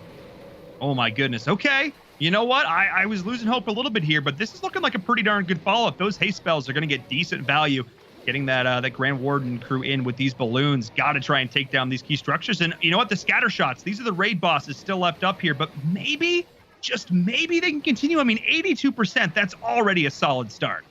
Yeah, he's looking to be right around 85. So he was able to rack up a decent amount of percent for what started into the attack.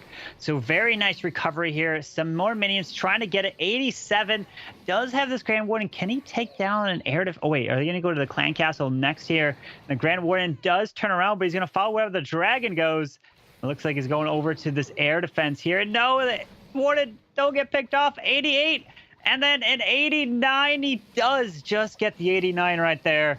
So, hey, from what the start was, or a 90, from the healers almost literally losing them to getting a 90% 2-star, I would say that's a great recovery. I don't think it gets much better than that, man. I mean, I was questioning. I was like, oh, boy, how does he recover? He didn't overreact. That's how he recovered. He got his healers into better position. He gave other troops for those expos to attack. He got a really good balloon to cover, got those healers out just a little bit longer, got the queen not where necessarily wanted to go, but still did some decent work. And by not panicking, by not overreacting, was able to pull out a 90% 2-star, which is a very, very strong start here from Tribe. Yeah, great start. We've seen a lot of attacks that, I mean, went according to plan, but still ended way less than 90% there. Yeah. And Rigatores managed to recover that. Just shows you the skill level that he has. Yeah, the Air Master doing some work on that one. But let's see how Noble Nines can respond. Let's see what the retaliation is going to look like from Aska, who I ask repeatedly for strong performances, and I get them consistently. Lexnos, we'll have a conversation about your walls another day. I harass you about it every season, but someday we'll get there. Yes, every season. I mean, he's working on his walls slowly. Okay, I mean, we've talked about it before. Walls are not as important anymore. Nope. With so many things, you can fly over them, you jump over them. RC easily goes over.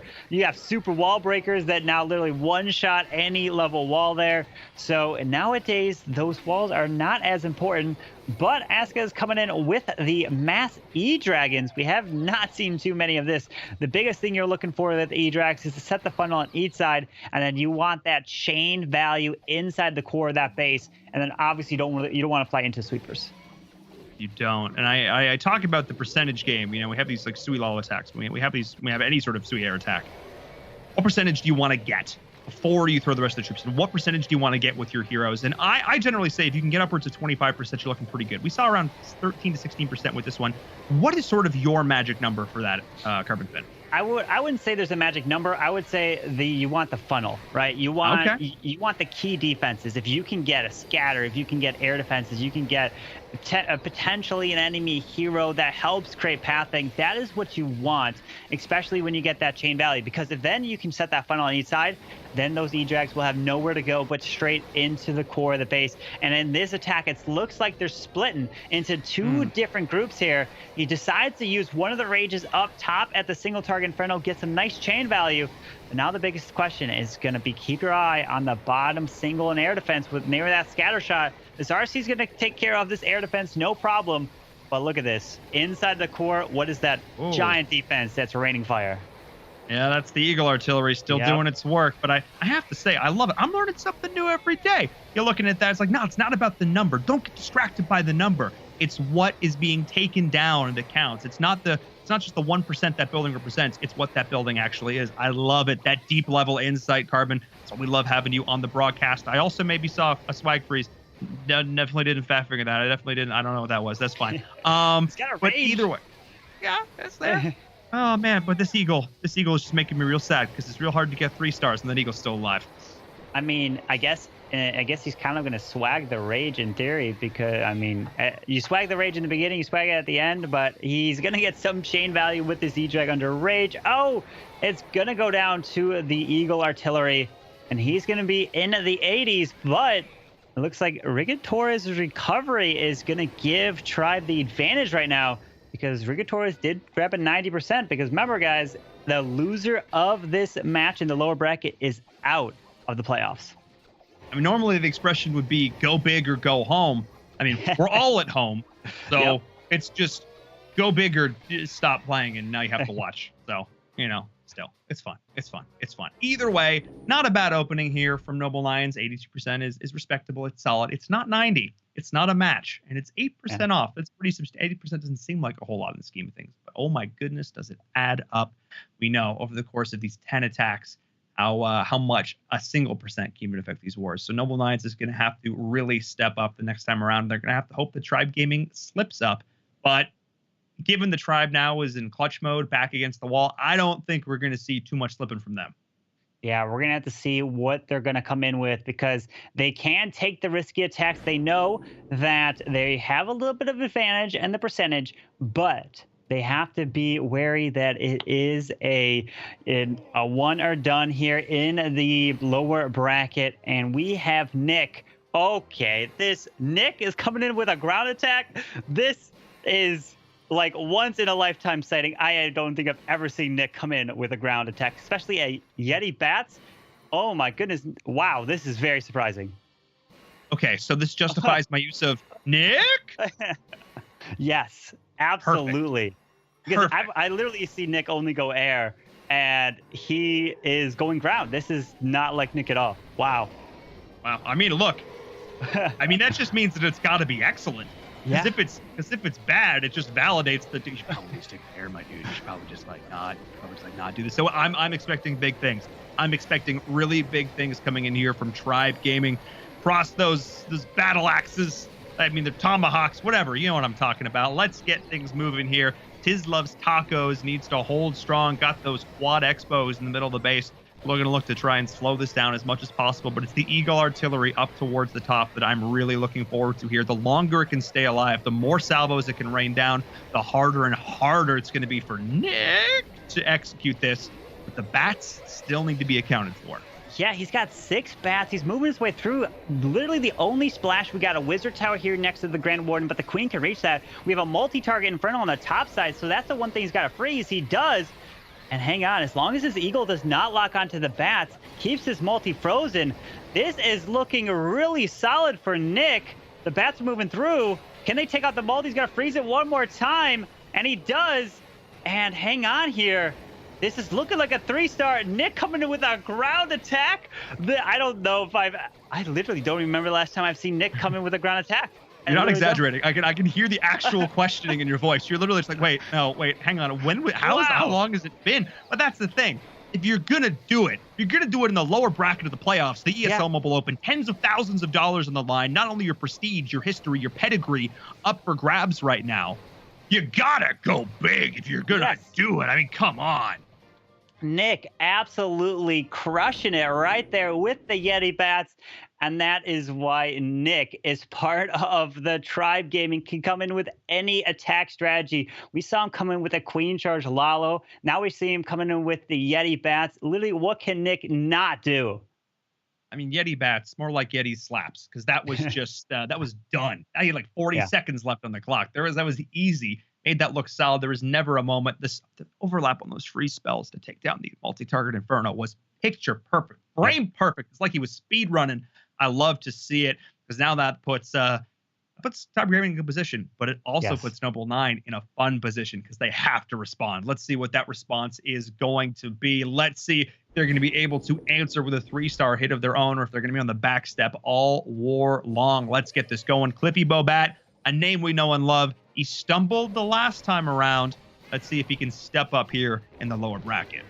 Yeah, Cliffy's coming in with the hybrid in here, but does have sneaky goblins. But take a look at this. He's got sneaky goblins and super wall breakers. You could probably be wondering, wait, how does he have 2 super troops at once? Well, it's because one of the troops just ended. He unlocked the other one, but he didn't get rid of either of the super wall breakers, so he was able to cook up the one that he just unlocked there. But wait a second. The super wall break gets picked off by the Grand Warden Altar and does not go where he wants. So that was a failed super wall break. You usually never see that. It's supposed to be unfailable. I was told I could use it, and I am not excellent at the video game, but that's fine. Look, okay, well, maybe it's not fine in this situation. Maybe that's a disaster. I mean, Cliffy Bobat, I feel like his luck has not been with him so far today. Oh my goodness, get the poison in, keep the healers alive. Let's just reset here. Let's rethink. Oh my goodness. Okay, it's fine. Wow. It's still not the end of the world, I think, Carbon. I think there's still a good amount of damage that can be done. Yeah, well, he has the Eagle Artillery up on the left side there, and everything is going to the right. Nothing is making its way towards this Eagle Artillery. He's got the miners going into the core here. Grand Warden trying to follow, but out comes this Clan Castle. He's going to get slowed down on it with the Ice Golems. Does pop the Grand Warden Internal Tome. Here comes the Hogs from the Siege Barracks, but this Town Hall is still up, and now he's moving his way right through it. The Hogs went by it because it hadn't activated yet, so they didn't target it right off the bat. Now they're finally going to be able to take it down 56% in climbing, but bye Hogs. That's a lot of crispy bacon right there in the center of this base. And oh man, I thought maybe he could rally and recover and get through this because we saw it early on, like Rick Torres pull off that amazing salvage, but I don't think that's the case here. No, unfortunately, with that queen going to the right, the super wall breaker getting picked off there by the Grand Warden. And that's one of the things a lot of people don't realize is that Grand Warden, if you send a super wall breaker, it will one-shot and take down that super wall breaker, which people just are not ready for and can be devastating to an attack because you're relying on that super wall breaker to get the queen in. Because remember, once it dies, it opens up whatever is within the tiles. But in that case, it was too far away.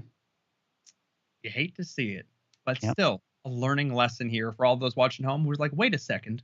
Grand Warden altars. Those are scary. Don't try and super wall break those.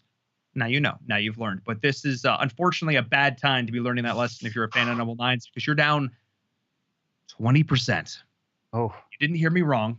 20%. That's the difference maker right now. Tribe Gaming is back up to the plate, hot off of a 3-star hit. Let's see if they can continue on that streak. Let's see if they're going to stumble here. But again, with back against the walls, I doubt it.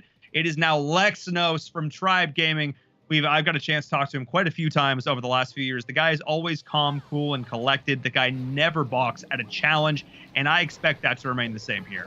Yeah, and Lex is coming in with the queen charge into Hogs. Does have one Yeti, and let's see if this Yeti is going to be used here to set the funnel and not only grab the outside buildings, but the beautiful thing about the Yeti is those Yeti mites, because that can jump over a wall. It can take out the defenses that it's near, which a lot of times you won't be able to get with any other troop just like that. And now he pulls out this Clan Castle, which is one of the big things. Is people have asked me, when do I use a blimp? When do I use the siege barracks? Well, whenever you do a queen walk, and let's say she's walking right here from the bottom side, she's going towards 3, you use the blimp when you're trying to protect the queen and her healers, you're trying to pull the Clan Castle, and you're trying to set a funnel for the hybrid, which means now this queen's going to charge away to the town hall. You want to send your king probably over on the left side, and then in between goes your hybrid typically. But Lex, he can come up with so many unique strategies that he can just break the mold.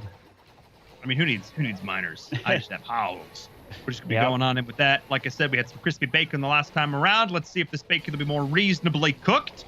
That's my question. Is the Town Hall is going to go down. That Giga Inferno not going to be cooking anything else up here as the Rage Spells trying to keep this queen alive. But the Sweeper's pushing those healers back, forcing out an early Royal Cloak. Not the most ideal timing there, but the queen will stay alive. We'll get back to full HP, and here come the Hogs. Yeah, it looks like they're going right into the single target Inferno to try to protect that queen. Drops another Rage, but at least that queen pulled the tornado trap so the Hogs won't get spun around. And the king's coming up on the top side, and the queen goes down, and he finds a Tesla farm over there as well.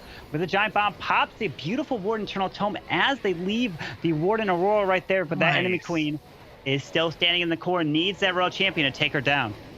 That was huge. I mean, saving that bomb damage against the Hogs was massive, and the chaining of these heal spells is going to be big, because I always talk about it. Heal spell placement is an art. Michelangelo might as well be dropping some of these heal spells, because you got to put it in the perfect position to not only support your troops where they are, but support them where they are going to be. And my goodness, they just skirted the entire outside. It was like they were on one of those protractory things. A compass, that's the one. The 4 points of the compass, they were just swinging right on around, and those Hogs got quite a bit of value done. Yeah, unfortunately, we do have the enemy Royal Champion still alive and nothing to kill her off here. Trying to get into this final section, and the Hogs are getting picked off one by one, and he went through those final giant bombs, which did too much damage to the Hog Riders. And he does have the core or dark elixir drill right there, which typically you tend to see at least one miner in a Hog army just like that, so that it can go into the core to help take down those trash buildings that the Hogs won't get, right? Because the Hogs and RC will just move right on by until all the defenses are down. And that's typically when you see one miner in here. But unfortunately, Lex was not able to charge his way through the back end here, getting about a 90, maybe a 91. No, just the 90% right there. So that's going to even Rigatorius' hit for Tribe Gaming, and they're going to be adding on to their lead, not only with the star, but they've got the percentage. Yeah, that was pretty darn solid. 90%, 100%, 90%. I mean, wow, what an opening here for Tribe Gaming. Again, still maintaining about that 20% lead over Noble Nines. We're going to need to see multiple 3-star hits now from them. They are, well, they're back against the wall. They need to go off right now. And Noble Nines need to show that nobility here. They need to step up. It is their time to shine. Let's go. Attack number 6. Let's get this in the books. Noble Nines, do you hear the call? Can you answer? Yeah, they're looking to answer, because if they get that triple and they're going up against Nick, they're going to have to get another one, because they'll be down on the percentage here. But we have a drag bat attack coming in, and he's looking to use the king down at 6 o'clock. And we do have one dragon. I'm going to try to see the value that he can get. Typically, sometimes there's a Tesla farm over here at 6. Doesn't look like there is. My guess would be there is the other Tesla farm probably near about 3 o'clock, 2, 3 o'clock usually. But hey, I've seen Nick run this base many times, and he does like to switch up the traps, so he kind of throws off your opponent. Because that's something to note. Now, you look at a team like Tribe Gaming, these are high-profile players. Like, they, you know, their bases are out there, their attack strategies are known. Like, you kind of know what you're going up against. It's sort of one of the downsides against playing up against a team that's so well-known, or being on a team that's so well-known. But now, like you mentioned before, mixing up the traps, that is a huge component of this to keep your opponents guessing, because that's, you can switch that up every single time. You never know what you're in store for. They only have one attack. You don't have a lot of time to scout. Absolutely. And sometimes some people actually prefer to run a burnt base, but they bait an entry. And that's actually, if you know your opponent has seen this base be tripled and they are not ready, they think, oh, this is going to be an easy triple here. I'm going to copy this base they saw maybe on a YouTube video, and then they try the exact same thing, but it was baited and it completely fails. I've seen it happen before. I've seen people use plan bases just like that. But we're seeing the attack coming in, but the Royal Champion popped the Hound, which now the Pubs are going to be trying to take down these bats. He's moving his way through with one more freeze. I just don't know if he's going to have enough. The bats are splitting around. He drops the final one there, but the Lava Pups are picking these bats off so fast here. Oh, man, that was just heartbreaking. It was still a really solid attack here from Jono. That was Jono? I don't know. Depends what kind of emphasis you want to put on that J sound, but still, that was solid. That was really good. I had high hopes for those bats. And again, I think if the Pups had not been there to sort of count, to be fair, if I'm looking at a bat or a scary flying spirit birdie thing, I'm probably going to be more scared of that in some situations. I know they're just pups, but they pack a punch in that particular situation. And that was sort of the straw that broke the camel's back. We'll go with that one. That just sort of tipped the scales in the favor there. 80% solid, but not ideal. Not ideal, because now this is a bit of a rough spot here for Noble Nines. And we're going to welcome back Echo here at our halfway mark. Looking at this, how impressed are you by Tribe right now? They have put up 3 stellar hits. Yeah, they don't want to go home. They're coming through and they're hitting hard. And one of the highlights of that was me watching Carbon be so surprised by that ground attack as well. It was really enjoyable to watch. Plus, to watch it 3-star, it's nice to see Tribe firing on more cylinders than they were earlier on today. And I mean, they're looking good to move forward, but it's not over yet. Anything can happen, but things are looking good so far for them. Yeah, I have to agree. I think the surprise, the sheer shock in Carbon's voice just made that whole attack for me. I cannot wait to see what attack you choose to highlight at the end of this Echo. We'll say goodbye for now. We'll join in at the end of the match. But Carbon Finn, let's get back to the action. Let's not keep the fans waiting any longer. They've been waiting for the last little while for this one. They saw Tribe Gaming fall. They were surprised. I could tell. But now I think they're just impressed. Yeah, we're taking a look at the next attack for Sir Longsword. I do want to note that he is coming in with 4 healers. Typically, you tend to see 5 healers come in being used. I mean, also, this kind of looks somewhat similar. Maybe it's a base I've seen before. Maybe a lot of times, a lot of bases are typically tend to be used, but move some defense and traps around here. But SLS is coming in with the 4 healers down south. And one of the reasons why I like to run 5, or typically you see a lot of people run 5, is because if you pull 1 Seeking Air Mine, you're down to 3 healers if you took the 4, and usually 3 healers will never get you through any expo compartments or things like that before you have a chance. That's why typically you take 5. But if you want to risk it, and it looks like SLS is trying to do that here with the Queen charge into 29 miners, it might pay off. I mean, look, SLS got to go big in this one. Let's hope these miners aren't going to be digging his grave, rather the grave of Cliffy Bow Bat on this one. Again, you got to risk it for the biscuit with those 4 healers here, not leaving anything to chance. Doesn't even have actually maybe through the Luna already to try and soak up that Seeking Air Mine there. But either way, this is going to be the opening I think he's looking for so far. It's sort of one of these slow and steady wins the race kind of things. Looking really solid. The Royal Champion took out the multi-target Inferno, but I see what SLS is doing here. The miners are going to go straight into the core. Queen is staying on the outside. So this is the reason why he decided to take 4 healers, is because he's not going to be charging into the 4 expos. He's not going to be charging into the scatter shots. He's not going to be charging into all these high defenses.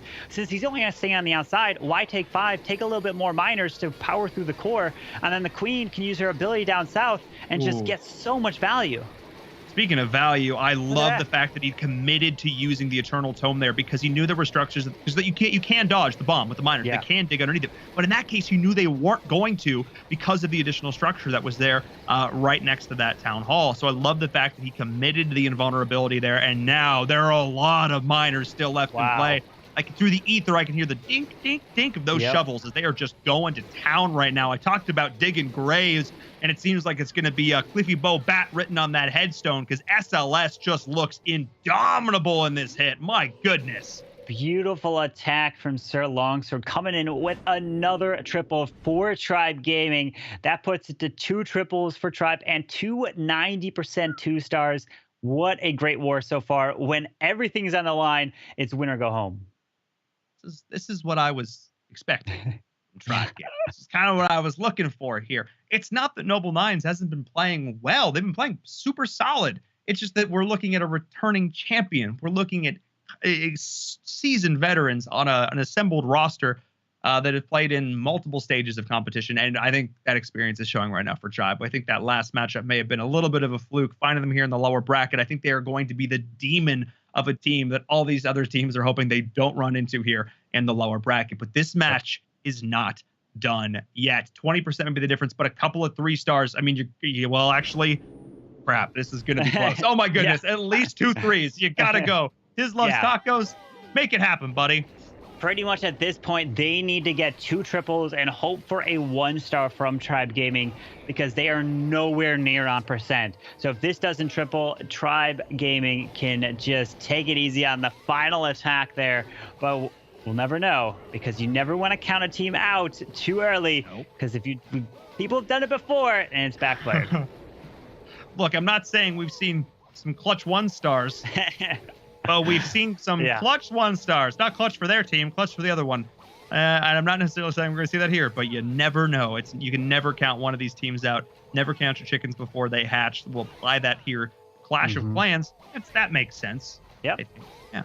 one of the biggest thing, I'm actually just looking here. I'm looking at his army, and he's actually using a hero potion to get his heroes to max. It doesn't look like he has those max heroes, so he's doing his best effort here to try to get that triple, go all out here in the playoffs, because you cannot hold back here. No, oh no, you put it all on the line right now, especially if you're in the lower bracket. You got to go all out, and that's what I want to see here, because we are on this pivotal attack. You've got to go in, and they are going to have that jump spell to get right on in towards this Town Hall. The invulnerability from the Eternal Tome. This Town Hall's got to go down. The boulders are rolling on through like a rolling stone, finding their way home. And that's going to be the quad quake to continue the pressure on through. Nicely done. Catches just the edge of that wall right here, which will allow the rest of the troops to move on in. The Eagle falls as well. The multi is next up on the menu. This smash is looking pretty smashy.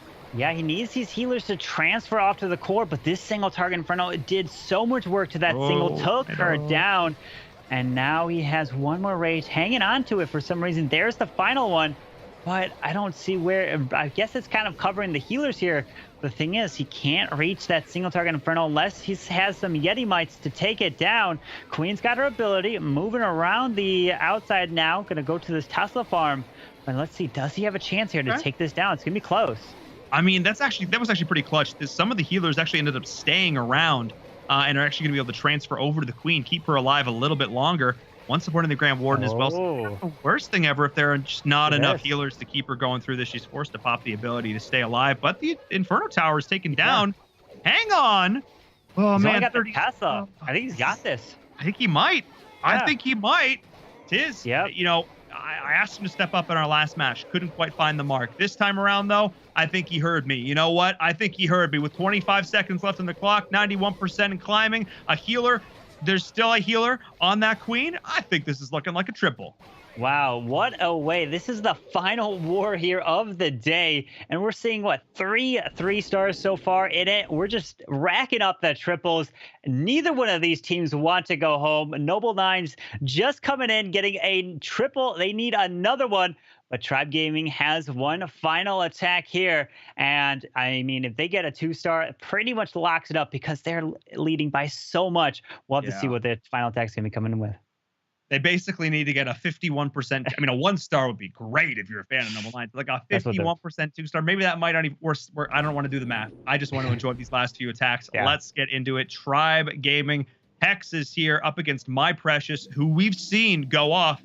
We know this guy can go clutch. So let's see if it can make it happen here. Yeah, Hex is sending the blimp here into the scatter and single target Inferno. And what is it taking down? It's taking down the scatter, the single, and pulling out the clan castle. So it's getting so much value. And you typically want to drop that Queen on either the left or right side. And I'm thinking he's going to drop it. Maybe, let's see, if he's going to, he doesn't have any wall breakers or jumps.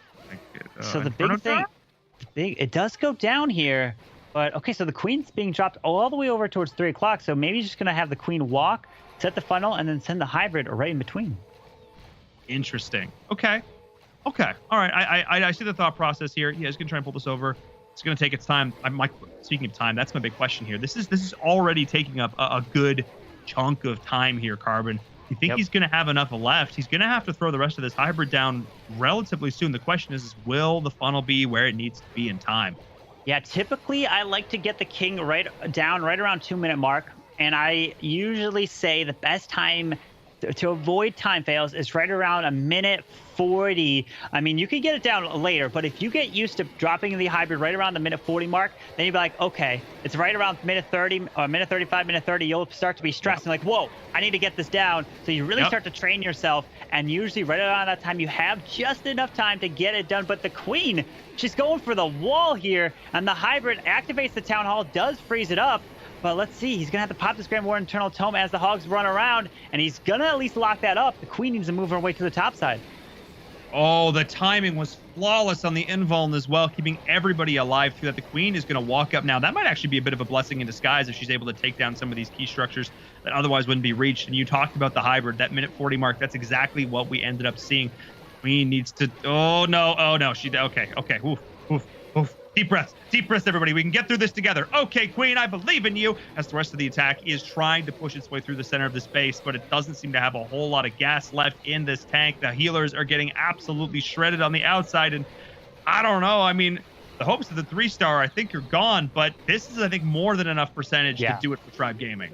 Yeah, the percent is all he needed here, and he got the 2-star. He got what was necessary, ends up finishing right around 76%, 70, let's see, he's got a few more, 76, 77, 78 probably here for Hex.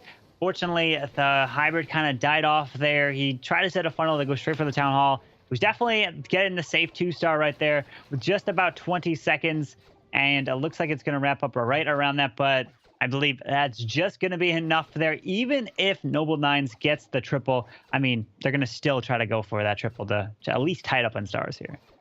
Absolutely. I mean, you know, if you're going to go out, you might as well go down swinging.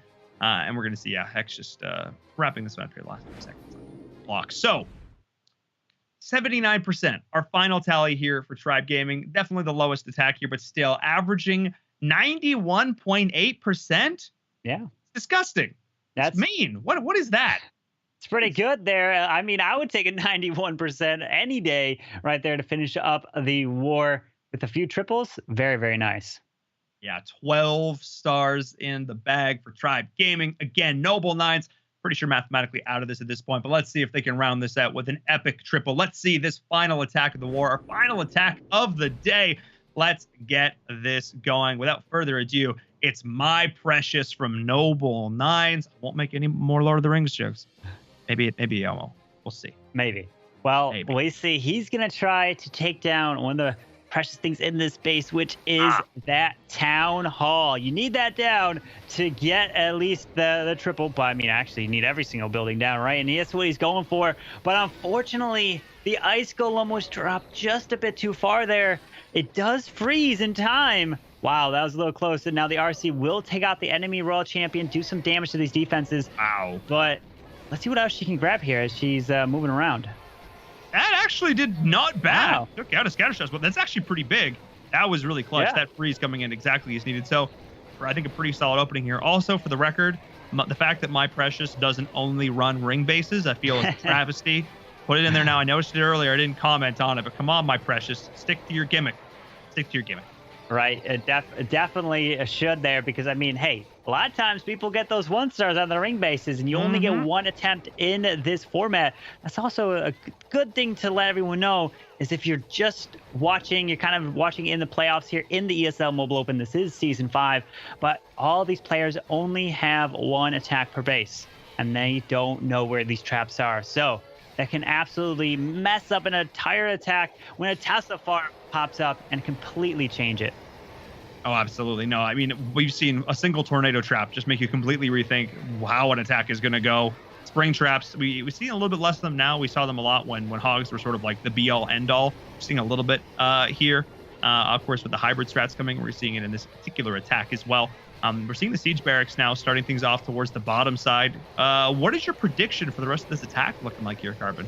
Well, with that siege barracks down, he's setting a beautiful, actually, funnel. The wizards are grabbing the buildings behind that one layer of the wall there. And then you're going to see hog riders coming out of the siege barracks. But that queen taking the eagle artillery out is going to help quite a bit. She's going to move her way around. But the big thing is, look at that single target inferno. The queen cannot reach it when she loops back up there. So he's going to have to find a way to protect her. She will go down, but he does have the Grand Warden ability still to use here. Yeah, that could be huge, but he's got to use it earlier now to try and keep the rest of these troops alive to make sure they don't go down to that gigabomb. Oh my goodness, this is going to be rough. The Inferno was locked on, and that's going to be the end of the Queen, and that might be the end of the hopes for the 3-star here for My Precious. The placement of that Inferno Tower is just wrecking all these attackers trying to move their way up in. You've got the Tornado Trap as well, just for good measure. I mean, don't get me wrong. There's a decent amount of Hogs. There's a decent amount of Miners. I'm just not quite sure if this attack is going to have the gas in the tank to finish this one up. Now with a scatter shot still up and going to be raining fire down on these miners. There are some skellies that are going to slow him down, but he doesn't have the time as well. It's just going to be too much here to try to get to the back end of the base for Hex, which means there's only going to be the 2-star, and Noble Nines are going to finish with the 11 stars there, which will be the 1-star victory for Tribe Gaming. Oh, man. In the end, a valiant attempt at a comeback. Noble Nines, still 11 stars, 82.6. on its own, that's a good war to have, especially up against the base prowess, the base building prowess of a team like Tribe. That is a respectable hit. But Tribe Gaming, 12 stars, almost 92% to their name. That's one of the most solid, consistent wars we have seen in the ESL Mobile Open, and it could not have come at a better time for them, keeping their playoff dreams alive here in the lower bracket. So congratulations to Tribe Gaming. They looked solid from start to finish on that one. I've got to bring back Echo now for our Xperia highlight from that last match. There were a lot of great attacks to choose from. Which one did you settle on? Well, I had to choose because I really did like that Queen Walk minor attack, but based on Carbon's excitement alone, we have to go back and look at Nick's bad attack. We have to just take a second look. Yes. All right, let's do it. Let's take a look at our Xperia highlight from our final attack of the day. It has to be Nick. The question mark. Question mark was his attack, but I was not questioning how good it looked. Echo, walk us through this. Yeah, we're looking at another one of these strategies. It's a really heavy kill squad attack. It's one of those Yeti smash attacks, but it has the back end bats. And one of the most exciting things, like I said about this, was how excited Carbon was about it, since Nick is an almost always air attacker. So he was a little curious as to why this attack was going on the way it was. And was it the base design? Was it just the base was screaming for this? We don't know. But he's starting out with that Grand Warden, not even needing any healers to start out, getting some good value, taking down a bunch of the structures down the southern side of the base, and then dropping in the Yeti to tank for the Siege Barracks. Remember, Carbon told us earlier on today that if you protect the Siege Barrack, it won't be targeted and it will last longer, netting you more troops. Now, that funnel's been set pretty quick and easy, to be honest with you, and then rushing into the base, we have, with that rage spell, the entire kill squad. The Yeti, the healers, the bowlers, and the heroes going on in, diving straight into the clan castle, wasting no time. The scatter shots are both right here in range. The first one goes down, and when you look at this base, you'll notice that there are only 2 splash damage wizard towers up top and 1 multi-target inferno, which is probably what told Nick or his team that this is very vulnerable to bats on the back end. We have the kill squad. They didn't even continue through the core of the base. They decided to run themselves around, but because of the plan moving forward for the back end, which you're seeing happening up top, it was okay that the troops did not go through the core.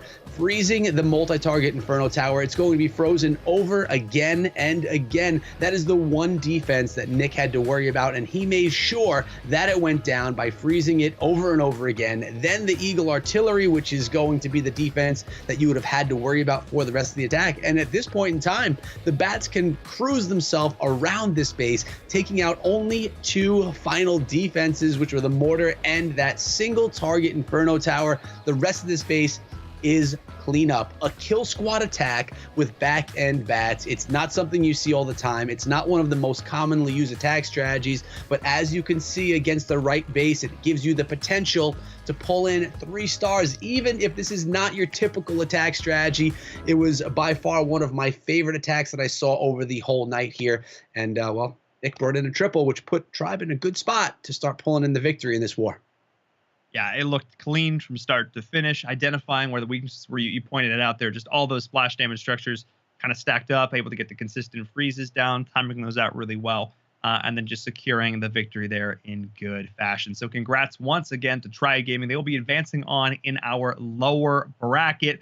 Great stuff overall. A lot of upsets today. The underdog stories never cease to amaze me. I would not have our first day of the playoffs go any other way. So thank you so much, Carbon and Echo, for joining us. Take a break, guys. Relax. Enjoy the rest of your evenings. We will see you back next week for more amazing action. Thank you both so much. Thank you. Thanks for having us. Well, all right, guys. Oh, guys and ladies, that was a fantastic night of games. Again, I was surprised. My attempt at a perfect pick record is just destroyed. It's gone. Let's not pretend I said I was going to do that. But instead, let's give a big shout out to AT&T, the presenting partner of the ESL Mobile Open, helping us to make this turn in reality. We could not show you so many clutch attacks. We could not show you all these amazing base holds without the support of AT&T, helping to give these players a platform on which to compete, to get better, to improve. If you guys remember back to the beginning of 2019, we first started the Clash of Clans esports scene. Compared to where it is now, my goodness, it is night and day. all the hundreds of you, thousands of you who show up every week to support this stream. We thank you all so much for continuing your support here for the ESL Mobile Open. And thanks once again to AT&T for helping to make this a reality. I also have to give a big shout out to Xperia for joining us once again for the Season 5 playoffs. The Xperia one, you've heard us talk about it all night. You've heard us talk about the applications for a game like Clash of Clans, and we're going to continue to sing its praises because for mobile gaming guys, definitely a phone that you should be checking out. If you want a phone that can give you solid 60 frames per second, it's not going to overheat, long battery life, and an awesome screen with a super wide, cinema wide display, all in 4K, definitely be sure to check that out. The Xperia one. I believe there's an exclamation point in chat for that as well. So thank you all so much for joining us once again. If you guys want to stay up to date with everything, exclamation point social in the chat, follow us on Twitter, follow us on Instagram, follow us on what's the last one? Discord. Join the Discord channel. Absolutely. And of course, be sure to subscribe and follow. If you're watching us on Twitch, hit the like button. Follow button, hit the follow button. If you're following us on YouTube, hit the subscribe button, because you don't want to miss the action we have coming next week. We're going to have more, I think we're like probably round 16, round of 8, some lower bracket stuff as well, more elimination matches. It's going to be epic, and you are not going to want to miss it. From all of us here on the crew for the ESL Mobile Open, have a good night. We'll see you next time.